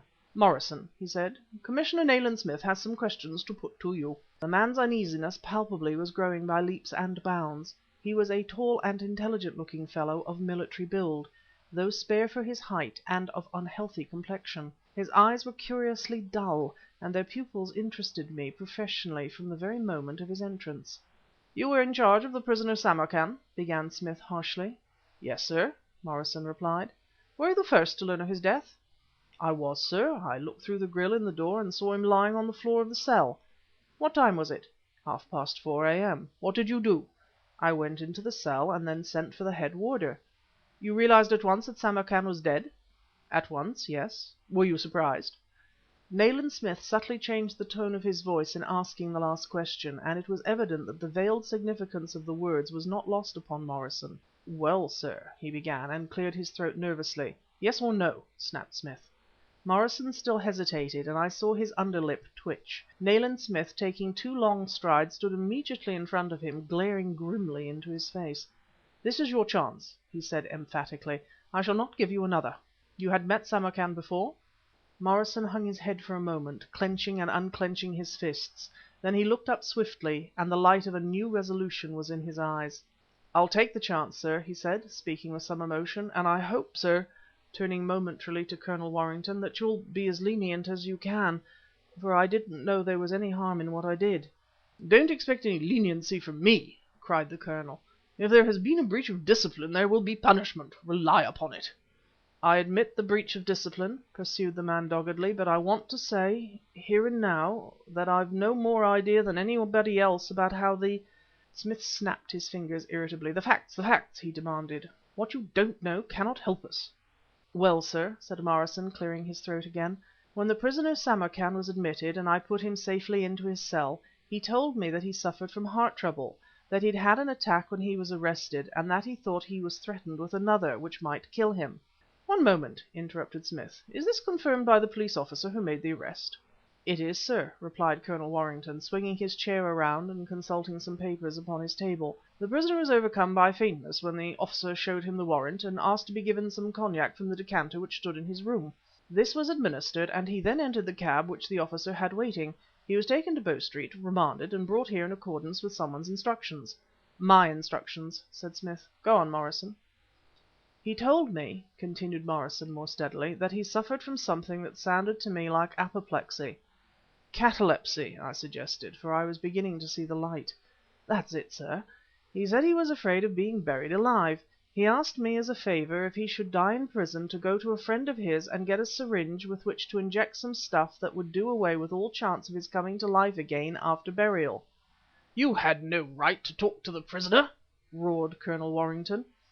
"I know that, sir, but you'll admit that the circumstances were peculiar? Anyway, he died in the night, sure enough, and from heart failure, according to the doctor. I managed to get a couple of hours' leave in the evening, and I went and fetched the syringe and a little tube of yellow stuff." "Do you understand, Petrie?" cried Nayland Smith, his eyes blazing with excitement. "Do you understand?" "Perfectly." "It's more than I do, sir," continued Morrison. "But as I was explaining, I brought the little syringe back with me, and I filled it from the tube. The body was lying in the mortuary, which you've seen, and the door not being locked, it was easy for me to slip in there for a moment. I didn't fancy the job, but it was soon done. I threw the syringe and tube over the wall into the lane outside, as I'd been told to do." "What part of the wall?" asked Smith. "Behind the mortuary." "That's where they were waiting," I cried excitedly. "The building used as a mortuary is quite isolated, and it would not be a difficult matter for someone hiding in the lane outside to throw one of those ladders of silk and bamboo across the top of the wall." "But, my good sir," interrupted the Governor irascibly, "whilst I admit the possibility to which you allude, I do not admit that a dead man, and a heavy one at that, can be carried up a ladder of silk and bamboo. Yet on the evidence of my own eyes, the body of the prisoner Samarkan was removed from the mortuary last night." Smith signalled to me to pursue the subject no further, and indeed I realized that it would have been no easy matter to render the amazing truth evident to a man of the Colonel's type of mind. But to me the facts of the case were now clear enough. That Fu-Manchu possessed a preparation for producing artificial catalepsy, of a sort indistinguishable from death, I was well aware. A dose of this unknown drug had doubtless been contained in the cognac, if indeed the decanter had held cognac, that the prisoner had drunk at the time of his arrest. The yellow stuff spoken of by Morrison I recognized as the antidote, another secret of the brilliant Chinese doctor, a portion of which I had once, some years before, actually had in my possession. The "dead man" had not been carried up the ladder, he had climbed up. "Now, Morrison," snapped Nayland Smith, "you have acted wisely thus far. Make a clean breast of it. How much were you paid for the job?" £20, sir," answered the man promptly, "and I'd have done it for less, because I could see no harm in it, the prisoner being dead, and this his last request." "And who paid you?" Now we were come to the nub of the matter, as the change in the man's face revealed. He hesitated momentarily, and Colonel Warrington brought his fist down on the table with a bang. Morrison made a sort of gesture of resignation at that, and "When I was in the army, sir, stationed at Cairo," he said slowly, "I regret to confess that I formed a drug habit." "Opium?" snapped Smith. "No, sir, hashish." "Good God! Go on." "There's a place in Soho, just off Frith Street, where hashish is supplied, and I go there sometimes. Mr. Samarkan used to come and bring people with him, from the New Louvre Hotel, I believe. That's where I met him." "The exact address?" demanded Smith. "Café de l'Egypte. But the hashish is only sold upstairs, and no one is allowed up that isn't known personally to Ismail." "Who is this Ismail?" "The proprietor of the café. He's a Greek Jew of Salonika. An old woman used to attend to the customers upstairs, but during the last few months a young one has sometimes taken her place." "What is she like?" I asked eagerly. "She has very fine eyes, and that's about all I can tell you, sir, because she wears a yashmak. Last night there were 2 women there, both veiled though." "2 women!" Hope and fear entered my heart. That Karamaneh was again in the power of the Chinese doctor I knew to my sorrow. Could it be that the Café de l'Egypte was the place of her captivity? Chapter 24. Café de l'Egypte. I could see that Nayland Smith counted the escape of the prisoner but a trivial matter by comparison with the discovery to which it had led us. That the Soho Café should prove to be, if not the headquarters, at least a regular resort of Dr. Fu-Manchu, was not too much to hope.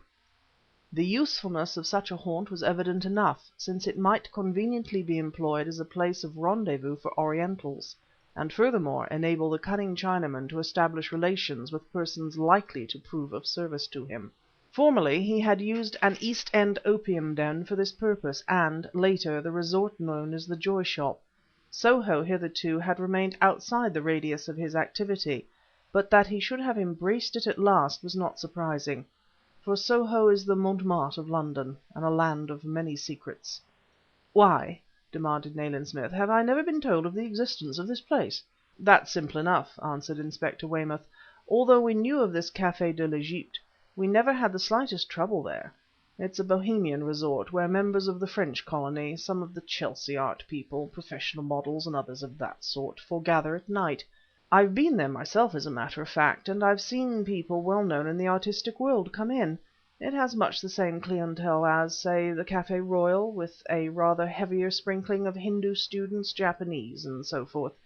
It's celebrated for Turkish coffee. What do you know of this Ismail?" "Nothing much. He's a Levantine Jew."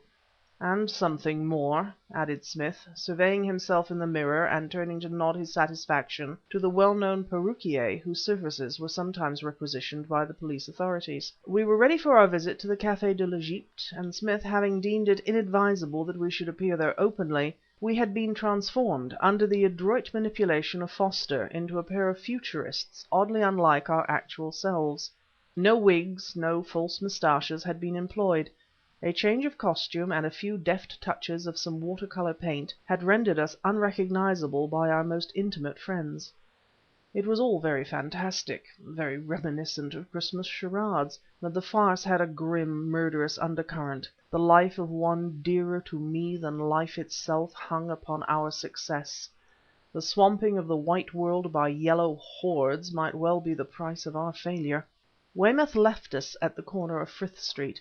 This was no more than a reconnaissance, but "I shall be within hail if I'm wanted," said the burly detective, and although we stood not in Chinatown, but in the heart of Bohemian London, with popular restaurants about us, I was glad to know that we had so staunch an ally in reserve. The shadow of the great Chinaman was upon me. That strange, subconscious voice, with which I had become familiar in the past, awoke within me to-night. Not by logic, but by prescience, I knew that the Yellow Doctor was near. 2 minutes' walk brought us to the door of the café. The upper half was of glass, neatly curtained, as were the windows on either side of it, and above the establishment appeared the words "Café de l'Egypte." Between the second and third word was inserted a gilded device representing the crescent of Islam. We entered. On our right was a room furnished with marble-topped tables, cane-seated chairs, and plush-covered lounges set against the walls. The air was heavy with tobacco smoke. Evidently the café was full, although the night was young. Smith immediately made for the upper end of the room. It was not large, and at first glance I thought that there was no vacant place.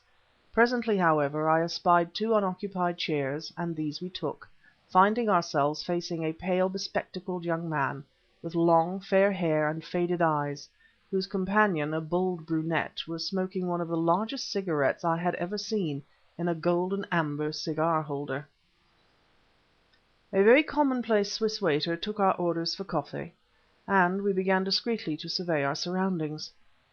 The only touch of Oriental colour thus far perceptible in the Café de l'Egypte was provided by a red-capped Egyptian behind a narrow counter, who presided over the coffee pots. The patrons of the establishment were in every way typical of Soho, and in the bulk differed not at all from those of the better-known café restaurants. There were several Easterns present, but Smith, having given each of them a searching glance, turned to me with a slight shrug of disappointment. Coffee being placed before us, we sat sipping the thick, sugary beverage, smoking cigarettes, and vainly seeking for some clue to guide us to the inner sanctuary consecrated to hashish.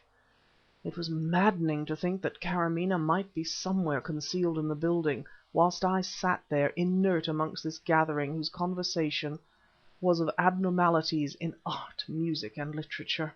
Then suddenly the pale young man seated opposite paid his bill, and with a word of farewell to his companion went out of the café. He did not make his exit by the door through which we entered, but passed up the crowded room to the counter whereat the Egyptian presided. From some place hidden in the rear emerged a black-haired, swarthy man, with whom the other exchanged a few words.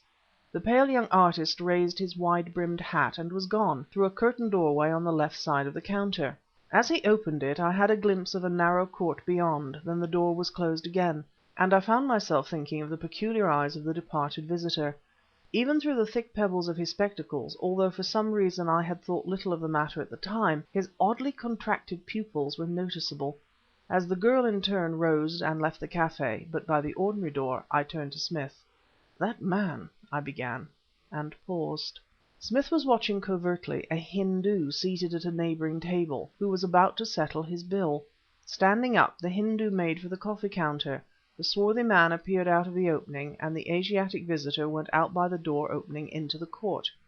One quick glance Smith gave me, and raised his hand for the waiter. A few minutes later we were out in the street again. "We must find our way to that court," snapped my friend. "Let us try back. I noted a sort of alleyway which we passed just before reaching the café." "You think the hashish den is in some adjoining building?" "I don't know where it is, Petrie, but I know the way to it." Into a narrow, gloomy court we plunged, hemmed in by high walls, and following it for 10 yards or more. An even narrower and less inviting turning revealed itself on the left. We pursued our way, and presently found ourselves at the back door of the Café de l'Egypte. "There's the door," I said. It opened into a tiny cul-de-sac, flanked by dilapidated hoardings, and no other door of any kind was visible in the vicinity. Nayland Smith stood tugging at the lobe of his ear almost savagely. "Where the devil did they go?" he whispered. Even as he spoke the words, came a gleam of light through the upper curtained part of the door, and I distinctly saw a figure of a man in silhouette. "Stand back!" snapped Smith. We crouched back against the dirty wall of the court, and watched a strange thing happen. The back door of the Café de l'Egypte opened outward; simultaneously a door, hitherto invisible, set at right angles in the hoarding adjoining, opened inward. A man emerged from the café and entered the secret doorway. As he did so, the café door swung back, and closed the door in the hoarding. "Very good," muttered Nayland Smith. "Our friend Ismail behind the counter moves some lever which causes the opening of one door automatically to open the other. Failing his kindly offices, the second exit from the Café de l'Egypte is innocent enough. Now, what is the next move?" "I have an idea, Smith!" I cried. "According to Morrison, the place in which the hashish may be obtained has no windows, but is lighted from above. No doubt it was built for a studio and has a glass roof. Therefore—" "Come along!" snapped Smith, grasping my arm. "You have solved the difficulty, Petrie." CHAPTER XXV. The House of Hashish. Along the leads from Frith Street we worked our perilous way. From the top landing of a French restaurant we had gained access, by means of a trap, to the roof of the building. Now the busy streets of Soho were below me, and I clung dizzily to telephone standards and smokestacks, rarely venturing to glance downward upon the cosmopolitan throng, surging, dwarfish, in the lighted depths. Sometimes the bulky figure of Inspector Weymouth would loom up grotesquely against the star-sprinkled blue, as he paused to take breath. The next moment Nayland Smith would be leading the way again, and I would find myself contemplating some sheer well of blackness, with nausea threatening me because it had to be negotiated. None of these gaps were more than a long stride from side to side, but the sense of depth conveyed in the muffled voices and dimmed footsteps from the pavements far below was almost overpowering.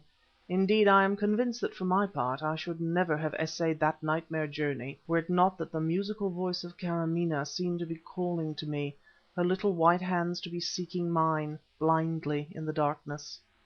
That we were close to a haunt of the dreadful Chinamen, I was persuaded, therefore my hatred and my love cooperated to lend me a coolness and address which otherwise I must have lacked. "Hullo!" cried Smith, who was leading. "What now?" We had crept along the crown of a sloping roof and were confronted by the blank wall of a building which rose a story higher than that adjoining it. It was crowned by an iron railing, showing blackly against the sky. I paused, breathing heavily, and seated astride that dizzy perch. Weymouth was immediately behind me, and "It's the Café de l'Egypte, Mr. Smith," he said. "If you look up you'll see the reflection of the light shining through the glass roof." Vaguely I discerned Nayland Smith rising to his feet. "Be careful," I said. "For God's sake don't slip." "Take my hand," he snapped energetically. I stretched forward and grasped his hand. As I did so he slid down the slope on the right, away from the street, and hung perilously for a moment over the very cul de sac upon which the secret door opened. "Good," he muttered. "There is, as I had hoped, a window lighting the top of the staircase. Sh! Sh!" His grip upon my hand tightened, and there aloft, above the teemful streets of Soho, I sat listening, whilst very faint and muffled footsteps sounded upon an uncarpeted stair, a door banged, and all was silent again, save for the ceaseless turmoil far below. "Sit tight and catch!" rapped Smith. Into my extended hands he swung his boots, fastened together by the laces. There, ere I could frame any protest, he disengaged his hand from mine, and pressing his body close against the angle of the building, worked his way around to the staircase window, which was invisible from where I crouched. "Heavens!" muttered Weymouth close to my ear. "I can never travel that road." "Nor I," was my scarcely audible answer. In an anguish of fearful anticipation I listened for the cry and the dull thud which should proclaim the fate of my intrepid friend, but no such sounds came to me. Some 30 seconds passed in this fashion, when a subdued call from above caused me to start and look aloft. Nayland Smith was peering down from the railing on the roof. "Mind your head," he warned, and over the rail swung the end of a light wooden ladder, lowering it until it rested upon the crest astride of which I sat. "Up you come. Then Weymouth." Whilst Smith held the top firmly, I climbed up rung by rung, not daring to think of what lay below. My relief, when at last I grasped the railing, climbed over, and found myself upon a wooden platform, was truly inexpressible. "Come on, Weymouth," rapped Nayland Smith. "This ladder has to be lowered back down to the trap before another visitor arrives." Taking short staccato breaths at every step, Inspector Weymouth ascended, ungainly, that frail and moving stair. Arrived beside me, he wiped the perspiration from his face and forehead. "I wouldn't do that again for £100," he said hoarsely. "You don't have to," snapped Smith. Back he hauled the ladder, shouldered it, and stepping to a square opening in one corner of the rickety platform, lowered it cautiously down. "Have you a knife with a corkscrew in it?" he demanded. Weymouth had one, which he produced. Nayland Smith screwed it into the weather-worn frame, and by that means reclosed the trapdoor softly. Then "Look," he said, "there is the house of hashish."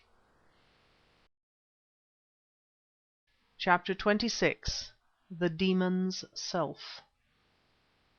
Through the glass panes of the skylight I looked down upon a scene so bizarre that my actual environment became blotted out, and I was mentally translated to Cairo, to that quarter of Cairo immediately surrounding the famous square of the Fountain, to those indescribable streets, wherefrom arises the perfume of deathless evil, wherein, to the wailing, luresome music of the reed pipe, painted dancing girls sway in the wild abandon of dances that were ancient when Thebes was the city of 100 gates. I seemed to stand again in El Wasser. The room below was rectangular, and around 3 of the walls were divans strewn with garish cushions, whilst highly colored Eastern rugs were spread upon the floor. 4 lamps swung on chains, 2 from either of the beams which traversed the apartment. They were fine examples of native perforated brasswork. Upon the divans some 8 or 9 men were seated, fully half of whom were Orientals or half-castes. Before each stood a little inlaid table bearing a brass tray, and upon the trays were various boxes, some apparently containing sweetmeats, others cigarettes. 1 or 2 of the visitors smoked curious long-stemmed pipes and sipped coffee. Even as I leaned from the platform surveying that incredible scene, incredible in a street of Soho, another devotee of hashish entered, a tall, distinguished-looking man, wearing a light coat over his evening dress. "God!" whispered Smith beside me. "Sir Bingham Pyne of the India Office! You see, Petrie, you see? This place is a lure! My God!" He broke off as I clutched wildly at his arm. The last arrival having taken his seat in a corner of the divan, 2 heavy curtains draped before an opening at one end of the room parted, and a girl came out, carrying a tray such as already reposed before each of the other men in the room. She wore a dress of dark colored gauze, banded about with gold tissue and embroidered with gold thread and pearls, and around her shoulders floated, so ethereally that she seemed to move in a violet cloud, a scarf of Delhi muslin. A white yashmak trimmed with gold tissue concealed the lower part of her face. My heart throbbed wildly. I seemed to be choking. By the wonderful hair alone I must have known her, by the great brilliant eyes, by the shape of those slim white ankles, by every movement of that exquisite form. It was Karamaneh! I sprang madly back from the rail, and Smith had my arm in an iron grip.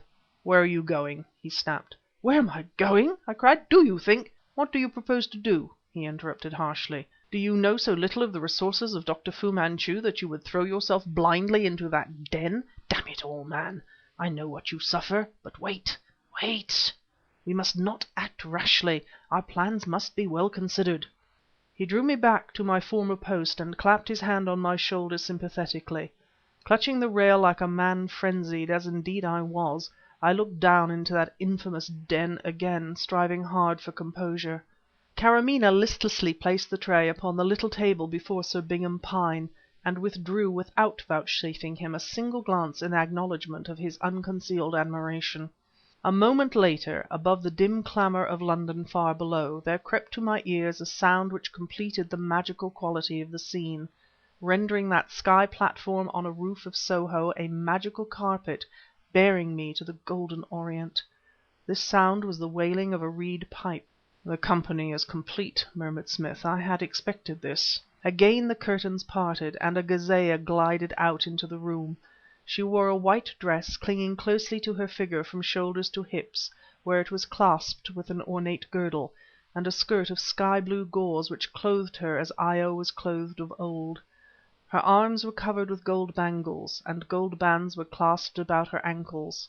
Her jet black, frizzy hair was unconfined and without ornament, and she wore a sort of highly colored scarf so arranged that it effectually concealed the greater part of her face, but served to accentuate the brightness of the great flashing eyes. She had unmistakable beauty of a sort, but how different from the sweet witchery of Karamaneh! With a bold, swinging grace she walked down the center of the room, swaying her arms from side to side and snapping her fingers. "Zarmi!" exclaimed Smith. But his exclamation was unnecessary, for already I had recognized the evil Eurasian who was so efficient a servant of the Chinese doctor. The wailing of the pipes continued, and now faintly I could detect the throbbing of a darabouka. This was El Wasser indeed. The dance commenced, its every phase followed eagerly by the motley clientele of the hashish house. Zarmi danced with an insolent nonchalance that nevertheless displayed her barbaric beauty to greatest advantage. She was lithe as a serpent, graceful as a young panther, another Lamia come to damn the souls of men with those arts denounced in a long dead age by Apollonius of Tyana. She seemed at once some penanced lady elf, some demon's mistress, or the demon's self. Entranced against my will, I watched the Eurasian until, the barbaric dance completed, she ran from the room, and the curtains concealed her from view. How my mind was torn between hope and fear that I should see Karamaneh again! How I longed for one more glimpse of her, yet loathed the thought of her presence in that infamous house. She was a captive, of that there could be no doubt. A captive in the hands of the giant criminal whose wiles were endless, whose resources were boundless, whose intense cunning had enabled him for years to weave his nefarious plots in the very heart of civilization and remain immune. Suddenly "That woman is a sorceress," muttered Nayland Smith. "There is about her something serpentine, at once repelling and fascinating. It would be of interest, Petrie, to learn what state secrets have been filched from the brains of habitués of this den, and interesting to know from what unsuspected spy-hole Fu Manchu views his nightly catch. If..." His voice died away in a most curious fashion. I have since thought that here was a case of true telepathy, for as Smith spoke of Fu Manchu's spy-hole, the idea leapt instantly to my mind that this was it, this strange platform upon which we stood. I drew back from the rail, turned, stared at Smith. I read in his face that our suspicions were identical. Then "Look, look!" whispered Weymouth. He was gazing at the trap door, which was slowly rising, inch by inch, inch by inch. Fascinatedly, raptly, we all gazed. A head appeared in the opening, and some vague, reflected light revealed two long, narrow, slightly oblique eyes watching us. They were brilliantly green. "By God!" came in a mighty roar from Weymouth. "It's Dr. Fu-Manchu!" As one man we leapt for the trap. It dropped with a resounding bang, and I distinctly heard a bolt shot home. A guttural voice, the unmistakable, unforgettable voice of Fu Manchu, sounded dimly from below. I turned and sprang back to the rail of the platform, peering down into the hashish house. The occupants of the divans were making for the curtained doorway. Some, who seemed to be in a state of stupor, were being assisted by the others and by the man Ismail, who had now appeared upon the scene. Of Karamaneh, Zarmi, or Fu Manchu there was no sign. Suddenly the lights were extinguished. "This is maddening!" cried Nayland Smith. "Maddening! No doubt they have some other exit, some hiding place, and they are slipping through our hands." Inspector Weymouth blew a shrill blast upon his whistle, and Smith, running to the rail of the platform, began to shatter the panes of the skylight with his foot. "That's hopeless, sir!" cried Weymouth. "You'd be torn to pieces on the jagged glass." Smith desisted with a savage exclamation, and stood beating his right fist into the palm of his left hand and glaring madly at the Scotland Yard man. "I know I'm to blame," admitted Weymouth, "but the words were out before I knew I'd spoken. Ah!" as an answering whistle came from somewhere in the street below. "But will they ever find us?" He blew again shrilly. Several whistles replied, and a wisp of smoke floated up from the shattered pane of the skylight. "I can smell petrol," muttered Weymouth. An ever-increasing roar, not unlike that of an approaching storm at sea, came from the streets beneath. Whistles skirled remotely and intimately, and sometimes one voice, sometimes another, would detach itself from this stormy background with weird effect. Somewhere deep in the bowels of the hashish house there went on ceaselessly a splintering and crashing, as though a determined assault were being made upon a door. A light shone up through the skylight. Back once more to the rail I sprang, looked down into the room below, and saw a sight never to be forgotten. Passing from divan to curtained door, from piles of cushions to stacked up tables, and bearing a flaming torch hastily improvised out of a roll of newspaper, was Dr. Fu Manchu. Everything inflammable in the place had been soaked with petrol, and his gaunt yellow face lighted by the ever-growing conflagration, so that it truly seemed not the face of a man, but that of a demon of the hells. The Chinese doctor ignited point after point. "Smith!" I screamed, "we are trapped! That fiend means to burn us alive!" "And the place will flare like matchwood. It's touch and go this time, Petrie. To drop to the sloping roof underneath would mean almost certain death on the pavement." I dragged my pistol from my pocket and began wildly to fire shot after shot into the holocaust below. But the awful Chinaman had escaped, probably by some secret exit reserved for his own use. For certain he must have known that escape into the court was now cut off. Flames were beginning to hiss through the skylight. A tremendous crackling and crashing told of the glass destroyed. Smoke spurted up through the cracks of the boarding upon which we stood, and a great shout came from the crowd in the streets. In the distance, a long, long way off, it seemed, was born a new note in the stormy human symphony. It grew in volume, it seemed to be sweeping down upon us, nearer, nearer, nearer. Now it was in the streets immediately adjoining the Café de l'Egypte, and now, blessed sound, it culminated in a mighty cheer. "The fire engines," said Weymouth coolly, and raised himself on to the lower rail, for the platform was growing uncomfortably hot. Tongues of fire licked out venomously from beneath my feet. I leapt for the railing in turn and sat astride it, as one end of the flooring burst into flame. The heat from the blazing room above which we hung suspended was now all but insupportable, and the fumes threatened to stifle us. My head seemed to be bursting, my throat and lungs were consumed by internal fires. "Merciful heavens!" whispered Smith. "Will they reach us in time?" "Not if they don't get here within the next 30 seconds," answered Weymouth grimly, and changed his position in order to avoid a tongue of flame that hungrily sought to reach him.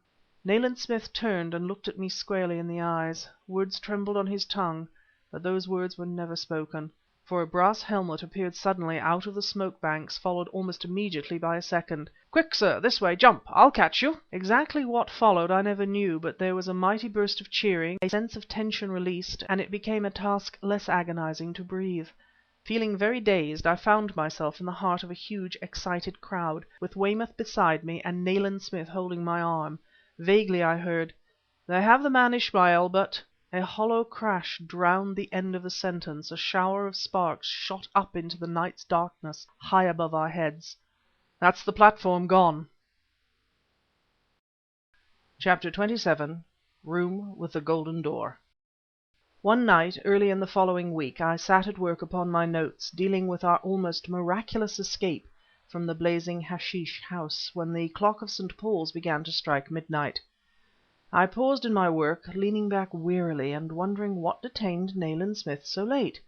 Some friends from Burma had carried him off to a theatre, and in their good company I had thought him safe enough. Yet, with the omnipresent menace of Fu-Manchu hanging over our heads, always I doubted, always I feared, if my friend should chance to be delayed abroad at night. What a world of unreality was mine in those days!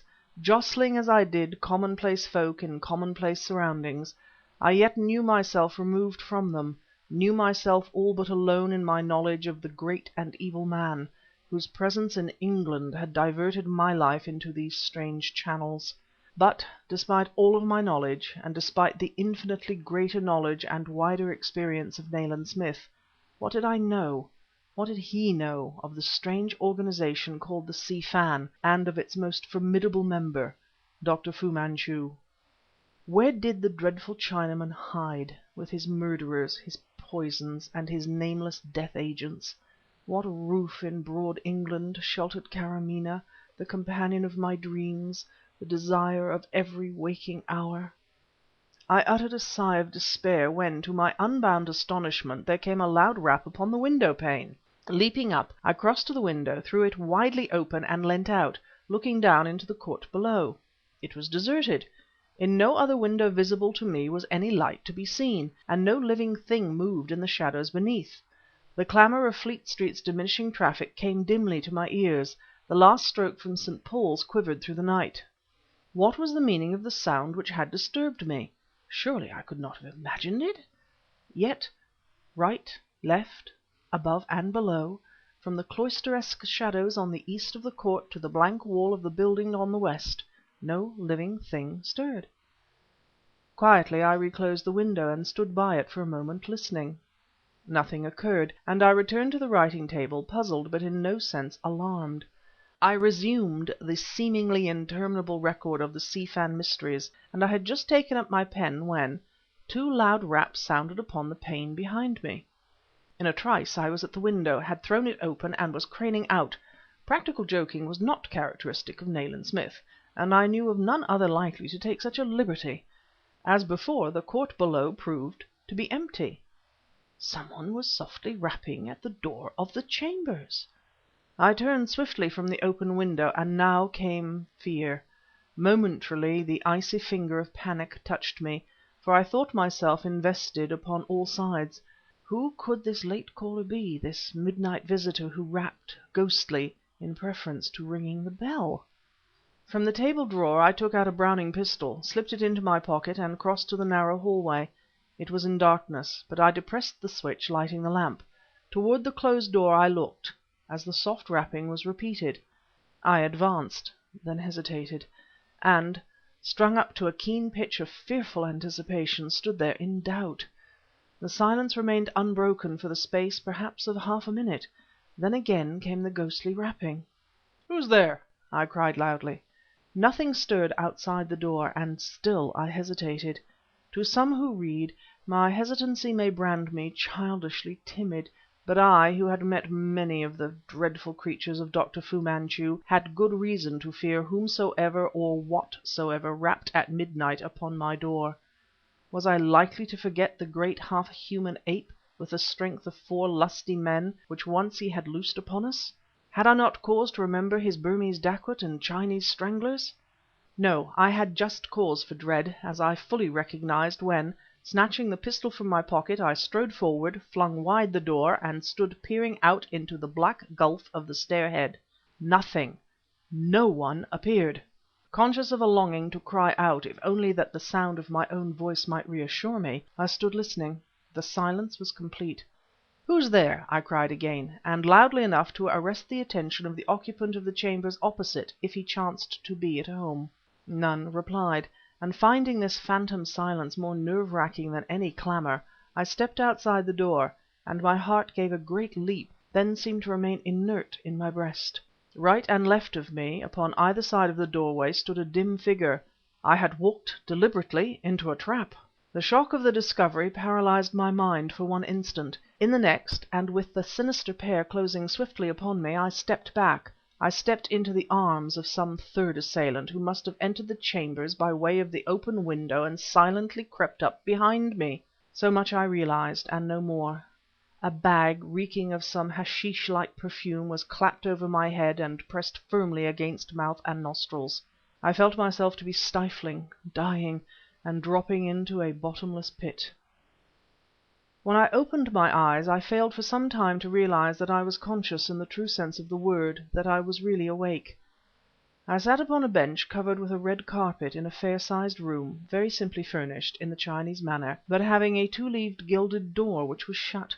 At the further end of this apartment was a dais some 3 feet high, also carpeted with red, and upon it was placed a very large cushion covered with a tiger skin.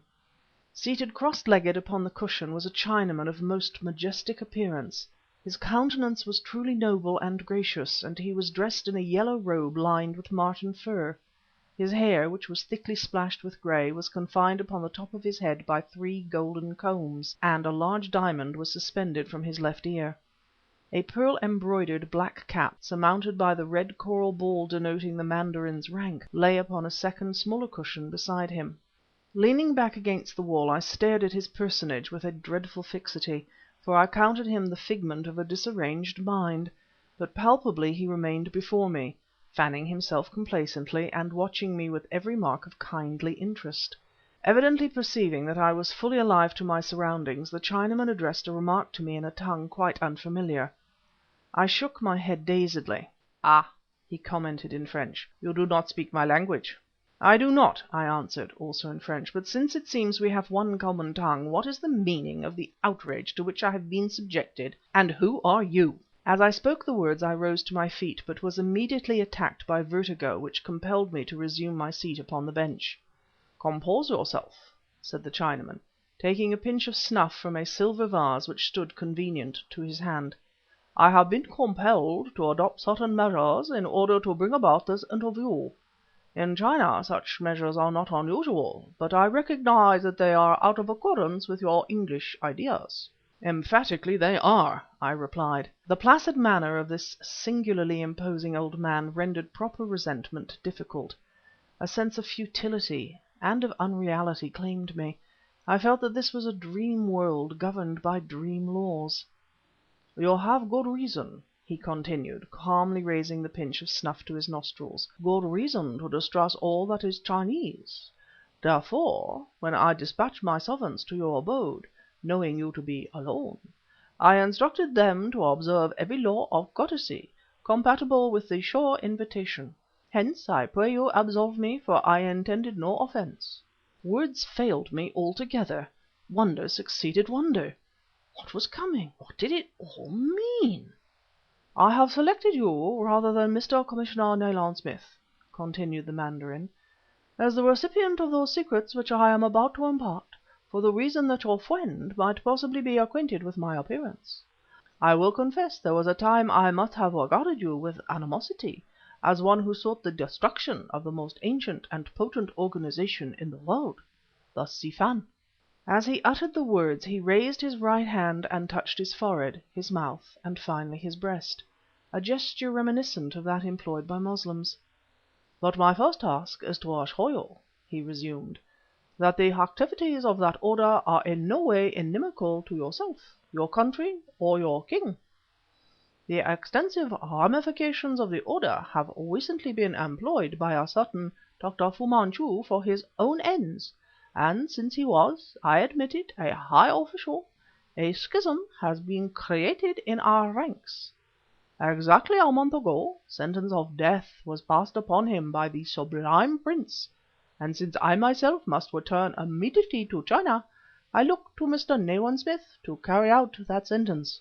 I said nothing. I remained bereft of the power of speech. "The Si Fan," he added, repeating the gesture with his hand, "disown Dr. Fu-Manchu and his servants. Do with them what you will. In this envelope," he held up a sealed package, "is information which should prove helpful to Mr. Smith. I have now a request to make. You were conveyed here in the garments which you wore at the time that my servants called upon you." I was hatless and wore red leather and slippers. "An overcoat and a hat can doubtless be found to suit you, temporarily, and my request is that you close your eyes until permission is given to open them." Is there any one of my readers in doubt respecting my reception of this proposal? Remember my situation. Remember the bizarre happening that had led up to it. Remember, too, ere judging me, that whilst I could not doubt the unseen presence of Chinamen unnumbered surrounding that strange apartment with the golden door, I had not the remotest clue to guide me in determining where it was situated. Since the duration of my unconsciousness was immeasurable, the place in which I found myself might have been anywhere within, say, 30 miles of Fleet Street. "I agree," I said. The mandarin bowed composedly. "Kindly close your eyes, Dr. Petrie," he requested, "and fear nothing. No danger threatens you." I obeyed. Instantly sounded the note of a gong, and I became aware that the golden door was open. A soft voice, evidently that of a cultured Chinaman, spoke quite close to my ear. "Keep your eyes tightly closed, please, and I will help you with this coat. The envelope you will find in the pocket, and here is a tweed cap. Now take my hand." Wearing the borrowed garments, I was led from the room, along a passage, down a flight of thickly carpeted stairs, and so out of the house into the street. Faint evidences of remote traffic reached my ears as I was assisted into a car and placed in a cushioned corner. The car moved off, proceeded for some distance, then— "Allow me to help you to descend," said the soft voice. "You may open your eyes in 30 seconds." I was assisted from the step on to the pavement, and I heard the car being driven back. Having slowly counted 30, I opened my eyes and looked about me. This, and not the fevered moment when first I had looked upon the room with the golden door, seemed to be my true awakening, for about me was comprehensible world. The homely streets of London, with deserted Portland Place stretching away on one hand, and a glimpse of midnight Regent Street obtainable on the other. The clock of the neighbouring church struck 1. My mind yet dull with wonder of it all, I walked on to Oxford Circus, and there obtained a taxicab, in which I drove to Fleet Street. Discharging the man, I passed quickly under the time-worn archway into the court and approached our stair. Indeed, I was about to ascend when someone came racing down and almost knocked me over. "Petrie! Petrie! Thank God you're safe!" It was Nayland Smith, his eyes blazing with excitement, as I could see by the dim light of the lamp near the archway, and his hands, as he clapped them upon my shoulders, quivering tensely. "Petrie," he ran on impulsively, and speaking with extraordinary rapidity, "I was detained by a most ingenious trick, and arrived only 5 minutes ago, to find you missing, the window wide open, the signs of hooks, evidently to support a rope ladder, having been attached to the ledge." "But where were you going?" "Weymouth has just rung up. We have indisputable proof that the mandarin Ki-Ming, whom I had believed to be dead, and whom I know for a high official of the Si Fan, is actually in London. It's neck or nothing this time, Petrie. I'm going straight to Portland Place." "To the Chinese Legation?" "Exactly." "Perhaps I can save you a journey," I said slowly. "I have just come from there." CHAPTER XXVIII. THE MANDARIN Ki-Ming. Nayland Smith strode up and down the little sitting room, tugging almost savagely at the lobe of his left ear. To-night his increasing greyness was very perceptible, and with his feverishly bright eyes staring straight before him, he looked haggard and ill, despite the deceptive tan of his skin. "Petrie," he began in his abrupt fashion, "I am losing confidence in myself." "Why?" I asked in surprise. "I hardly know. For some occult reason I feel afraid." "Afraid?" "Exactly, afraid. There is some deep mystery here that I cannot fathom. In the first place, if they had really meant you to remain ignorant of the place at which the episodes described by you occurred, they would scarcely have dropped you at the end of Portland Place." "You mean—" "I mean that I don't believe you were taken to the Chinese Legation at all. Undoubtedly you saw the Mandarin Ki-Ming. I recognize him from your description." "You have met him, then?" "No, but I know those who have. He is undoubtedly a very dangerous man, and it is just possible—" He hesitated, glancing at me strangely. "It is just possible," he continued musingly, "that his presence marks the beginning of the end. Fu-Manchu's health may be permanently impaired, and Ki-Ming may have superseded him." "But if what you suspect, Smith, be only partly true, with what object was I seized and carried to that singular interview? What was the meaning of the whole solemn farce?"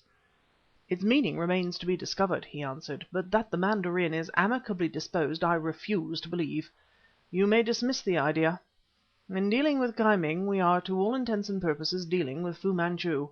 To me this man's presence means one thing: we are about to be subjected to attempts along slightly different lines." I was completely puzzled by Smith's tone. "You evidently know more of this man Ki-Ming than you have yet explained to me," I said. Nayland Smith pulled out the blackened briar and began rapidly to load it. "He is a graduate," he replied, "of the Lama College, or monastery, of Rashiran. This does not enlighten me." Having got his pipe going well, "What do you know of animal magnetism?" snapped Smith. The question seemed so wildly irrelevant that I stared at him in silence for some moments. Then "Certain powers, sometimes grouped under that head, are recognized in every hospital to day," I answered shortly. "Quite so, and the monastery of Rashiran is entirely devoted to the study of the subject." "Do you mean that that gentle old man—" "Petrie, a certain Monsieur Sokoloff, a Russian gentleman whose acquaintance I made in Mandalay, related to me an episode that took place at the house of the mandarin Ki-Ming in Canton. It actually occurred in the presence of Monsieur Sokoloff, and therefore is worthy of your close attention. He had had certain transactions with Ki-Ming, and at their conclusion received an invitation to dine with the mandarin. The entertainment took place in a sort of loggia or open pavilion, immediately in front of which was an ornamental lake with numerous water lilies growing upon its surface. One of the servants, I think his name was Li, dropped a silver bowl containing orange flower water for pouring upon the hands, and some of the contents lightly sprinkled Monsieur Sokolov's garments. Ki-Ming spoke no word of rebuke, Petrie. He merely looked at Li with those deceptive, gazelle-like eyes. Li, according to my acquaintance's account, began to make palpable and increasingly anxious attempts to look elsewhere rather than into the mild eyes of his implacable master. Monsieur Sokoloff, who, up to that moment, had entertained similar views to your own respecting his host, regarded this unmoving stare of Ki-Ming's as a sort of kindly, because silent, reprimand. The behavior of the unhappy Li was speedily served to disabuse his mind of that delusion. Petrie, the man grew livid. His whole body began to twitch and shake as though an ague had attacked him, and his eyes protruded hideously from their sockets. Monsieur Sokoloff assured me that he felt himself turning pale, when Ki-Ming very slowly raised his right hand and pointed to the pond. Li began to pant as though engaged in a life and death struggle with a physically superior antagonist. He clutched at the posts of the loggia with frenzied hands, and a bloody froth came to his lips. He began to move backward, step by step, step by step, all the time striving with might and main to prevent himself from doing so. His eyes were set rigidly upon Ki-Ming, like the eyes of a rabbit fascinated by a python. Ki-Ming continued to point. Right to the brink of the lake the man retreated, and there for one dreadful moment he paused and uttered a sort of groaning sob. Then, clutching his fists frenziedly, he stepped back into the water and immediately sank among the lilies. Ki-Ming continued to gaze fixedly at the spot where bubbles were rising, and presently up came the livid face of the drowning man, still having those glazed eyes turned immovably upon the mandarin. For nearly 5 seconds that hideous, distorted face gazed from amid the mass of blooms, then it sank again and rose no more. "What!" I cried, "do you mean to tell me—" Ki-Ming struck a gong, another servant appeared with a fresh bowl of water, and the mandarin calmly resumed his dinner. I drew a deep breath and raised my hand to my head. "It is almost unbelievable," I said, "but what completely passes my comprehension is his allowing me to depart unscathed, having once held me in his power. Why the long harangue and the pose of friendship?" "That point is not so difficult." "What?" "That does not surprise me in the least. You may recollect that Dr. Fu-Manchu entertains for you an undoubted affection, distinctly Chinese in its character, but nevertheless an affection. There is no intention of assassinating you, Petrie. I am the selected victim." I started up. "Smith, what do you mean? What danger, other than that which has threatened us for over 2 years, threatens us to-night?" Now you come to the point which does puzzle me. I believe I stated a while ago I was afraid. You have placed your finger upon the cause of my fear. What threatens us to-night?" He spoke the words in such a fashion that they seemed physically to chill me. The shadows of the room grew menacing, the very silence became horrible.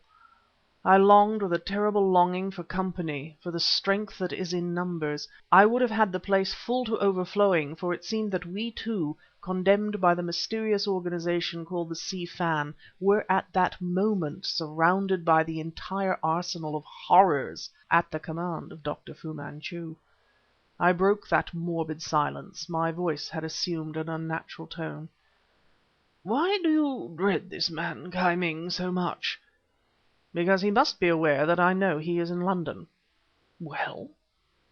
"Dr. Fu-Manchu has no official status. Long ago his legation denied all knowledge of his existence, but the Mandarin, Ki-Ming, is known to every diplomat in Europe, Asia and America also. Only I, and now yourself, know that he is a high official of the Si Fan. Ki-Ming is aware that I know. Why, therefore, does he risk his neck in London?" "He relies upon his national cunning." "Petrie, he is aware that I hold evidence to hang him, either here or in China. He relies upon one thing, upon striking first and striking surely. Why is he so confident? I do not know. Therefore I am afraid." Again a cold shudder ran icily through me, a piece of coal dropped lower into the dying fire, and my heart leapt wildly.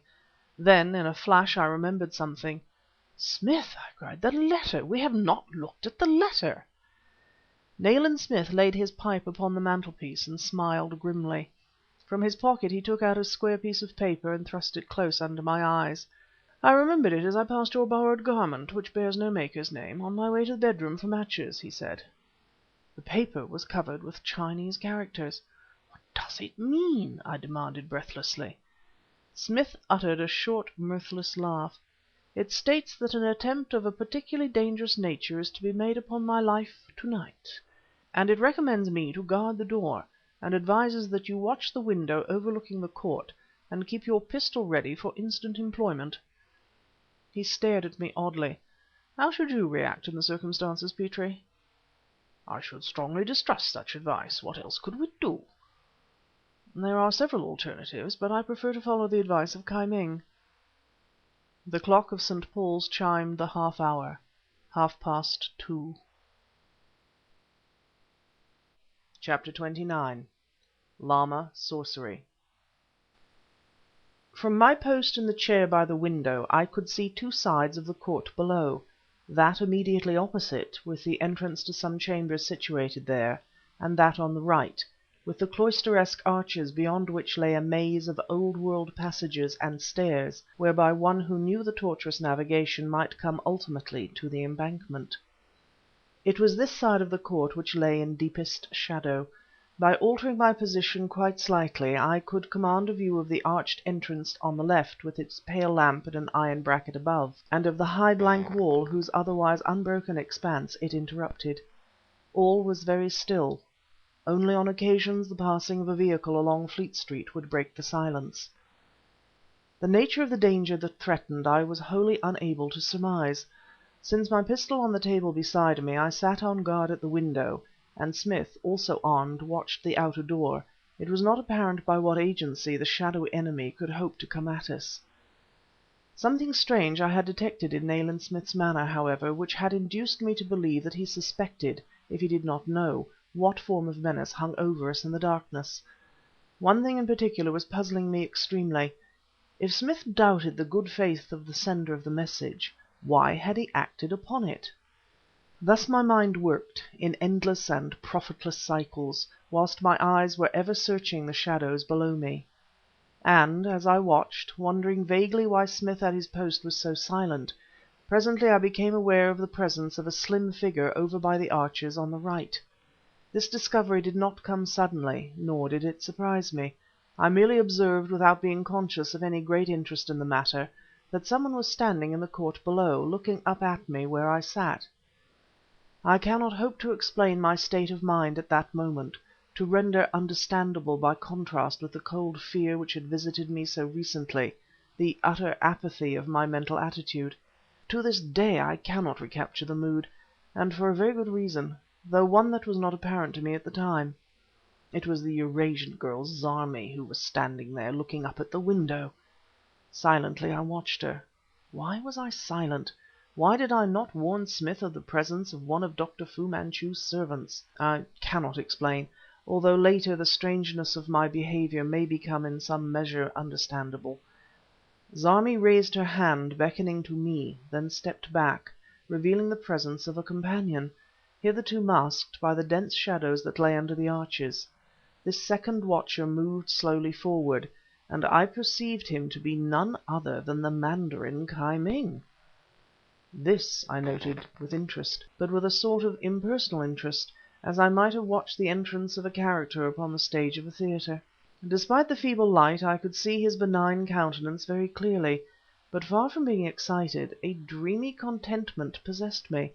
I actually found myself hoping that Smith would not intrude upon my reverie. What a fascinating pageant it had been, the Fu-Manchu drama, from the moment that I had first set eyes upon the Yellow Doctor. Again I seemed to be enacting my part in that scene, 2 years ago and more, when I had burst into the bare room above Shen Yan's opium den and had stood face to face with Dr. Fu-Manchu. He wore a plain yellow robe, its hue almost identical with that of his gaunt, hairless face. His elbows rested upon the dirty table, and his pointed chin upon his long, bony hands.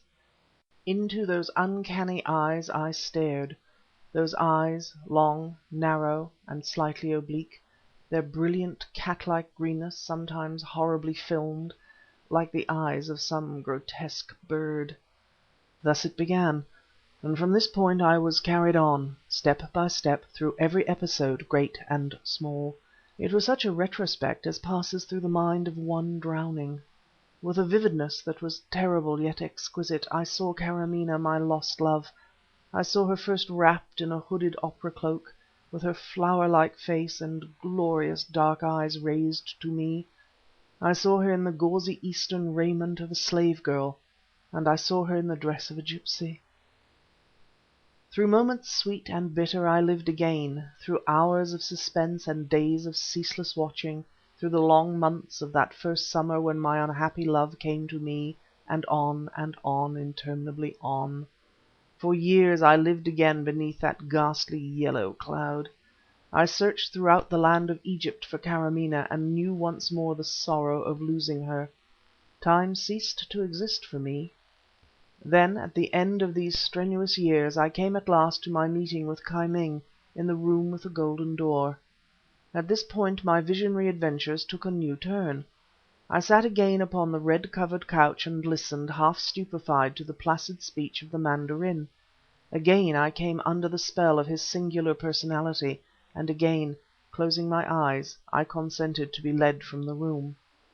But, having crossed the threshold, a sudden awful doubt passed through my mind, arrow-like. The hand that held my arm was bony and clawish. I could detect the presence of incredibly long finger-nails, nails long as those of some buried vampire of the Black Ages. Choking down a cry of horror, I opened my eyes, heedless of the promise given but a few moments earlier, and looked into the face of my guide. It was Dr. Fu-Manchu. Never, dreaming or waking, have I known a sensation identical with that which now clutched my heart. I thought that it must be death. For ages, untold ages, eons longer than the world has known, I looked into that still, awful face, into those unnatural green eyes. I jerked my hand free from the Chinaman's clutch and sprang back. As I did so, I became miraculously translated from the threshold of the room with the golden door to our chambers in the court adjoining Fleet Street. I came into full possession of my faculties, or believed so at the time. I realized that I had nodded at my post, that I had dreamed a strange dream, but I realized something else. A ghoulish presence was in the room.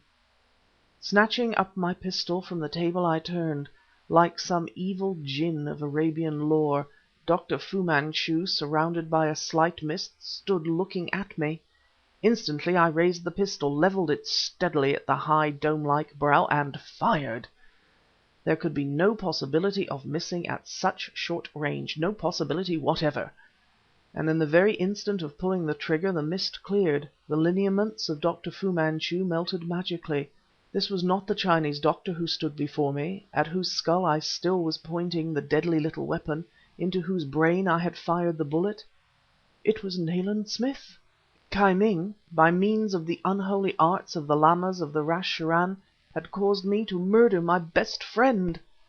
"Smith," I whispered huskily, "God forgive me, what have I done? What have I done?" I stepped forward to support him ere he fell, but utter oblivion closed down upon me, and I knew no more. "He will do quite well now," said a voice that seemed to come from a vast distance. "The effects of the drug will have entirely worn off when he wakes, except that there may be nausea, possibly some muscular pain for a time." I opened my eyes. They were throbbing agonizingly. I lay in bed, and beside me stood Murdoch McCabe, the famous toxicological expert from Charing Cross Hospital, and Nayland Smith. "Och, that's better," cried McCabe cheerily. "Here, drink this." I drank from the glass which he raised to my lips. I was too weak for speech, too weak for wonder. Nayland Smith, his face grey and drawn in the cold light of early morning, watched me anxiously. McCabe, in a matter-of-fact way that acted upon me like a welcome tonic, put several purely medical questions, which at first by dint of great effort, but with ever-increasing ease, I answered. "Yes," he said musingly at last. "Of course it is all but impossible to speak with certainty, but I am disposed to think that you have been drugged with some preparation of hashish. The most likely is that known in Eastern countries as Magon or Barsh, composed of equal parts of cannabis indica and opium, with hellebore and other constituents, which vary according to the purpose which the Magon is intended to serve. This renders the subject particularly open to subjective hallucination, and a pliable instrument in the hands of a hypnotic operator, for instance." "You see, old man," cried Smith eagerly, "you see." But I shook my head weakly. "I shot you," I said. "It is impossible that I could have missed." "Mr. Smith has placed me in possession of the facts," interrupted McCabe, "and I can outline with reasonable certainty what took place. Of course it's all very amazing, utterly fantastic in fact, but I have met with almost parallel cases in Egypt and India and elsewhere in the East. Never in London, I'll confess. You see, Dr. Petrie, you were taken into the presence of a very accomplished hypnotist, having been previously prepared by a stiff administration of Magon.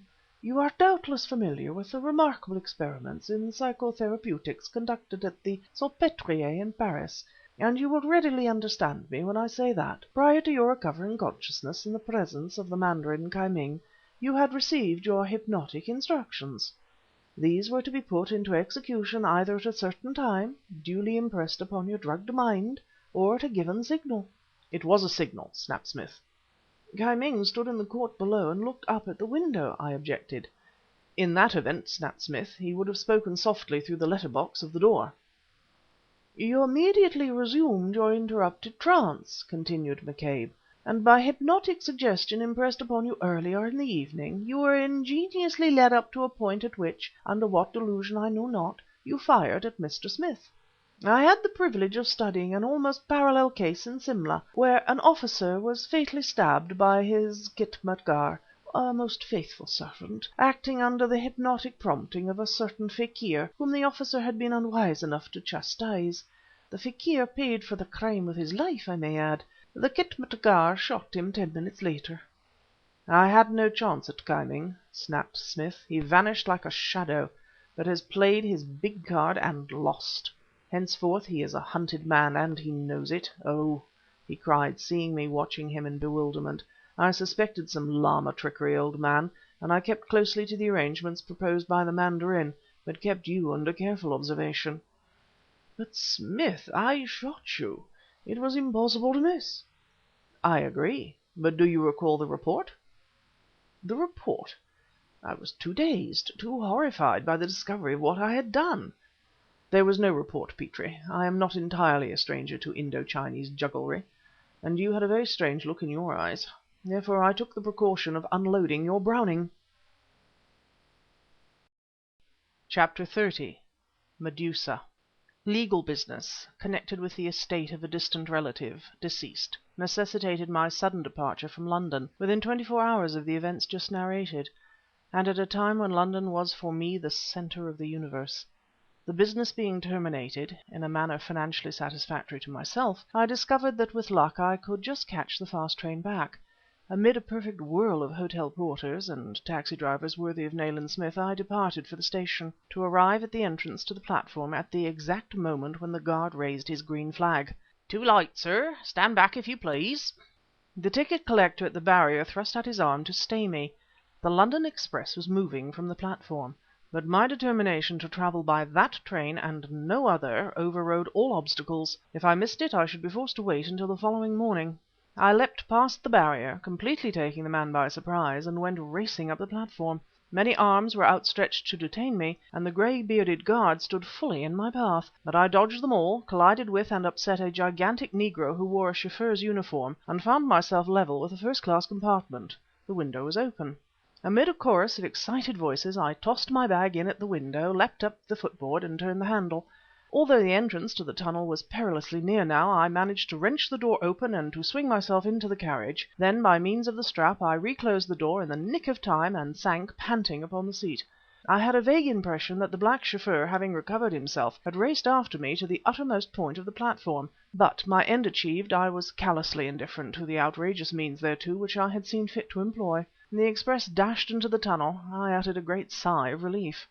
With Karamaneh in the hands of the Si Fan, this journey to the north had indeed been undertaken with the utmost reluctance. Nayland Smith had written to me once during my brief absence, and his letter had inspired a yet keener desire to be back and at the grips with the Yellow group, for he had hinted broadly that a tangible clue to the whereabouts of the Si Fan headquarters had at last been secured. Now I learnt that I had a traveling companion, a woman. She was seated in the further, opposite corner, wore a long, loose motor coat, which could not altogether conceal the fine lines of her lithe figure, and a thick veil hid her face. A motive for the excited behavior of the negro chauffeur suggested itself to my mind. A label "Engaged" was pasted on the window. I glanced across the compartment. Through the closely woven veil the woman was watching me. An apology clearly was called for.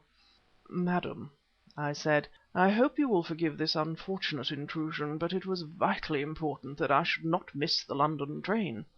She bowed very slightly, very coldly, and turned her head aside. The rebuff was as unmistakable as my offence was irredeemable. Nor did I feel justified in resenting it. Therefore, endeavoring to dismiss the matter from my mind, I placed my bag upon the rack, and unfolding the newspaper with which I was provided, tried to interest myself in the doings of the world at large. My attempt proved not altogether successful. Strive how I would, my thoughts persistently reverted to the Si Fan, the evil secret society who held in their power one dearer to me than all the rest of the world, to Dr. Fu-Manchu, the genius who darkly controlled my destiny, and to Nayland Smith, the barrier between the white races and the devouring tide of the yellow. Sighing again involuntarily, I glanced up, to meet the gaze of a pair of wonderful eyes. Never, in my experience, had I seen their like. The dark eyes of Karamaneh were wonderful and beautiful, the eyes of Dr. Fu-Manchu sinister and wholly unforgettable. But the eyes of this woman were incredible. Their glance was all but insupportable. They were the eyes of a Medusa.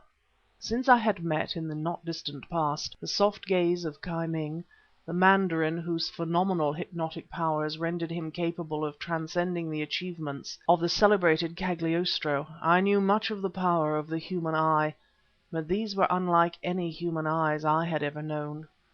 Long, almond-shaped, bordered by heavy jet-black lashes, arched over by finely penciled brows, their strange brilliancy, as of a fire within, was utterly uncanny. They were the eyes of some beautiful wild creature rather than those of a woman. Their possessor had now thrown back her motor veil, revealing a face orientally dark and perfectly oval, with a clustering mass of dull gold hair, small aquiline nose, and full red lips. Her weird eyes met mine for an instant, and then the long lashes drooped quickly as she leant back against the cushions, with a graceful languor suggestive of the East rather than of the West. Her long coat had fallen partly open, and I saw with surprise that it was lined with leopard skin. One hand was ungloved and lay on the arm rest, a slim hand of the hue of old ivory, with a strange ancient ring upon the index finger. This woman obviously was not a European, and I experienced great difficulty in determining with what Asiatic nation she could claim kinship. In point of fact, I had never seen another who remotely resembled her. She was a fit employer for the gigantic negro with whom I had collided on the platform. I tried to laugh at myself, staring from the window at the moon-bathed landscape, but the strange personality of my solitary companion would not be denied, and I looked quickly in her direction, in time to detect her glancing away, in time to experience the uncanny fascination of her gaze. The long, slim hand attracted my attention again, and the green stone and the ring affording a startling contrast against the dull cream of the skin. Whether the woman's personality, or a vague perfume of which I became aware, were responsible, I found myself thinking of a flower-bedecked shrine, wherefrom arose the smoke of incense to some pagan god. In vain I told myself that my frame of mind was contemptible, and I should be ashamed of such weakness. Station after station was left behind, as the express sped through moonlit England towards the smoky metropolis. Assured that I was being furtively watched, I became more and more uneasy. It was with a distinct sense of effort that I withheld my gaze, forcing myself to look out of the window, when, having reasoned against the mad ideas that sought to obsess me, I glanced again across the compartment. I perceived with inexpressible relief that my companion had lowered her veil. She kept it lowered throughout the remainder of the journey, yet during the hour that ensued I continued to experience sensations of which I had never since been able to think without a thrill of fear. It seemed that I had thrust myself, not into a commonplace railway compartment, but into a Cumaean cavern. If only I could have addressed this utterly mysterious stranger, have uttered some word of commonplace, I felt that the spell might have been broken. But, for some occult reason, in no way associated with my first rebuff, I found myself tongue-tied. I sustained for an hour, the longest I had ever known, a silent watch and ward over my reason. I seemed to be repelling, fighting against some subtle power that sought to flood my brain, swamp my individuality, and enslave me to another's will. In what degree this was actual, and in what due to a mind overwrought from endless conflict with the yellow group, I know not to this day, but you who read these records of our giant struggle with Fu-Manchu and his satellites shall presently judge for yourselves. When at last the brakes were applied, and the pillars and platforms of the great terminus glided into view, how welcome was the smoky glare, how welcome the muffled roar of busy London! A huge negro, the double of the man I had overthrown, opened the door of the compartment, bestowing upon me a glance in which enmity and amazement were oddly blended, and the woman, drawing the cloak about her graceful figure, stood up composedly. She reached for a small leather case on the rack, and her loose sleeve fell back, to reveal a bare arm, soft, perfectly molded, of the even hue of old ivory. Just below the elbow a strange-looking snake bangle clasped the warm flesh. The eyes, dull green, seemed to hold a slumbering fire, a spark of living light. Then she was gone. "Thank Heaven!" I muttered, and felt like another Dante emerging from the Hades. As I passed out of the station I had a fleeting glimpse of a grey figure stepping into a big car, driven by a black chauffeur. CHAPTER 31. The Marmoset. 12:30 was striking as I came out of the terminus, buttoning up my overcoat, and, pulling my soft hat firmly down upon my head, started to walk to Hyde Park Corner. I had declined the services of the several taxi drivers who had accosted me, and had determined to walk a part of the distance homeward, in order to check the fever of excitement which consumed me. Already I was ashamed of the strange fears which had been mine during the journey, but I wanted to reflect, to conquer my mood, and the midnight solitude of the land of squares which lay between me and Hyde Park appealed quite irresistibly. There is distinct pleasure to be derived from a solitary walk through London, in the small hours of an April morning, provided one is so situated as to be capable of enjoying it. To appreciate the solitude and mystery of the sleeping city, a certain sense of prosperity, a knowledge that one is immune from the necessity of being abroad at that hour, is requisite.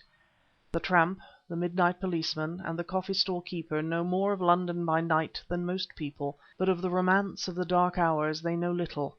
Romance succumbs before necessity. I had good reason to be keenly alive to the aroma of mystery which pervades the most commonplace thoroughfare after the hum of the traffic has subsided, when the rare pedestrian and the rarer cab alone traverse the deserted highway. With more intimate care seeking to claim my mind, it was good to tramp along the echoing, empty streets, and to indulge in imaginative speculation regarding the strange things that night must shroud in every big city.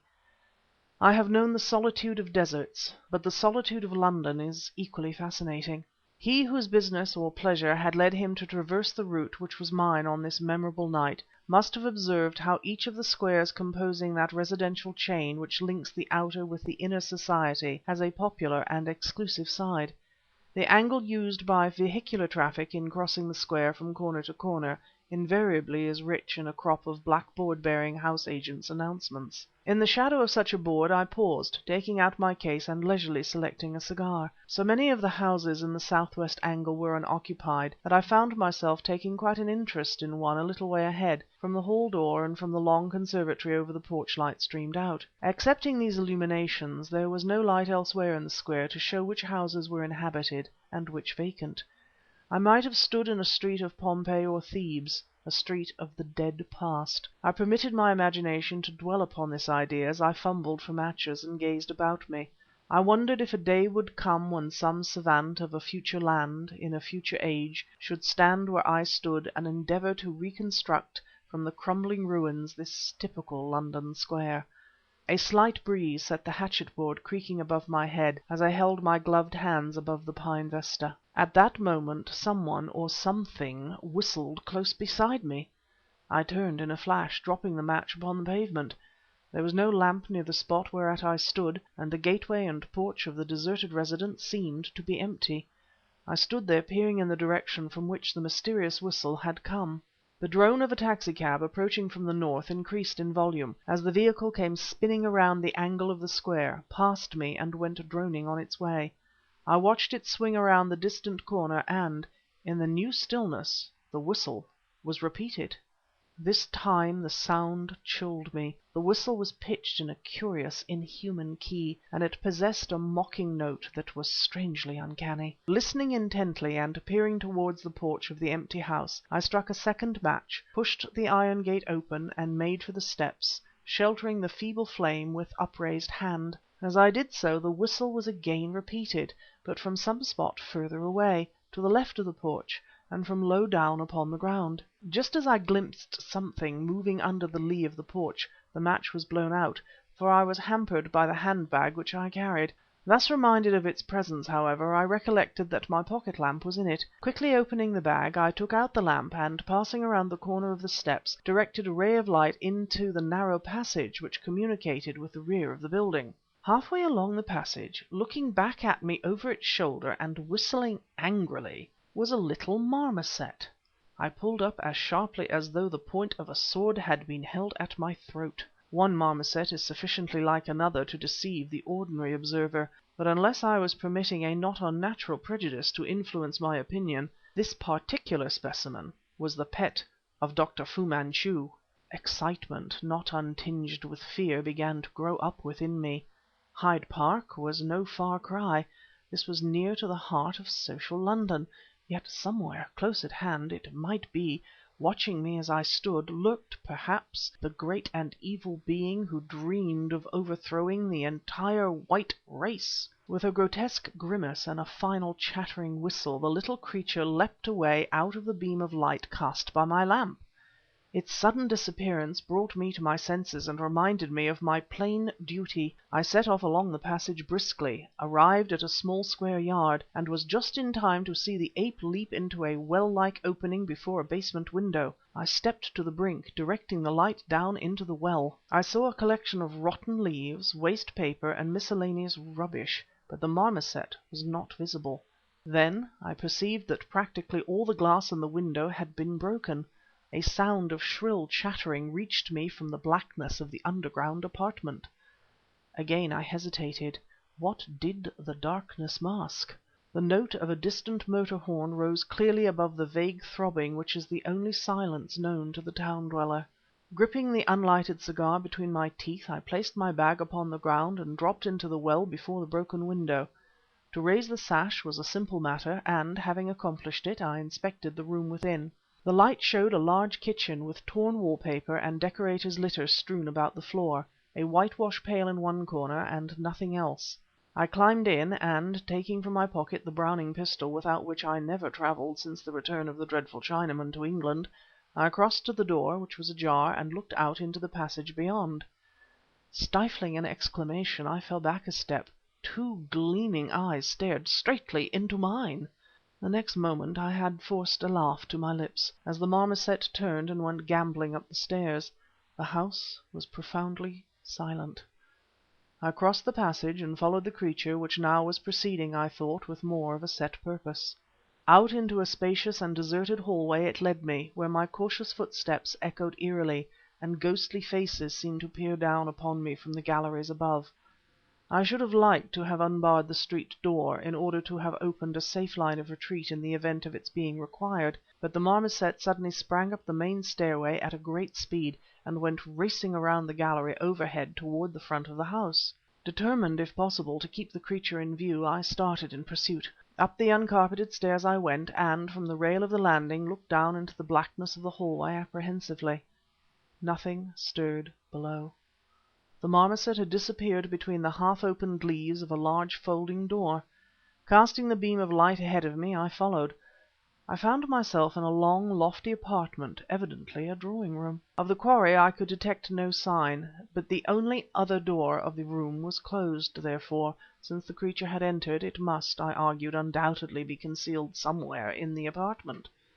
Flashing the light about to right and left, I presently perceived that a conservatory, no doubt facing on the square, ran parallel with one side of the room. French windows gave access to either end of it, and it was through one of these, which was slightly opened, that the questioning ray had intruded. I stepped into the conservatory. Linen blinds covered the windows, but a faint light from outside found access to the bare, tiled apartment. 10 paces to my right, from an aperture once closed by a square wooden panel that now lay upon the floor, the marmoset was grimacing at me. Realizing that the ray of my lamp must be visible through the blinds from outside, I extinguished it, and, a moving silhouette against a faintly luminous square, I could clearly distinguish the marmoset watching me. There was a light in the room beyond. The marmoset disappeared, and I became aware of a faint incense-like perfume. Where had I met with it before? Nothing disturbed the silence of the empty house wherein I stood, yet I hesitated for several seconds to pursue the chase further. The realization came to me that the hole in the wall communicated with the conservatory of the corner house in the square, the house with the lighted windows. Determined to see the thing through, I discarded my overcoat and crawled through the gap. The smell of burning perfume became almost overpowering as I stood upright, to find myself almost touching curtains of some semi-transparent golden fabric draped in the door between the conservatory and the drawing-room. Cautiously, inch by inch, I approached my eyes to the slight gap in the draperies, as, from somewhere in the house below, sounded the clangor of a brazen gong. 7 times its ominous note boomed out. I shrank back into my sanctuary. The incense seemed to be stifling me.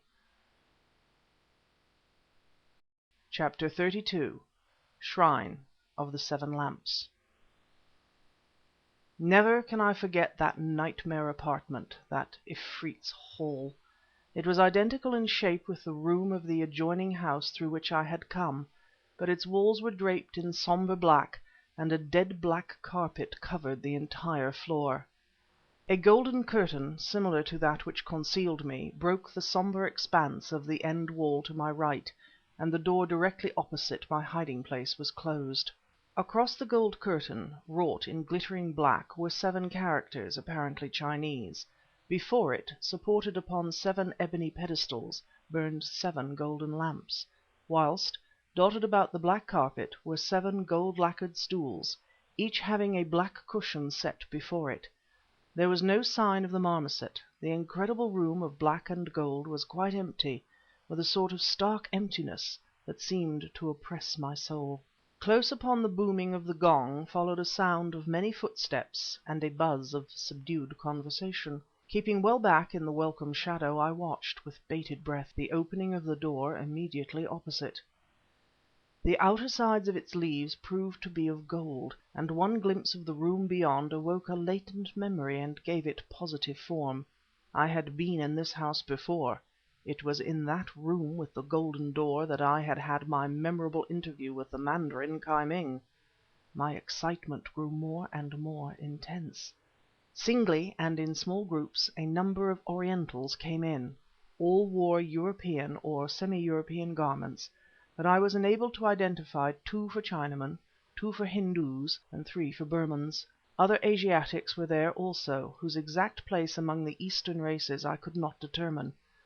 There was at least one Egyptian, and there were several Eurasians. No women were present.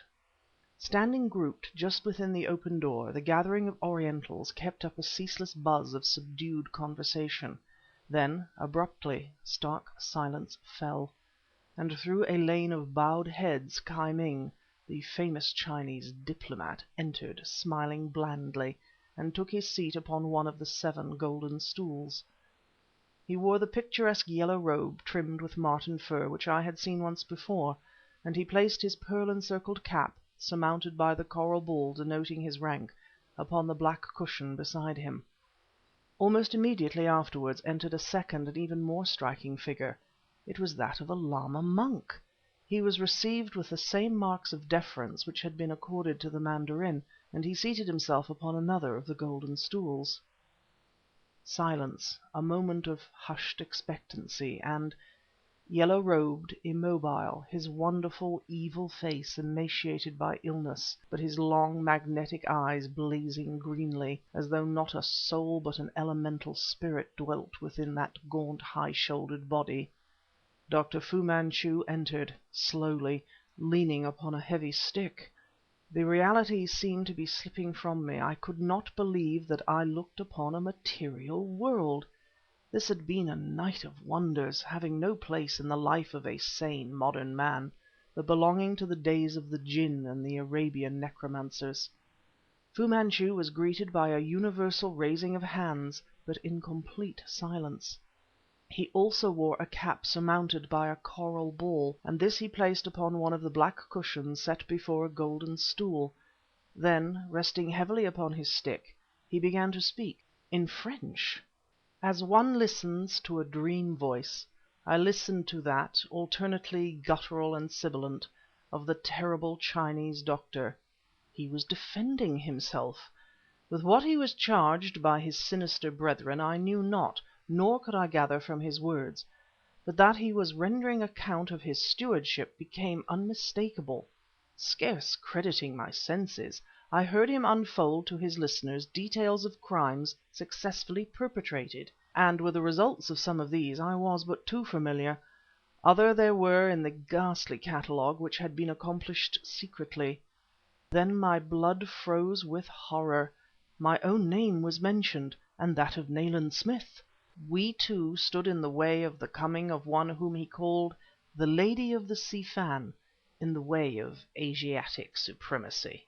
A fantastic legend, once mentioned to me by Smith, of some woman cherished in a secret fastness of Hindustan who was destined one day to rule the world, now appeared, to my benumbed senses, to be the unquestioned creed of the murderous, cosmopolitan group known as the Si Fan. At every mention of her name all heads were bowed in reverence. Dr. Fu-Manchu spoke without the slightest trace of excitement. He assured his auditors of his fidelity to their cause, and proposed to prove to them that he enjoyed the complete confidence of the Lady of the Si Fan. And with every moment that passed the giant intellect of the speaker became more and more apparent. Years ago Nayland Smith had assured me that Dr. Fu-Manchu was a linguist who spoke with almost equal facility in any of the civilized languages, and in most of the barbaric. Now the truth of this was demonstrated, for, following some passage which might be susceptible of misconstruction, Fu-Manchu would turn slightly and elucidate his remarks, addressing a Chinaman in Chinese, a Hindu in Hindustani, or an Egyptian in Arabic. His auditors were swayed by the magnetic personality of the speaker, as reeds by a breeze. And now I became aware of a curious circumstance. Either because they and I viewed the character of this great and evil man from a widely dissimilar aspect, or because, my presence being unknown to him, I remained outside the radius of his power, it seemed to me that these members of the evidently vast organization known as the Si Fan were dupes, to a man, of the Chinese orator. It seemed to me that he used them as an instrument, playing upon their obvious fanaticism, string by string, as a player upon an Eastern harp, and all the time weaving harmonies to suit some giant, incredible scheme of his own, a scheme over and beyond any of which they had dreamed, in the fruition whereof they had no part, of the true nature and composition of which they had no comprehension. "Not since the day of the first Yuan Emperor," said Fu-Manchu sibilantly, "has Our Lady of the Si Fan, to look upon whom unveiled is death, crossed the sacred borders. Today I am a man supremely happy and honored above my deserts. You shall all partake with me of that happiness, that honor." Again the gong sounded 7 times, and a sort of magnetic thrill seemed to pass throughout the room. There followed a faint musical sound like the tinkle of a silver bell. All heads were lowered, but all eyes upturned to the golden curtain. Literally holding my breath in those moments of intense expectancy, I watched the draperies parted from the center and pulled aside by unseen agency.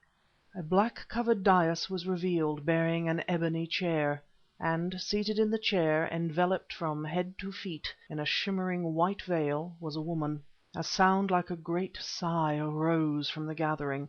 The woman rose slowly to her feet and raised her arms, which were exquisitely formed, and of the uniform hue of old ivory, so that the veil fell back from her shoulders, revealing the green snake bangle which she wore.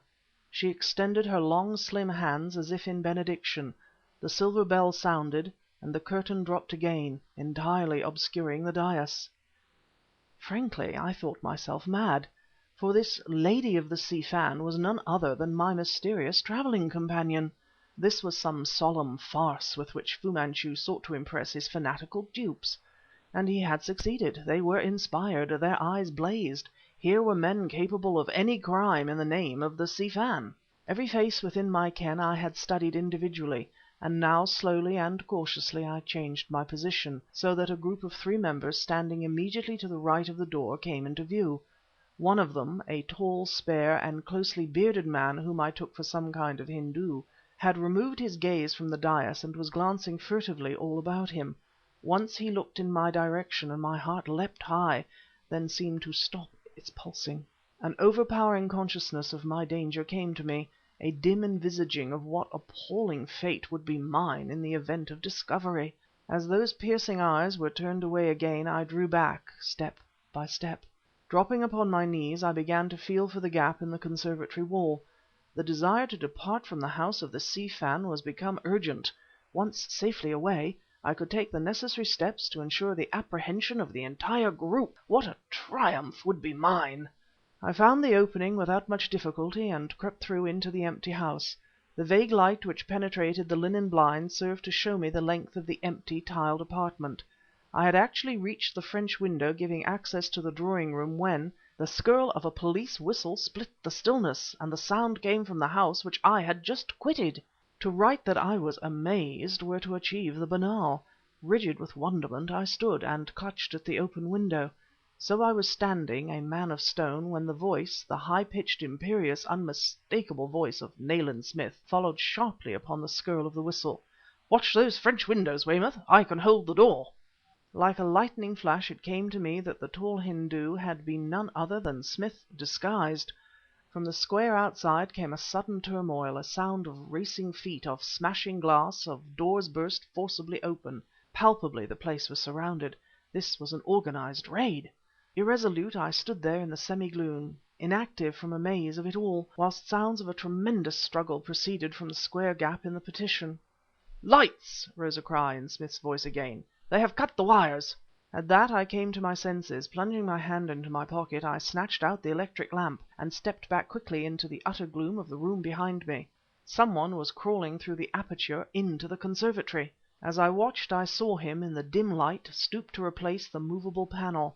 Then, tapping upon the tiled floor as he walked, the fugitive approached me. He was but 3 paces from the French window when I pressed the button of my lamp and directed its ray fully upon his face. "Hands up!" I said breathlessly. "I have you covered, Dr. Fu-Manchu."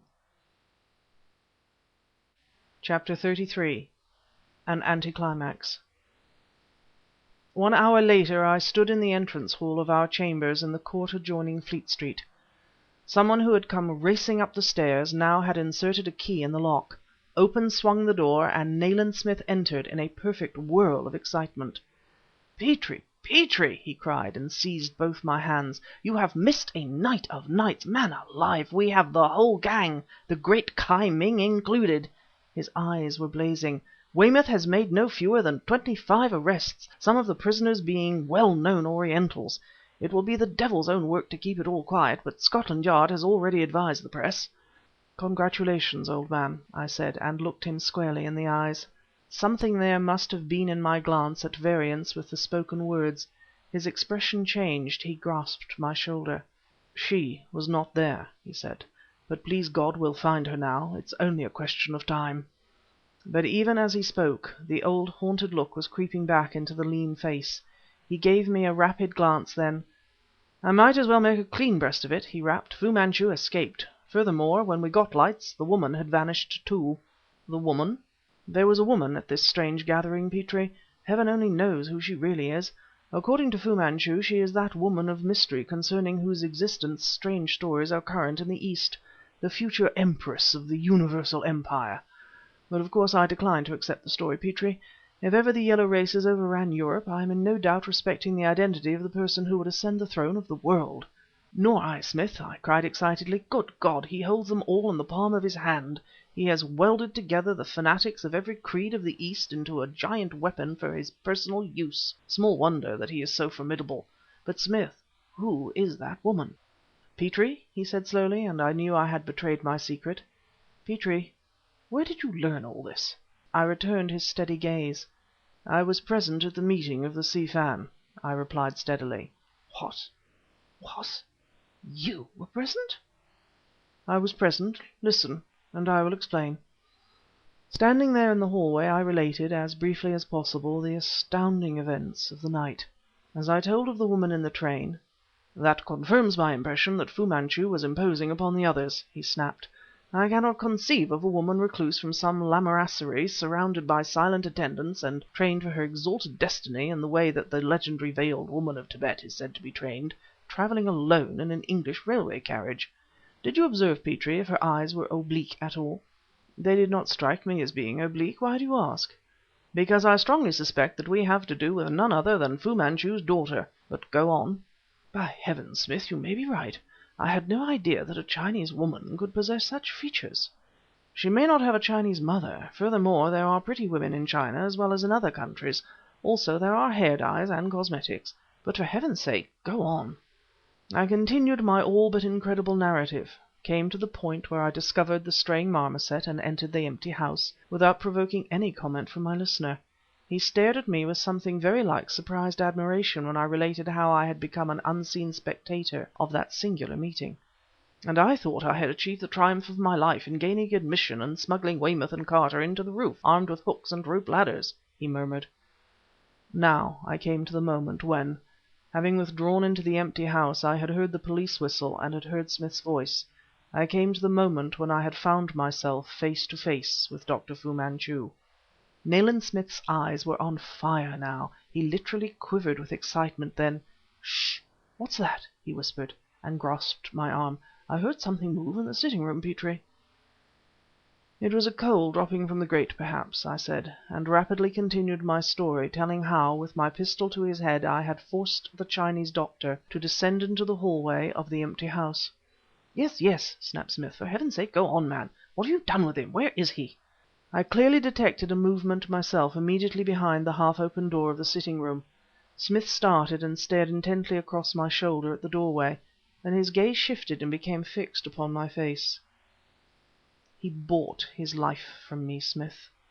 Never can I forget the change that came over my friend's tanned features at those words. Never can I forget the pang that I suffered to see it. The fire died out of his eyes, and he seemed to grow old and weary in a moment. None too steadily I went on. "He offered a price that I could not resist, Smith. Try to forgive me, if you can. I know that I have done a dastardly thing, but perhaps a day may come in your life when you will understand. He descended with me to a locked cellar under the empty house, in which someone was locked. Had I arrested Fu-Manchu, this poor captive must have died there of starvation, for no one would ever have suspected that the place had an occupant." The door of the sitting room was thrown open, and wearing my great coat over the bizarre costume in which I had found her, with her bare ankles and little red slippers peeping grotesquely from below and her wonderful cloud of hair rippling over the turned-up collar, Karamaneh came out. Her great dark eyes were raised to Nayland Smith's with such an appeal in them, an appeal for me, that emotion took me by the throat and had me speechless.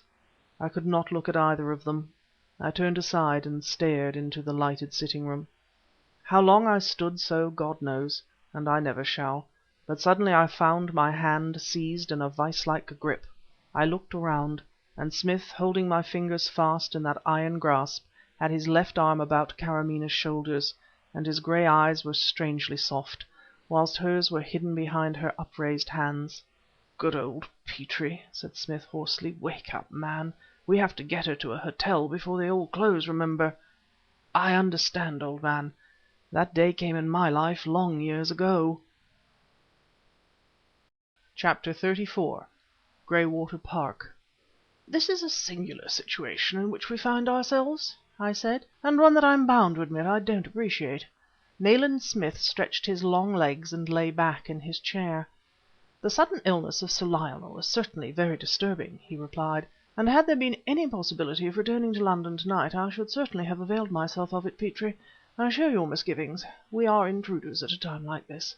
He stared at me keenly, blowing a wreath of smoke from his lips, and then directing his attention to the cone of ash which crowned his cigar. I glanced, and not for the first time, towards the quaint old doorway which gave access to a certain corridor. Then, "Apart from the feeling that we intrude," I continued slowly, "there is a certain sense of unrest." "Yes," snapped Smith, sitting suddenly upright. "Yes. You experience this? Good. You are happily sensitive to this type of impression, Petrie, and therefore quite as useful to me as a cat is useful to a psychical investigator." He laughed in his quick, breezy fashion. "You will appreciate my meaning," he added, "therefore I offer no excuse for the analogy. Of course, the circumstances, as we know them, may be responsible for this consciousness of unrest. We are neither of us likely to forget the attempt upon the life of Sir Lionel Barton 2 years ago or more. Our attitude towards sudden illness is scarcely that of impartial observers." "I suppose not," I admitted, glancing yet again at the still vacant doorway by the foot of the stairs, which now the twilight was draping in mysterious shadows. Indeed, our position was a curious one.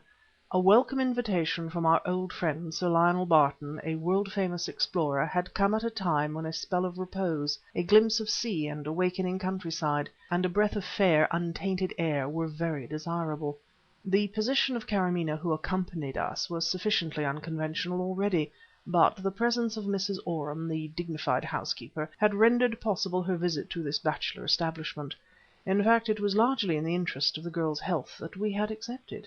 On our arrival at Graywater Park we had learnt that our host had been stricken down an hour earlier by sudden illness. The exact nature of his seizure I had thus far been unable to learn, but a local doctor who had left the park barely 10 minutes before our advent had strictly forbidden visitors to the sick room. Sir Lionel's man, Kennedy, who had served him in many strange spots in the world, was in attendance. So much we had gathered from Homopoulo, the Greek butler. Sir Lionel's household had ever been eccentric. Furthermore, we learned that there was no London train that night and no accommodation in the neighbouring village. "Sir Lionel urgently requests you to remain," the butler had assured us in his flawless, monotonous English. "He trusts that you will not be dull, and hopes to be able to see you to-morrow and to make plans for your entertainment." A ghostly grey shape glided across the darkened hall and was gone. I started involuntarily. Then remote, fearsome, came muted howling to echo through the ancient apartments of Graywater Park. Nayland Smith laughed. "That was the civet cat, Petrie," he said. "I was startled for a moment, until the lamentations of the leopard family reminded me of the fact that Sir Lionel had transferred his menagerie to Graywater." Truly this was a singular household. In turn Graywater Park had been a fortress, a monastery, and a manor house. Now, in the extensive crypt below the former chapel, in an atmosphere artificially raised to a suitably stuffy temperature, were housed the strange pets brought by our eccentric host from distant lands. In one cage was an African lioness, a beautiful and powerful beast, docile as a cat. Housed under other arches were two surly hyenas, goats from the White Nile, and an antelope of Kordofan. In a stable opening upon the gardens were a pair of beautiful desert gazelles, and, near to them, two cranes and a marabou. The leopards, whose howling now disturbed the night, were in a large, cell-like cage immediately below the spot where of old the chapel altar had stood. And here were we, an odd party, in odd environment. I sought to make out the time by my watch, but the growing dusk rendered it impossible. Then, unheralded by any sound, Karamaneh entered by the door which during the past 20 minutes had been the focus of my gaze. The gathering darkness precluded the possibility of my observing with certainty, but I think a soft blush stole to her cheeks as those glorious dark eyes rested upon me. The beauty of Karamaneh was not of the type which is enhanced by artificial lighting. It was the beauty of the palm and the pomegranate blossom, the beauty which flowers beneath merciless suns, which expands like the lotus under the skies of the east. But there, in the dusk, as she came towards me, she looked exquisitely lovely and graceful with the grace of the desert gazelles which I had seen earlier in the evening. I cannot describe her dress. I only know that she seemed very wonderful, so wonderful that a pang, almost of terror, smote my heart, because such sweetness should belong to me. And then, from the shadows masking the other side of the old hall, emerged the black figure of Homopoulo, and our odd trio obediently paced into the sombre dining room. A large lamp burned in the centre of the table, a shaded candle was placed before each diner, and the subdued light made play about the snowy napery and fine old silver without dispersing the gloom about us. Indeed, if anything, it seemed to render it more remarkable, and the table became a lighted oasis in the desert of the huge apartment. One could barely discern the suits of armour and trophies which ornamented the panelled walls, and I never failed to start nervously when the butler appeared, sombre and silent, at my elbow. Sir Lionel Barton's penchant for strange visitors, of which we had had experience in the past, was exemplified in the person of Homopoulo. I gathered that the butler, who I must admit seemed thoroughly to comprehend his duties, had entered the services of Sir Lionel during the time that the latter was pursuing his celebrated excavations upon the traditional site of the Daedalian labyrinth in Crete. It was during this expedition that the death of a distant relative had made him master of Graywater Park, and the event seemingly had inspired the eccentric baronet to engage a suitable factotum. His usual retinue of Malay footmen, Hindu grooms, and Chinese cooks was missing apparently, and the rest of the household, including the charming old housekeeper, had been at the park for periods varying from 5 to 25 years. I must admit that I welcomed the fact. My tastes are essentially insular. But the untimely illness of our host had cast a shadow upon the party. I found myself speaking in a church whisper, whilst Karamaneh was quite silent. That curious dinner party in the shadow desert of the huge apartment apparently recurs in my memories of those days because of the uncanny happening which terminated it. Nayland Smith, who palpably had been as ill at ease as myself, and who had not escaped the contagious habit of speaking in a hushed whisper, suddenly began in a loud and cheery manner to tell us something of the history of Graywater Park, which in his methodical way he had looked up. It was a desperate revolt on the part of his strenuous spirit against the phantom of gloom which threatened to obsess us all. Parts of the house, it appeared, were of very great age, although successive owners had added portions. There were fascinating traditions connected with the place, secret rooms walled up since the Middle Ages, a private stair whose entrance, though undiscoverable, was said to be somewhere in the orchard to the west of the ancient chapel. It had been built by an ancestor of Sir Lionel who had flourished in the reign of the 8th Henry. At this point in his reminiscences Smith had an astonishing memory where recondite facts were concerned. There came an interruption. The smooth voice of the butler almost made me leap from my chair as he spoke out of the shadows immediately behind me. "The 45 port, sir," he said, and proceeded to place a crusted bottle upon the table. "Sir Lionel desires me to say that he is with you in spirit, and that he proposes the health of Dr. Petrie and his fiancée, whom he hopes to have the pleasure of meeting in the morning." Truly it was a singular situation, and I am unlikely ever to forget the scene as the three of us solemnly rose to our feet and drank our host's toast, thus proposed by proxy, under the eye of Homopoulo, who stood a shadowy figure in the background. The ceremony solemnly performed, and the gloomy butler having departed with a suitable message to Sir Lionel. "I was about to tell you," resumed Nayland Smith, with a gaiety palpably forced, "of the traditional ghost of Graywater Park. He is a black-clad priest, said to be the Spanish chaplain of the owner of the park in the early days of the Reformation. Owing to some little misunderstanding with his Majesty's commissioners, this unfortunate churchman met with an untimely death, and his shade is said to haunt the secret room, the site of which is unknown, and to clamour upon the door and upon the walls of the private stair." I thought the subject rather ill chosen, but recognized that my friend was talking more or less at random and in desperation. Indeed, failing his reminiscences of Graywater Park, I think the demon of silence must have conquered us completely. "Presumably," I said, unconsciously speaking as though I feared the sound of my own voice, "this Spanish priest was confined at some time in the famous hidden chamber?" "He was supposed to know the secret of a hoard of church property, and tradition has it that he was put to the question in some gloomy dungeon." He ceased abruptly. In fact, the effect was that which must have resulted had the speaker been suddenly stricken down. But the deadly silence which ensued was instantly interrupted. My heart seemed to be clutched as though by fingers of ice. A stark and supernatural horror held me riveted in my chair. For as though Nayland Smith's words had been heard by the ghostly inhabitant of Graywater Park, as though the tortured priest sought once more release from his age-long sufferings, there came echoing, hollowly and remotely, as if from a subterranean cave, the sound of knocking. From whence it actually proceeded I was wholly unable to determine. At one time it seemed to surround us, as though not one but 100 prisoners were beating upon the panelled walls of the huge, ancient apartment. Faintly, so faintly that I could not be sure if I heard aright, there came, too, a stifled cry. Louder grew the frantic beating, and louder, then it ceased abruptly. "Merciful God!" I whispered. "What is it? What is it?" Chapter 35. The East Tower. With a cigarette between my lips I sat at the open window, looking out upon the skeleton trees of the orchard, for the buds of early spring were only just beginning to proclaim themselves. The idea of sleep was far from my mind. The attractive modern furniture of the room could not deprive the panelled walls of the musty antiquity which was their birthright. This solitary window, deeply set and overlooking the orchard upon which the secret stair was said to open, struck a note of more remote antiquity, casting back beyond the carousing days of the Stuart monarchs to the troublous times of the Middle Ages.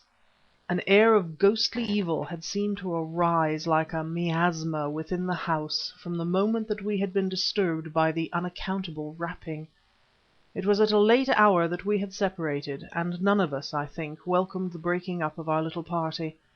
Mrs. Oram, the housekeeper, had been closely questioned by Smith, for Homopoulo, as a newcomer, could not be expected to know anything of the history of Graywater Park.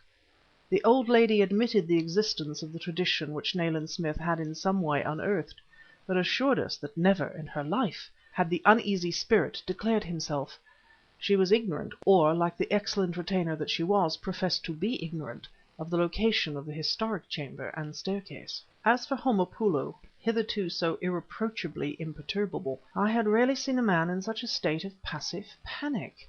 His dark face was blanched to the hue of dirty parchment, and his forehead dewed with cold perspiration. I mentally predicted an early resignation in the household of Sir Lionel Barton. Homopoulo might be an excellent butler, but his superstitious Greek nature was clearly incapable of sustaining existence beneath the same roof with a family ghost, hoary though the spectre's antiquity might be. Where the skeleton shadows of the fruit trees lay beneath me on the fresh green turf, my fancy persistently fashioned a black-clad figure flitting from tree to tree. Sleep indeed was impossible.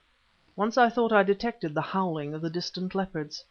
Somewhere on the floor above me, Nayland Smith I knew at that moment would be restlessly pacing his room, the exact situation of which I could not identify because of the quaint rambling passages whereby one approached it. It was in regard to Karamaneh, however, that my misgivings were the keenest. Already her position had been strange enough, in those unfamiliar surroundings, but what tremors must have been hers now in the still watches of the night, following the ghostly manifestations which had so dramatically interrupted Nayland Smith's story, I dared not imagine.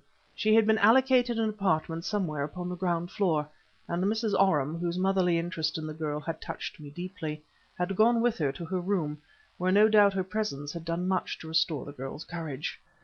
Graywater Park stood upon a well-wooded slope, and to the southwest, starting above the trees almost like a giant Spanish priest, showed a solitary tower. With a vague and indefinite interest I watched it. It was Monkswell, an uninhabited place belonging to Sir Lionel's estate, and dating in part to the days of King John. Flicking the ash from my cigarette, I studied the ancient tower, wondering idly what deeds had had their setting within its shadows, since the Angevin monarch, in whose reign it saw the light, had signed the Magna Carta. This was a perfect night, and very still. Nothing stirred, within or without Grey Park. Yet I was conscious of a definite disquietude which I could only suppose to be ascribable to the weird events of the evening, but which seemed rather to increase than to diminish. I tossed the end of my cigarette out into the darkness, determined to turn in, although I had never felt more wide awake in my life. One parting glance I cast into the skeleton orchard, and was on the point of standing up, when, although no breeze stirred, a shower of ivy leaves rained down upon my head. Brushing them away irritably, I looked up, and a second shower dropped fully upon my face and filled my eyes with dust. I drew back, checking an exclamation.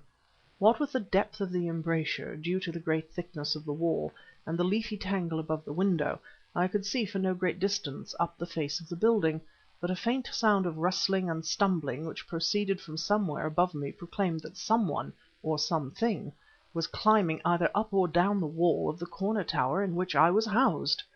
Partially removing the dust from my smarting eyes, I returned to the embrasure, and stepping from the chair on to the deep ledge, I grasped the corner of the quaint diamond-paned window, which I had opened to its fullest extent, and craned forth. Now I could see the ivy-grown battlements surrounding the tower. The east wing, in which my room was separated, was the oldest part of Graywater Park. Sharply outlined against the cloudless sky they showed, and the black silhouette of a man's head and shoulders leant over directly above me. I drew back sharply. The climber, I thought, had not seen me, although he was evidently peering down at my window. What did it mean? As I crouched in the embrasure, a sudden giddiness assailed me, which at first I ascribed to a sympathetic nervous action, due to having seen the man poised there at that dizzy height. But it increased. I swayed forward, and clutched at the wall to save myself.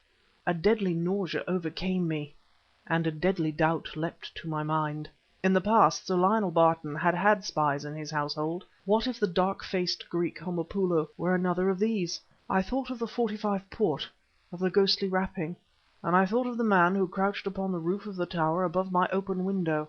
My symptoms now were unmistakable. My head throbbed, and my vision grew imperfect. There had to be an opiate in the wine! I almost fell back into the room. Supporting myself by means of the chair, the chest of drawers, and finally the bed rail, I got to my grip, and with weakening fingers extracted the little medicine chest which was invariably my traveling companion. Grimly pitting my will against the drug, but still trembling weakly from the result of the treatment, internal and subcutaneous, which I had adopted, I staggered to the door, out into the corridor, and up the narrow, winding stairs to Smith's room. I carried an electric pocket lamp, and by its light I found my way to the triangular, panelled landing. I tried the handle.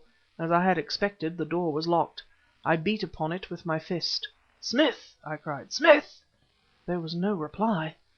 Again I clamoured, awakening ancient echoes within the rooms and all about me. But nothing moved, and no answering voice rewarded my efforts.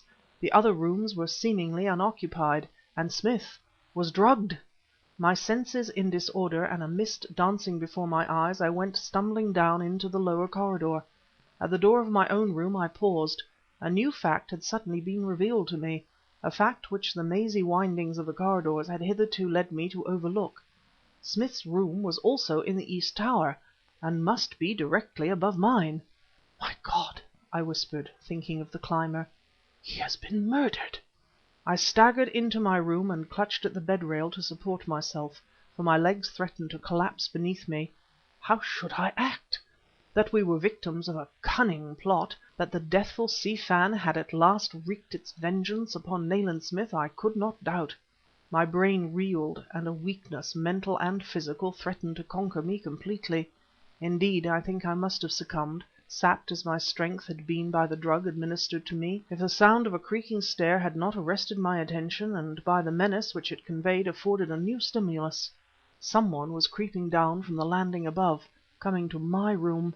The creatures of the Yellow Doctor, having dispatched Nayland Smith, were approaching stealthily, stair by stair, to deal with me. From my grip I took out the Browning pistol. The Chinese doctor's servant should have a warm reception.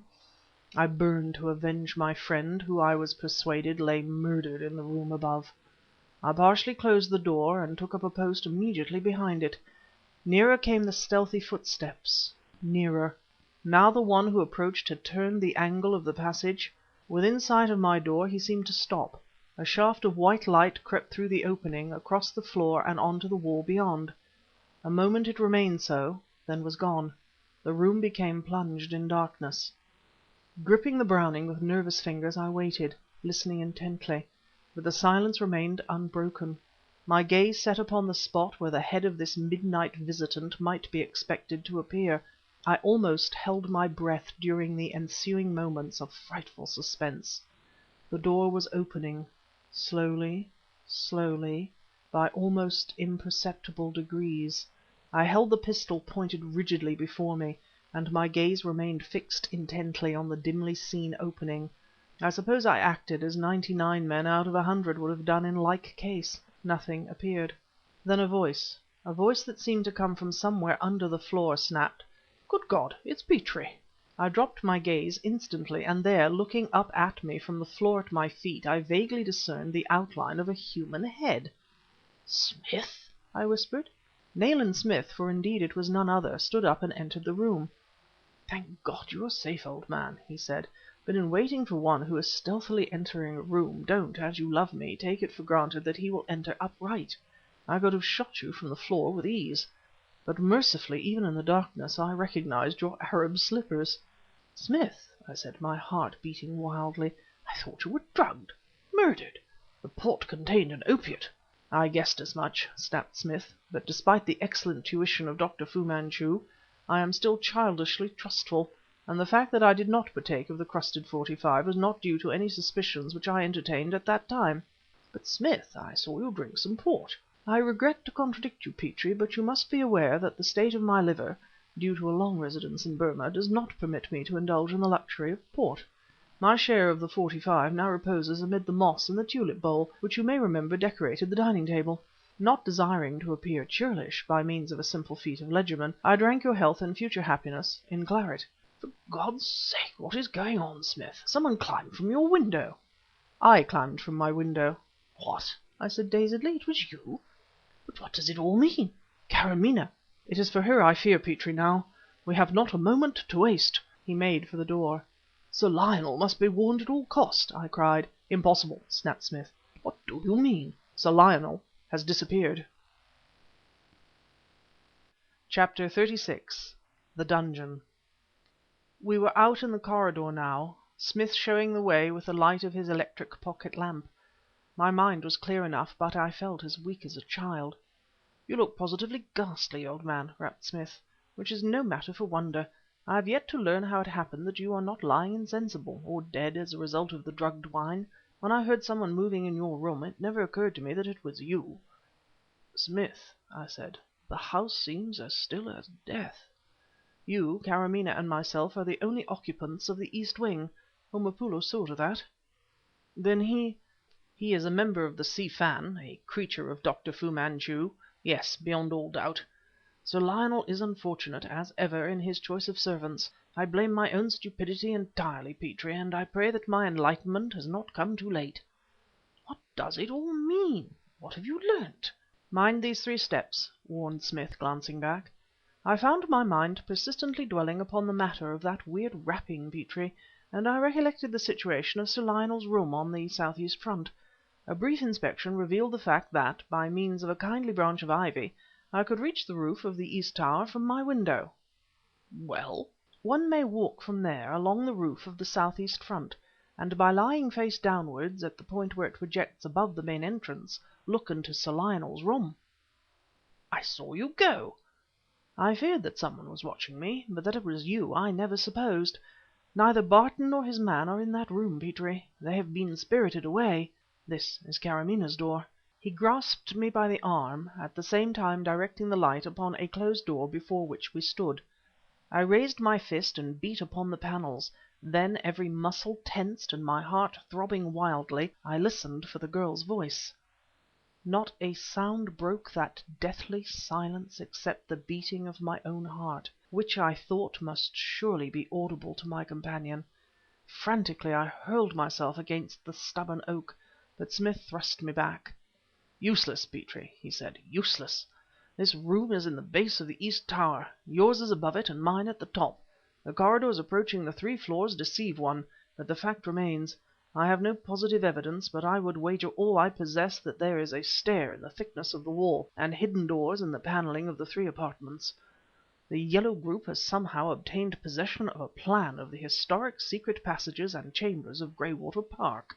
Homopoulo is the spy in the household, and Sir Lionel, with his man Kennedy, was removed directly the invitation to us had been posted.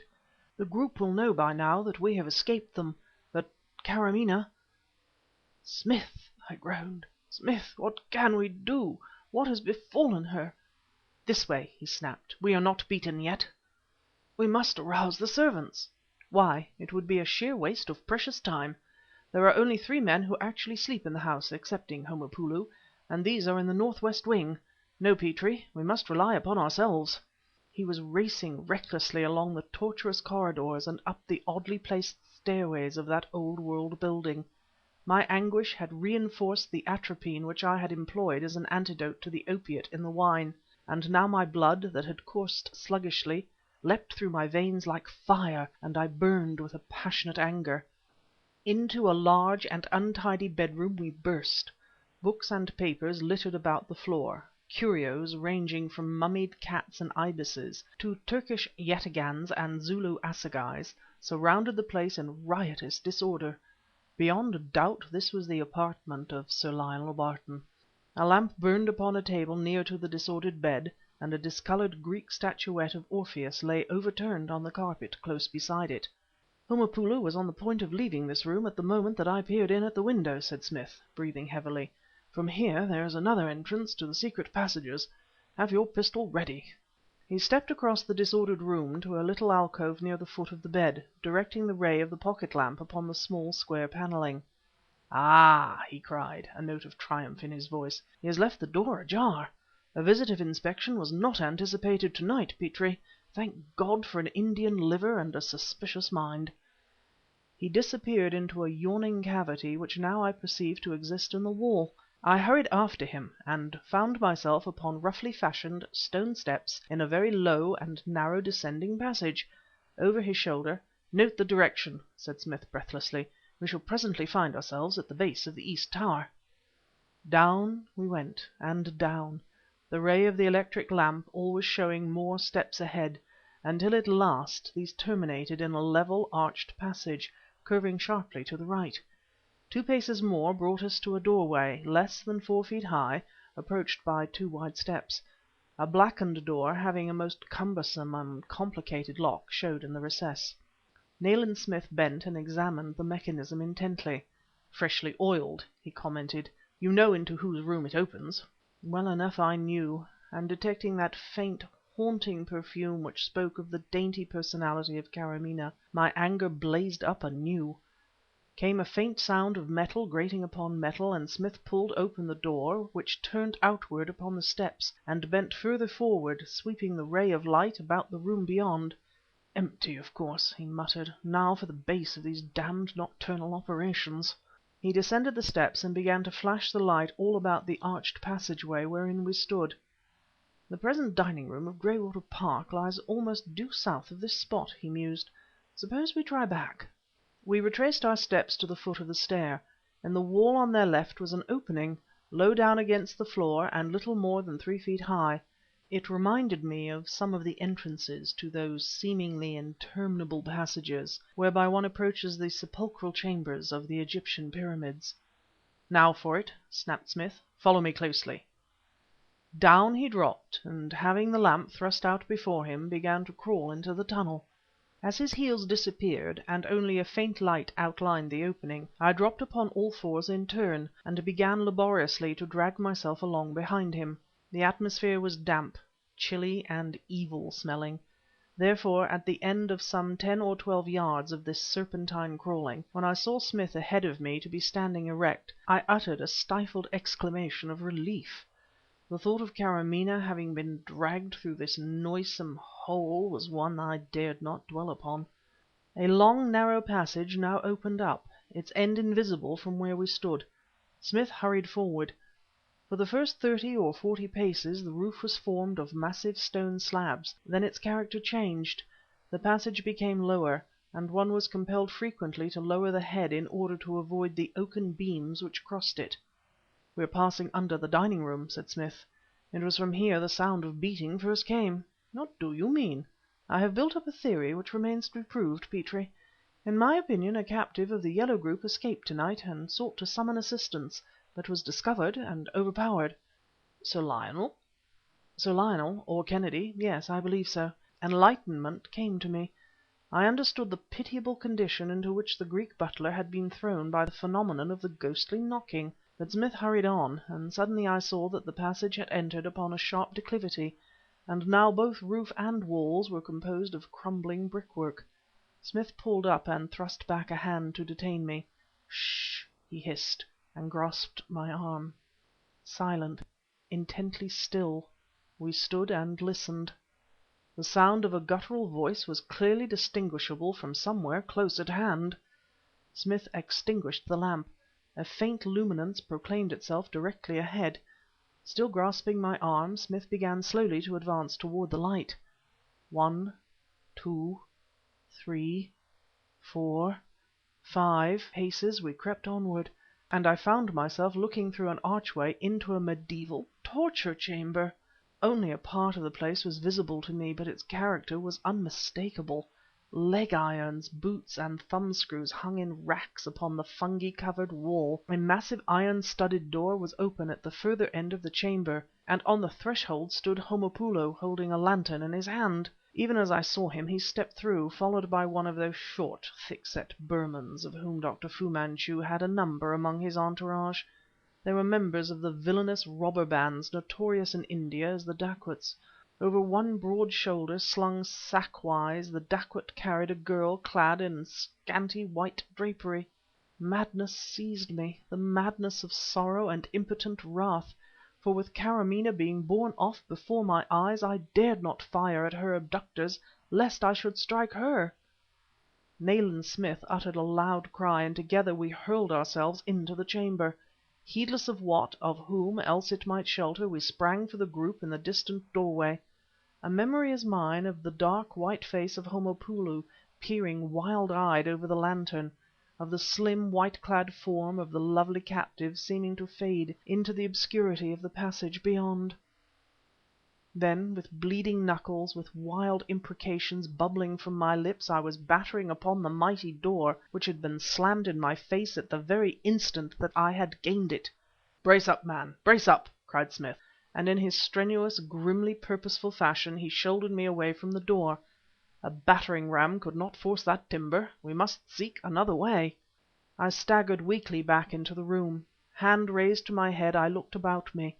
A lantern stood in a niche in one wall, weirdly illuminating that place of ghastly memories. There were braziers, branding irons, with other instruments dear to the Black Ages, about me, and gagged, chained side by side against the opposite wall, lay Sir Lionel Barton and another man unknown to me. Already Nayland Smith was bending over the intrepid explorer, whose fierce blue eyes glared out from the sun-tanned face madly, whose gray hair and moustache liberally bristled with rage long repressed. I choked down the emotions that boiled and seethed within me, and sought to release the second captive, a stockily built, clean shaven man. First I removed the length of toweling which was tied firmly over his mouth, and "Thank you, sir," he said composedly. "The keys of these irons are on the ledge there beside the lantern. I broke the first ring I was chained to, but the yellow devils overhauled me, all manacled as I was, halfway along the passage before I could attract your attention, and fixed me up to another and stronger ring." Ere he had finished speaking the keys were in my hands, and I had unlocked the gyves from both the captives. Sir Lionel Barton, his gag removed, unloosed a torrent of pent-up wrath. "The hell fiends drugged me!" he shouted. "That black villain Homopoulo doctored my tea. I woke in this damnable cell, the secret of which has been lost for generations." He turned blazing blue eyes upon Kennedy. "How did you come to be trapped?" he demanded unreasonably. "I credited you with a modicum of brains." "Homopoulo came running from your room, sir, and told me you were taken suddenly ill and that a doctor must be summoned without delay." "Well, well, you fool!" "Dr. Hamilton was away, sir." "A false call beyond doubt," snapped Smith. "Therefore I went for the new doctor, Dr. Magnus, in the village. He came at once, and I showed him up to your room. He sent Mrs. Oram out, leaving only Homopoulo and myself there, except yourself." "Well?"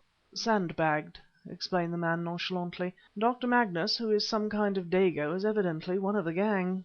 "Sir Lionel," cried Smith, "where does the passage lead to beyond that doorway?" "God knows," was the answer, which dashed my last hope to the ground. "I have no more idea than yourself. Perhaps—" He ceased speaking. A sound had interrupted him, which, in those grim surroundings, lighted by the solitary lantern, translated my thoughts magically to ancient Rome, to the Rome of Tigellinus, to the dungeons of Nero's circus. Echoing eerily along the secret passages it came, the roaring and snarling of the lioness and the leopards. Nayland Smith clasped his hand to his brow and stared at me almost frenziedly. Then "God guard her," he whispered. "Either their plans, whenever they got them, are inaccurate, or in their panic they must have mistaken the way." Wild cries were now mingling with the snarling of the beasts.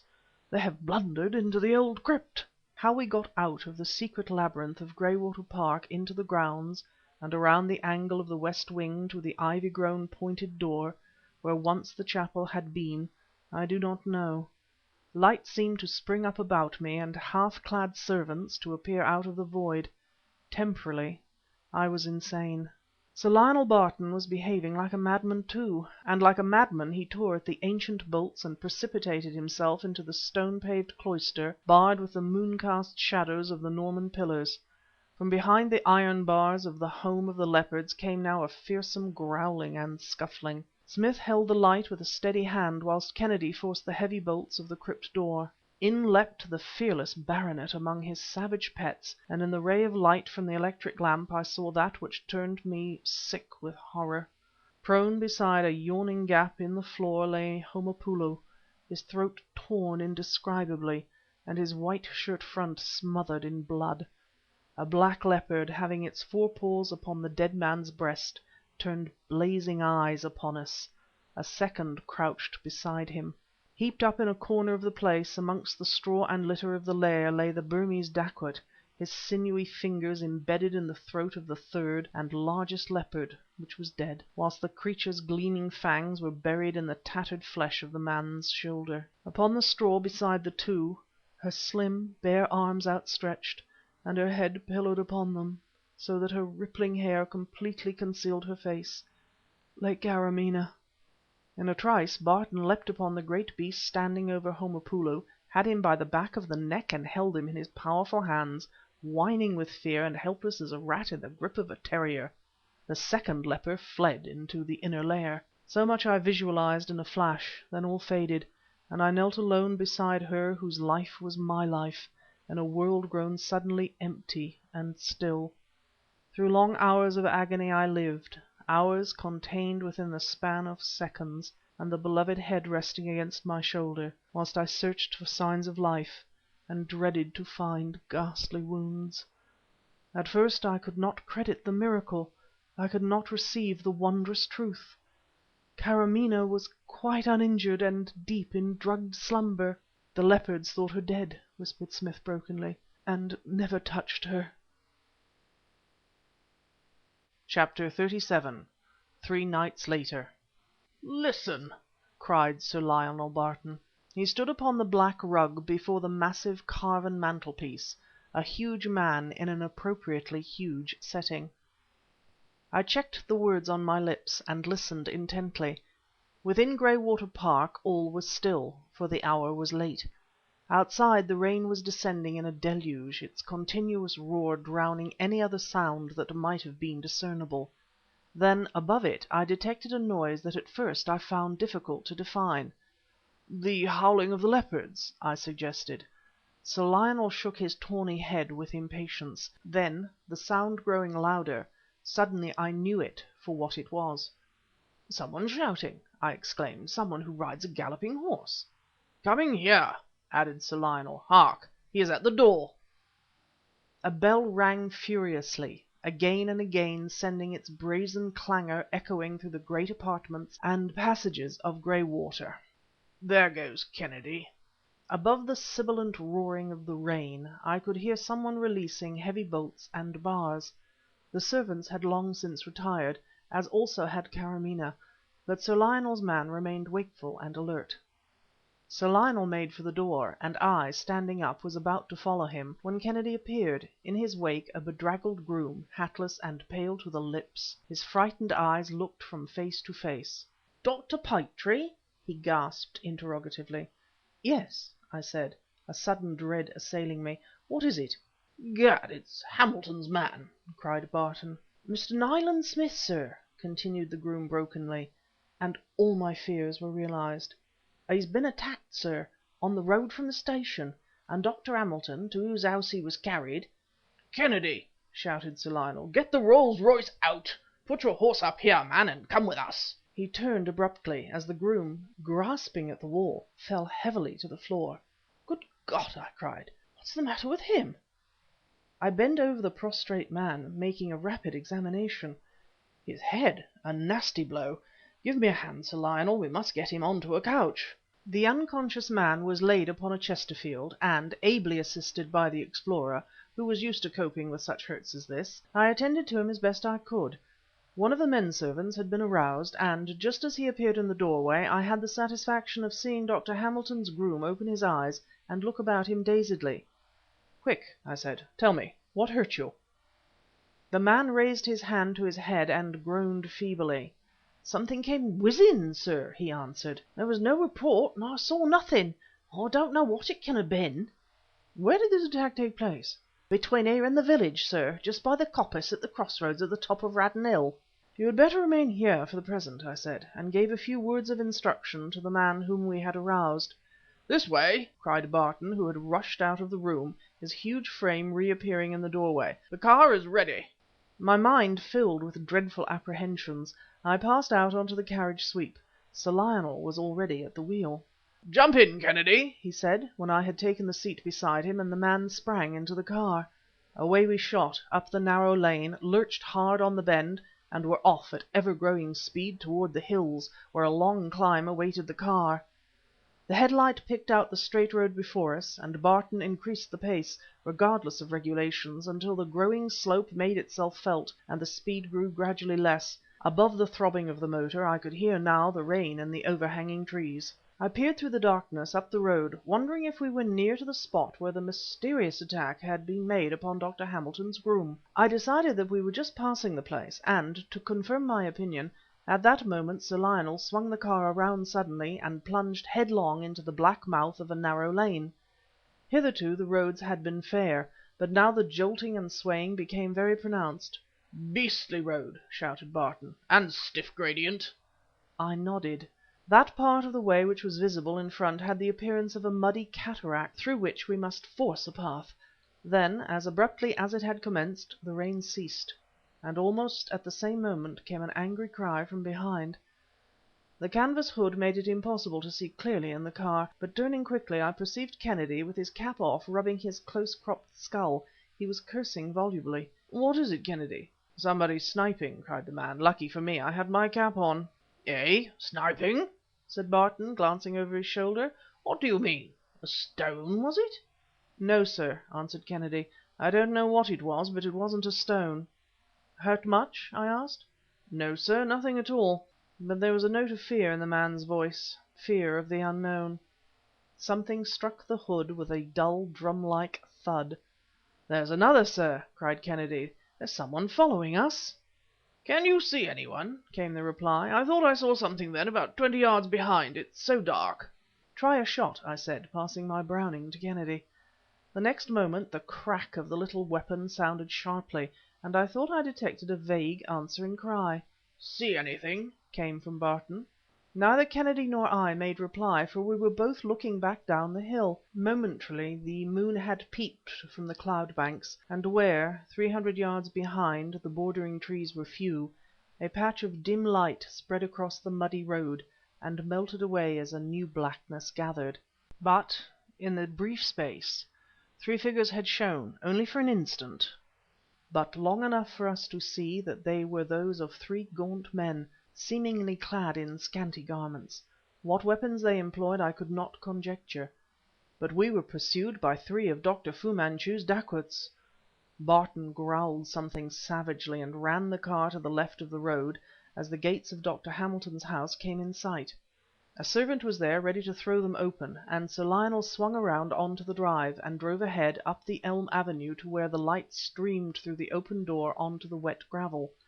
The house was a blaze of lights, every window visible being illuminated, and Mrs. Hamilton stood in the porch to greet us. "Dr. Petrie?" she asked, nervously, as we descended. "I am he," I said. "How is Mr. Smith?"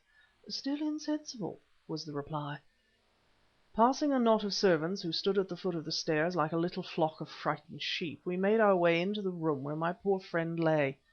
Dr. Hamilton, a grey-haired man of military bearing, greeted Sir Lionel, and the latter made me known to my fellow practitioner, who grasped my hand and then went straight to the bedside, tilting the lampshade to throw the light directly upon the patient. Nayland Smith lay with his arms outside the coverlet and his fists tightly clenched. His thin, tanned face wore a greyish hue, and a white bandage was about his head. He breathed stentoriously. "We can only wait," said Dr. Hamilton, "and trust that there will be no complications." I clenched my fists involuntarily, but speaking no word, turned and passed from the room. Downstairs in Dr. Hamilton's study was the man who had found Nayland Smith. "We don't know when it was done, sir," he said, answering my first question. "Staples and me stumbled on him in the dusk, just by the big beach, a good quarter-mile from the village. I don't know how long he'd laid there, but it must have been for some time, as the last rain arrived an hour earlier. No, sir, he hadn't been robbed. His money and watch were on him, but his pocket-book lay open beside him, though, funny as it seems, there were 3 5-pound notes in it." "Do you understand, Petrie?" cried Sir Lionel. "Smith evidently obtained a copy of the old plan of the secret passages of Graywater and Monkswell sooner than he expected, and determined to return to-night. They left him for dead, having robbed him of the plans." "But the attack on Dr. Hamilton's man?" "Fu-Manchu clearly tried to prevent communication with us to-night. He is playing for time. Depend on it, Petrie, the hour of his departure draws near, and he is afraid of being trapped at the last moment." He began taking huge strides up and down the room, forcibly reminding me of a caged lion. "To think," I said bitterly, "that all our efforts have failed to discover the secret." "The secret of my own property!" roared Barton, "and one known to that damned, cunning Chinese devil!" "And in all probability now known also to Smith." "And he cannot speak." "Who cannot speak?" demanded a hoarse voice. I turned in a flash, unable to credit my senses, and there, holding weakly to the doorpost, stood Nayland Smith. "Smith!" I cried reproachfully, "you should not have left your room." He sank into an armchair, assisted by Dr. Hamilton. "My skull is fortunately thick," he replied, a ghostly smile playing around the corners of his mouth, "and it was a physical impossibility for me to remain inert, considering that Dr. Fu-Manchu proposes to leave England to-night." CHAPTER XXXVIII. THE MONK'S PLAN.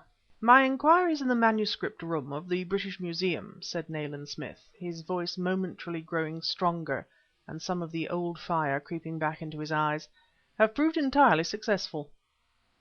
Sir Lionel Barton, Dr. Hamilton and myself hung upon every word, and often I found myself glancing at the old fashioned clock on the doctor's mantelpiece. "We had very definite proof," continued Smith, "of the fact that Fu-Manchu and company were conversant with that elaborate system of secret rooms and passages which forms a veritable labyrinth in, about, and beneath Graywater Park. Some of the passages we explored. That Sir Lionel should be ignorant of the system was not strange, considering that he had but recently inherited the property, and that the former owner, his kinsman, regarded the secret as lost. A starting point was discovered, however, in the old work on haunted manors unearthed in the library, as you remember. There was a reference, in the chapter dealing with Graywater, so a certain monkish manuscript said, to repose in the National Collection, and to contain a plan of these passages and stairways. The keeper of the manuscripts at the museum very courteously assisted me in my inquiries, and the ancient parchment was placed in my hands. Sure enough, it contained a carefully executed drawing of the hidden ways of Graywater, the work of a monk in the distant days when Graywater was a priory. This monk, I may add, a certain Brother Anselm, afterwards became Abbot of Graywater." "Very interesting!" cried Sir Lionel loudly. "Very interesting indeed!" "I copied the plan," resumed Smith, "with elaborate care. That labor, unfortunately, was wasted, in part at least. Then, in order to confirm my suspicions on the point, I endeavored to ascertain if the monk's manuscript had been asked for at the museum recently. The keeper of the manuscripts could not recall that any student had handled the work, prior to my own visit, during the past 10 years. This was disappointing, and I was tempted to conclude that Fu-Manchu had blundered onto the secret in some other way, when the assistant keeper of the manuscripts put in an appearance. From him I obtained confirmation of my theory. 3 months ago a Greek gentleman, possibly Sir Lionel, your late butler, Homopoulo, obtained permission to consult the manuscript, claiming to be engaged upon a paper for some review or other. At any rate, the fact was sufficient. Quite evidently, a servant of Fu-Manchu had obtained a copy of the plan, and this within a day or so of the death of Mr. Brangholme Burton, whose heir, Sir Lionel, you were. I became daily impressed anew with the omniscience, the incredible genius of Dr. Fu-Manchu. The scheme which we now know of to compass the death, or captivity, of our 3 selves and Karamaneh was put into operation, and failed. But, with its failure, the utility of the secret chambers was by no means terminated. The local legend, according to which a passage exists, linking Graywater and Monkswell, is confirmed by the monk's plan." "What!" cried Sir Lionel, springing to his feet. "A passage between the park and the old tower? My dear sir, it's impossible. Such a passage would have to pass under the River Starn. It's only a narrow stream, I know, but—" "It does, or did, pass under the River Starn," said Nayland Smith coolly. "That it is still practicable I do not assert. What interests me is the spot at which it terminates." He plunged his hand into the pocket of the light overcoat which he wore over the borrowed suit of pyjamas in which the kindly Dr. Hamilton had clothed him. He was seeking his pipe. "Have a cigar, Smith," cried Sir Lionel, proffering his case, "if you must smoke, although I think our medical friend's frowning." Nayland Smith took a cigar, bit off the end and lighted up. He began to surround himself with odorous clouds, to his evident satisfaction. "To resume," he said. "The Spanish priest who was persecuted at Graywater in early Reformation days, and whose tortured spirit is said to haunt the park, held the secret of this passage, and of the subterranean chamber in Monkswell to which it led. His confession, which resulted in his death at the stake, enabled the commissioners to recover from his chamber a quantity of church ornaments. For these facts I am indebted to the author of the work on haunted manors. Our inquiry at this point touches upon things sinister and incomprehensible. In a word, although the passage and a part of the underground room are of unknown antiquity, it appears certain that they were improved and enlarged by one of the abbots of Monkswell, at a date much later than Brother Anselm's abbotship, and the place was converted to a secret chapel." "A secret chapel?" said Dr. Hamilton. "Exactly. This was at a time in English history when the horrible cult of Asmodeus spread from the Rhine monasteries and gained proselytes in many religious houses of England. In this secret chapel wretched churchmen, seduced to the abominable views of the abbot, celebrated the Black Mass." "My God!" I whispered. "Small wonder that the place is reputed to be haunted." "Small wonder," cried Nayland Smith, with all his old nervous vigor, "that Dr. Fu-Manchu selected it as an ideal retreat in times of danger." "What! the chapel?" roared Sir Lionel. "Beyond doubt. Well knowing the penalty of discovery, those old devil worshippers had chosen a temple from which they could escape in an emergency. There is a short stair from the chamber into the cave which, as you may know, exists in the cliff adjoining Monkswell. Smith's eyes were blazing now, and he was on his feet, pacing the floor, an odd figure with his bandaged skull and inadequate garments, biting on the already extinguished cigar as though it had been a pipe. "Returning to our rooms, Petrie," he went on rapidly, "who should I run into but Summers? You remember Summers, the Suez Canal pilot whom you met at Ismailia 2 years ago? He brought the yacht through the canal from Suez, on which I suspect Ki-Ming came to England. She is a big boat, used to be on the Port Said and Jaffa route before a wealthy Chinaman acquired her, through an Egyptian agent, for his personal use. All the crews, Summers told me, were Asiatics, and little groups of natives lined the canal and performed obeisances as the vessel passed. Undoubtedly they had that woman on board, Petrie, the lady of the Si Fan, who escaped together with Fu-Manchu when we raided the meeting in London. Like a fool I came racing back here without advising you, and all alone, my mind occupied with the tremendous import of these discoveries, started long after dusk to walk to Graywater Park." He shrugged his shoulders whimsically and raised one hand to his bandaged head. "Fu Manchu employs weapons both of the future and of the past," he said. "My movements have been watched, of course. I was mad. Someone, probably a dacoit, laid me low with a ball of clay propelled from a sling of the ancient Persian pattern. I actually saw him, then saw and knew no more." "Smith!" I cried, whilst Sir Lionel Barton and Dr. Hamilton stared at one another, dumbfounded. "You think he is on the point of flying from England?"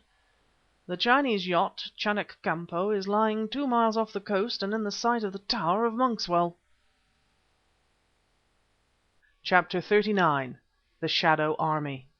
The scene of our return to Graywater Park is destined to live in my memory forever. The storm, of which the violent rainfall had been a prelude, gathered blackly over the hills. Ebon clouds lowered upon us as we came racing to the gates. Then the big car was spinning around the carriage sweep, amid a deathly stillness of nature indescribably gloomy and ominous. I have said a stillness of nature, but, as Kennedy leapt out and ran up the steps to the door, from the distant cages wherein Sir Lionel kept his collection of rare beasts proceeded the angry howling of the leopards, and such a wild succession of roars from the African lioness, that I stared at our eccentric host questioningly. "It's the gathering storm," he explained. "These creatures are particularly susceptible to atmospheric disturbances." Now the door was thrown open, and, standing in the lighted hall, a picture fair to look upon in her dainty kimono and little red high-heeled slippers, stood Karamaneh. I was beside her in a moment, for the lovely face was pale, and there was a wildness in her eyes which alarmed me. "He is somewhere near," she whispered, clinging to me. "Some great danger threatens. Where have you been? What has happened?" "Smith was attacked on his way back from London," I replied, "but as you see he is quite recovered. We are in no danger, and I insist that you go back to bed. We shall tell you all about it in the morning." Rebellion blazed up in her wonderful eyes instantly, and as quickly was gone, leaving them exquisitely bright.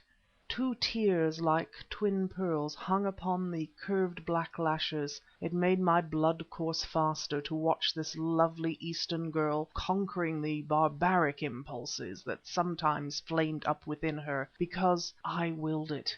Indeed, this was a miracle that I never tired of witnessing. Mrs. Oram, the white-haired housekeeper, placed her arm in motherly fashion about the girl's slim waist. "She wants to stay in my room until the trouble is all over," she said in her refined, sweet voice. "You are very good, Mrs. Oram," I replied. "Take care of her." One long, reassuring glance I gave Karamaneh, then turned and followed Smith and Sir Lionel up the winding oak stair. Kennedy came close behind me, carrying one of the acetylene headlamps of the car, and "Just listen to the lioness, sir," he whispered. "It's not the gathering storm that's making her so restless. Jungle beasts grow quiet as a rule when there's thunder about." The snarling of the great creature was plainly audible, distant though we were from her cage. "Through your room, Barton," snapped Nayland Smith when we gained the top corridor. He was his old masterful self once more, and his voice was vibrant with that suppressed excitement which I knew well. Into the disorderly sleeping apartment of the baronet we hurried, and Smith made for the recess near the bed which concealed a door in the panelling. "Cautiously here," cried Smith. "Follow immediately behind me, Kennedy, and throw the beam ahead. Hold the lamp well to the left." In we filed, into that ancient passage which had figured in many a black deed, but had never served the ends of a more evil plotter than the awful Chinaman who had so recently rediscovered it. Down we marched, and down, but not to the base of the tower, as I had anticipated.